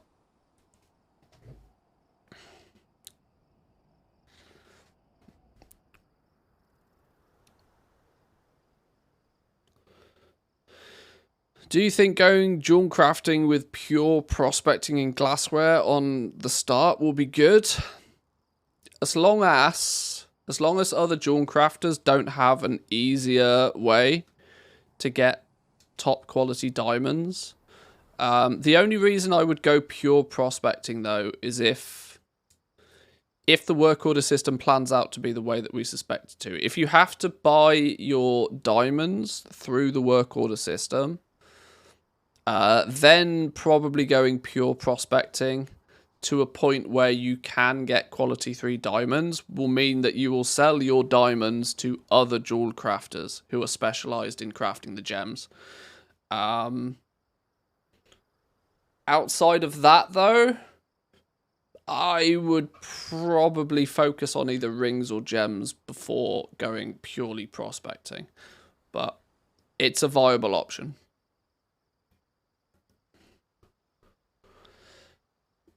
Let's take a little look at the bait crafter then, because this still seems like tanning just seems dead on arrival. I don't think I care about this at all, because there's not going to be any shortage of these materials. We know categorically that there's no shortage of these whatsoever. Tanning is all about just getting more of this and getting more of it at a high quality, which might play off nicely later on in the expansion when you're trying to min-max absolute every single gold, but for now, nah, ignore it. Harvesting is going to be pretty good for getting the stomachs, but time will tell just how lucrative these stomachs are and how many of them you get to make it worthwhile or not. This one looks pretty good. The trophy collector is going to be pretty good because the likelihood is that the rares that aren't rare, although, is the demand for those going to be any good? Is the demand for them actually going to be any good that it's worth spending points on getting more of them? Because just because they are used here doesn't necessarily mean a lot. Crystal spined fur.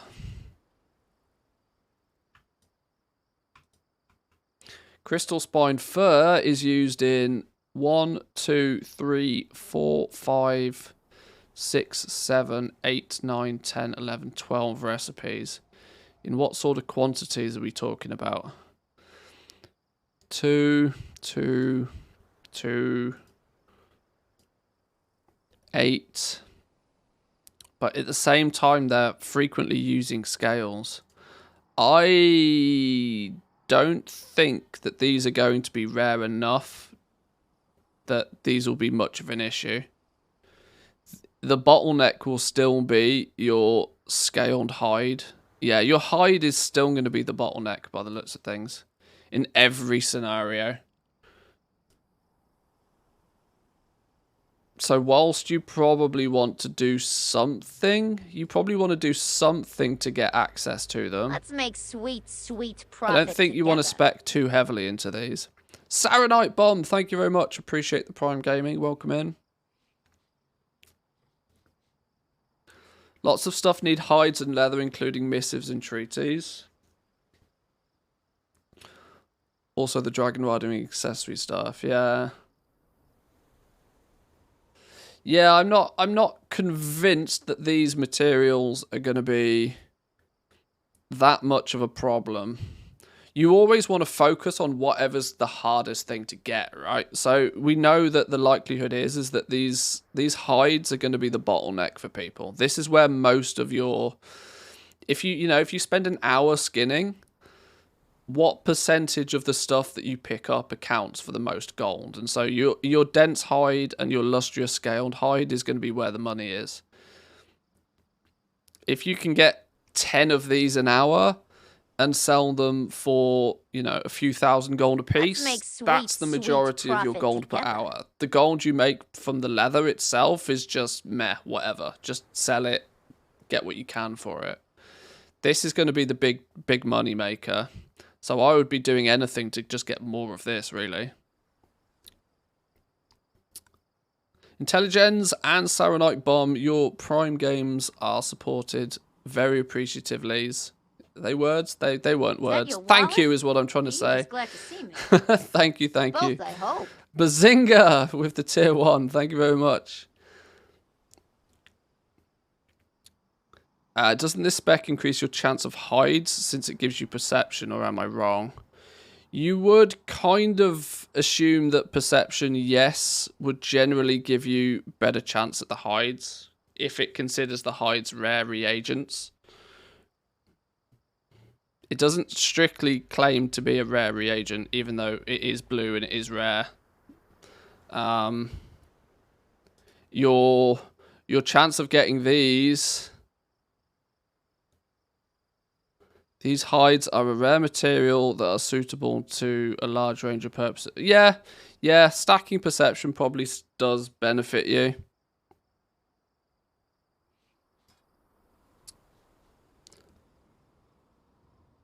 And it's 1 + 1 perception per point.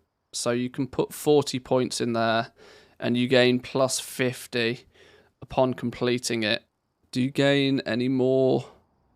+15 there as well. So 40 points in here, you'll come out with a little bit over 100 perception, which is a 10% better chance at finding something rare. 10% increase. A 10% increase for 40 points. That's a lot of points. But the question is, so far, is where else would I be putting them?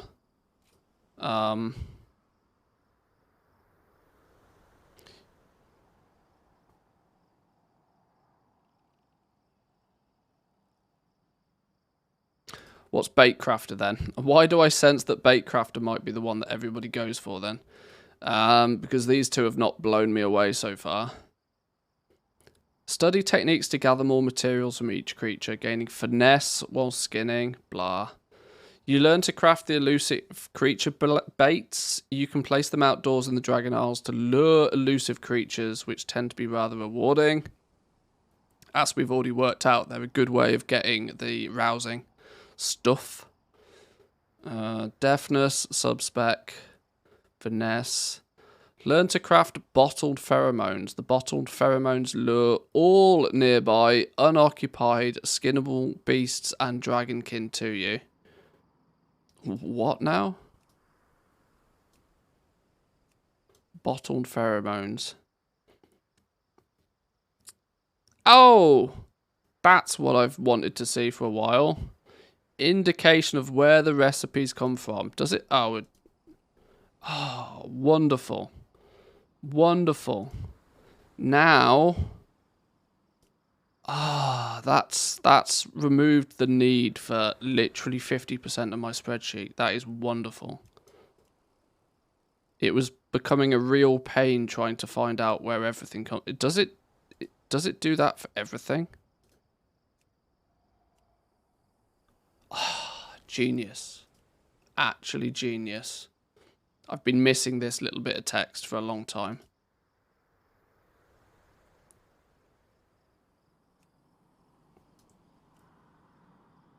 Quartermaster Husang, Inaran Plains, 200 gold. Rotuk, the Azure Spa. Okay, there's definitely more information that could be had because it's clear these are clearly renown rewards, but it doesn't tell you what renown you need. So this is where I can come in with a little bit of extra spreadsheet magic. Whilst it's handy to know where some of this stuff comes from, we still need a little bit more info than that, don't we? Let's be honest. Okay, but I'm really glad that that's a thing. Brackenhide Hollow and surroundings. Recipe! Wow, it even says recipe purchasable on the auction house. Yeah, boy. End game recipes for sale.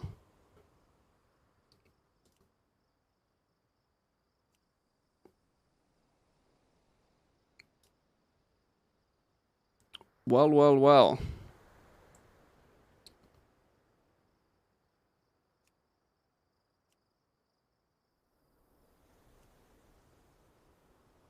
Oh, that's made me a happy man.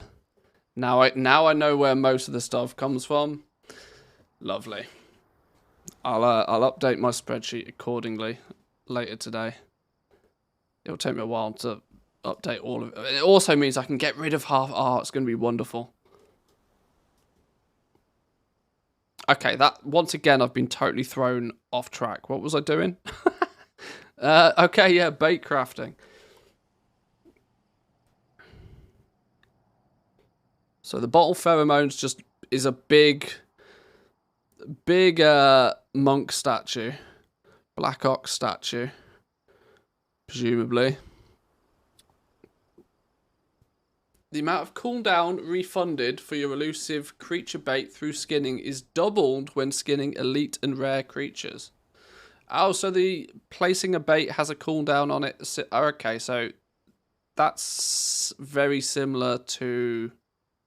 Yeah, that's very similar to the overload for herbalism and mining. That makes sense. Similar ability, just with a different twist. Okay. 2 more to go then. Mastery. Improve your coordination, gaining deafness whilst skinning. The amount of cooldown refunded by your elusive creature bait through skinning is increased by a moderate amount. Small amount. Perception. The amount of cooldown refunded is small amount again. Your elusive creature bait can sometimes draw elite creatures that may yield better skinning rewards. Ooh, spicy.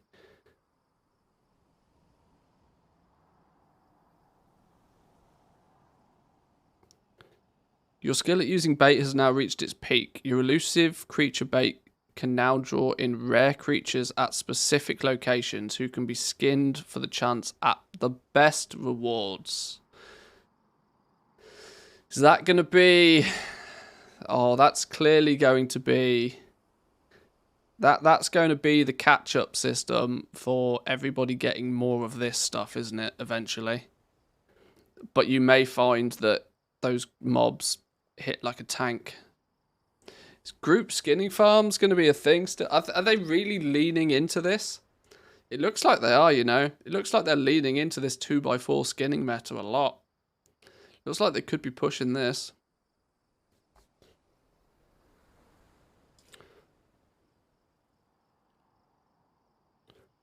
"12-hour cooldown gets reduced by 10 minutes per skinned creature baseline." Almost identical to the overload ability for herbalism and mining then. That makes sense. Haha! Talk with the devil.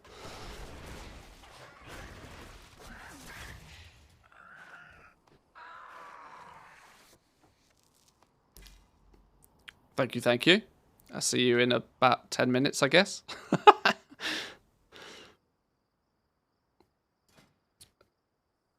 This is what you call streamer privileges.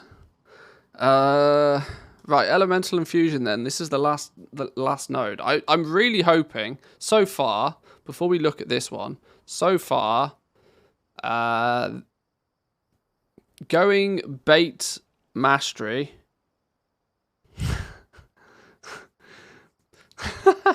Oh, I know what we're calling this build.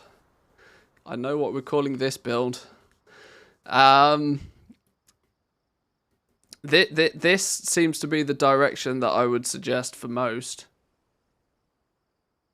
as I think it's going to have the best long-term benefits. It's giving you perception. Yeah. Yeah, okay. Trophy collector, the master baiter, and there's nothing I'd recommend in this. This is just guff.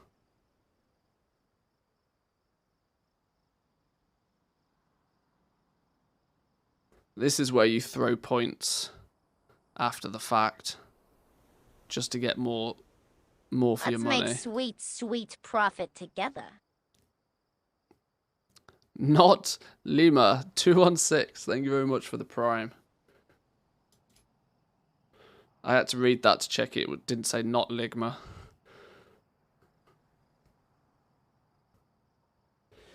Attuning with the elements, improving your senses, gaining perception. Learn to craft infusion frost. What's a frost infusion?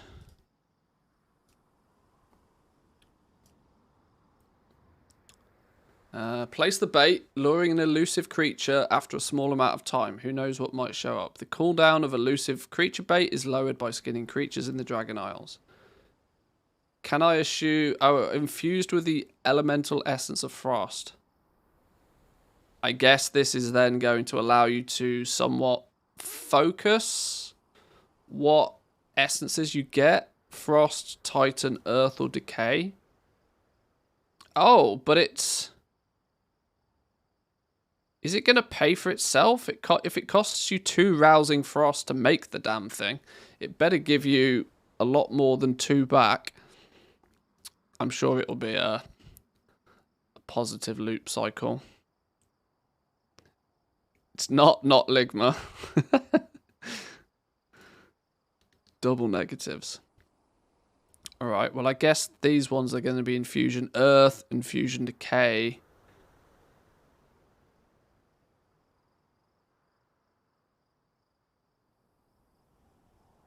And then Infusion Titan. Okay. Yeah, this really is the way to go, isn't it? This really is the way to go. Simply for the one reason that it's going to give you these. The more you do it, the more you reduce your cooldown, allowing you to do it even more. And eventually, if you do it enough, you go blind. So win all round. Win-win. Don't forget that multiple skinners can skin the baited creature as well. Well, this will be it. It'll become you become a demon hunter, yeah. It'll be that, you know, you'll put groups together, 2x4. Haha, you know what that's going to be. You know what it's going to be, right? The 2x4 skinning groups are going to start requesting that you have, you know, maximum points in, you know, that's going to be how they trim the fat, as they say. They're going to start asking for you to link the profession so that they can bring more masturbators into the group. Group jerk-off parties. Also known as the circle jerk, yeah. Oh dear. Blizzard clearly did this deliberately.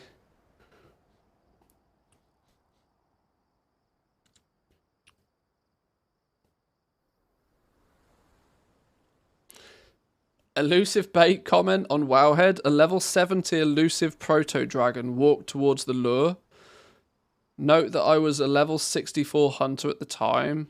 It wasn't hard to defeat, and skinning it gave me quality 2 adamant scales. That sounds very much like probably early alpha type feedback. Surely it's got to give you more than adamant scales, right? It must do. Meta master. Oh lord. I'm gonna have to be careful. I can't use these titles on YouTube videos. I'll get demonetized. But all right. I think I can safely say that tanning is dead on arrival. Please ignore. Please ignore tanning. I don't think there's anything here that is really going to sell itself as worthwhile putting points in. And of course, focusing in leather or scale is see that this is not something that the only reason. Okay, let me reclassify this. The only reason you'd put points in tanning is because it gives you plus skill. Generalized plus skill. So putting points in here, 40 points in tanning will give you a better chance, a better skill at gathering everything. So you'd put points in here, but I don't think you'd go as deep as putting points in leather or scale mastery, particularly. Because the keystone nodes are just, they're not going to do anything for you. There's loads of stats you get here, but you're not looking for stats at the beginning. You're looking for like perks and bonuses.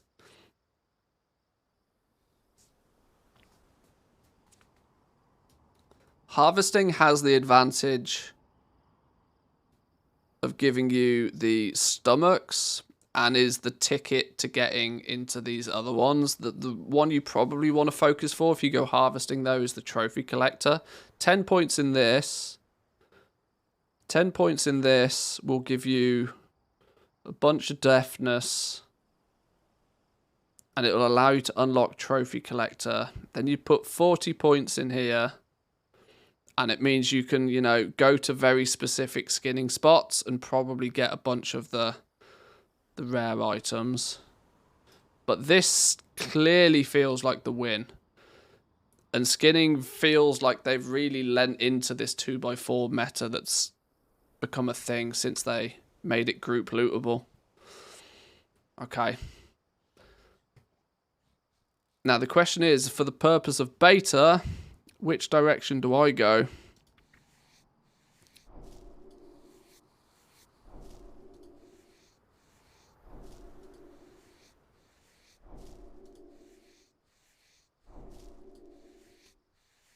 Do you get artisan's metal from cooking? I don't believe so. I don't know if I should use this saturated bone or not. You guys will just remember that I did it. Right. 8 knowledge points. Annoyingly not quite enough to do anything lucrative. I'm going to go Valdrakken. Surely by this point, I should have daily quests, right? Surely by this point, I should have daily quests. I'm level 62. I've maxed skinning. I've put points. I surely by this point, we should have skinning daily quests.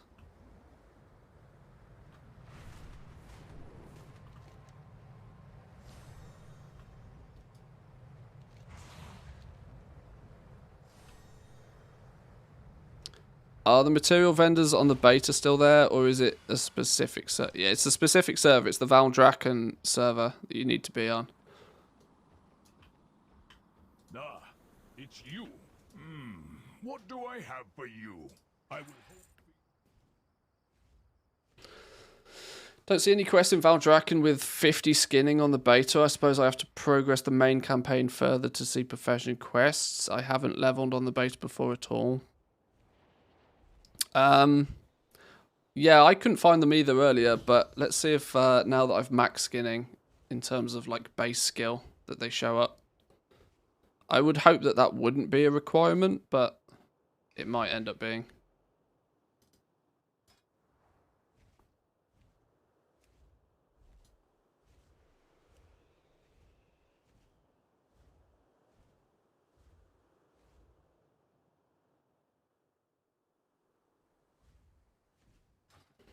I can see the LFG group names now.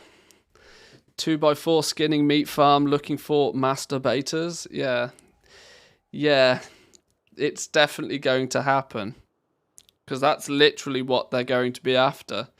They're going to want 8 people, 7 other people. They're going to want to find 7 additional people that have all spec'd in a similar direction. So that people can be placing lures down as frequently as possible. Ready check for whacking the meat. Oh my lord.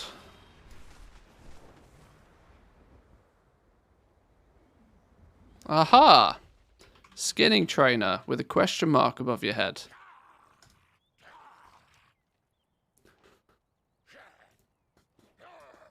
Study of leather. I forgot my character was called Ranthius. You know, Ranthius, I may be tall and handsome and incredibly buff, but I am also smart, and today I'm performing an investigation of these leathers. Some of them are soft, while some of them have a more firm temper. Bring me some more leathers to investigate. I wish to continue my studies. Gather 40 resilient leather and bring them to this dude. Gain 3 skilling knowledge and a bit of reputation. Well, isn't that lucky? Quality 2 as well. Well, isn't that lucky? There you go. Have your leather. Give me my knowledge points. Boom! 63. Well, that didn't take long, did it? Study your Dragonflight skinning knowledge by 3. Skinning journal. We can put 10 points in here. Our journey to become the master beta is on. It's on.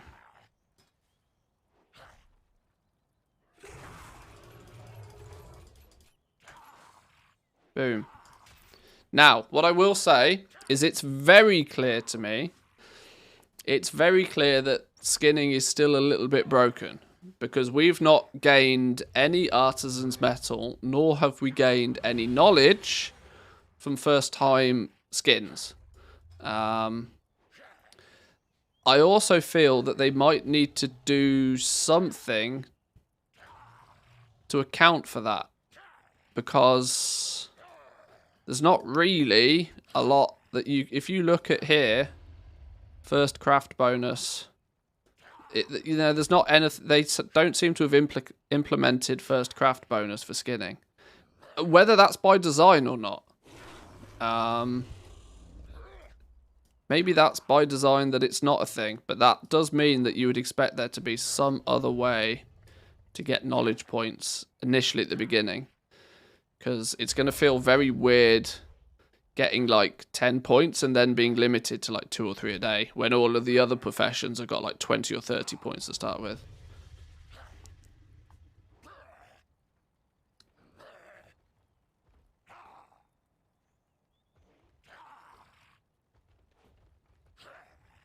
You guys are all perverts. Are you saying I should spec as a masturbator too? Hey, it's in the name, right? It's in the name. Have you heard the wet lettuce has just left number 10 Downing Street? Really? I don't like politics on my stream, but that I'm willing to...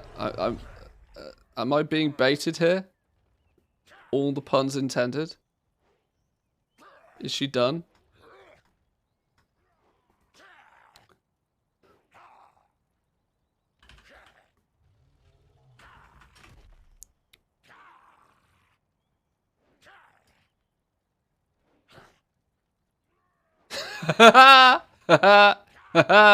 She was adamant she wouldn't resign. Her final U-turn. Oh dear. Oh dear. Oh, that's got to be the shortest prime ministerial reign in history. Jesus. All right. Anyway, on that note, boys and girls, I might leave it there for today. I'm getting a bit hungry. A bit hungry. I might need to go get some food, and more importantly, I think I might do a little bit of an overview video for skinning. For the YouTubes, people are calling for it. Obviously, you guys here have had a sneak peek into my first draft, my first deep dive for skinning. But thank you, boys and girls. We will be back tomorrow, Friday, last day of the week for me. Although I say that, Saturday, Sunday, we'll probably keep doing some stuff this week because I know I haven't streamed for the last couple of days. But yes, a skinning video is incoming soon-ish. I'll probably just, you know, short form what conclusions we've come to from skinning. So yeah. Anyway, boys and girls, I'll keep it short and sweet. I'm not going to do much shameless promo considering the support recently has been incredible. Thank you all.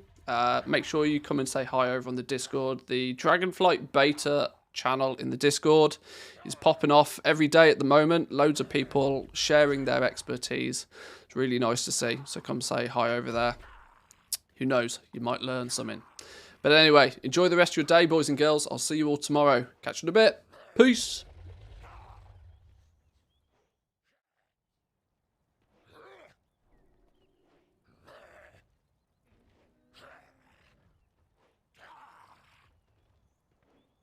I'm going to fire you all over to Dan. I'm going to send you all over to Mr. GM. Say hi to Mr. GM for me.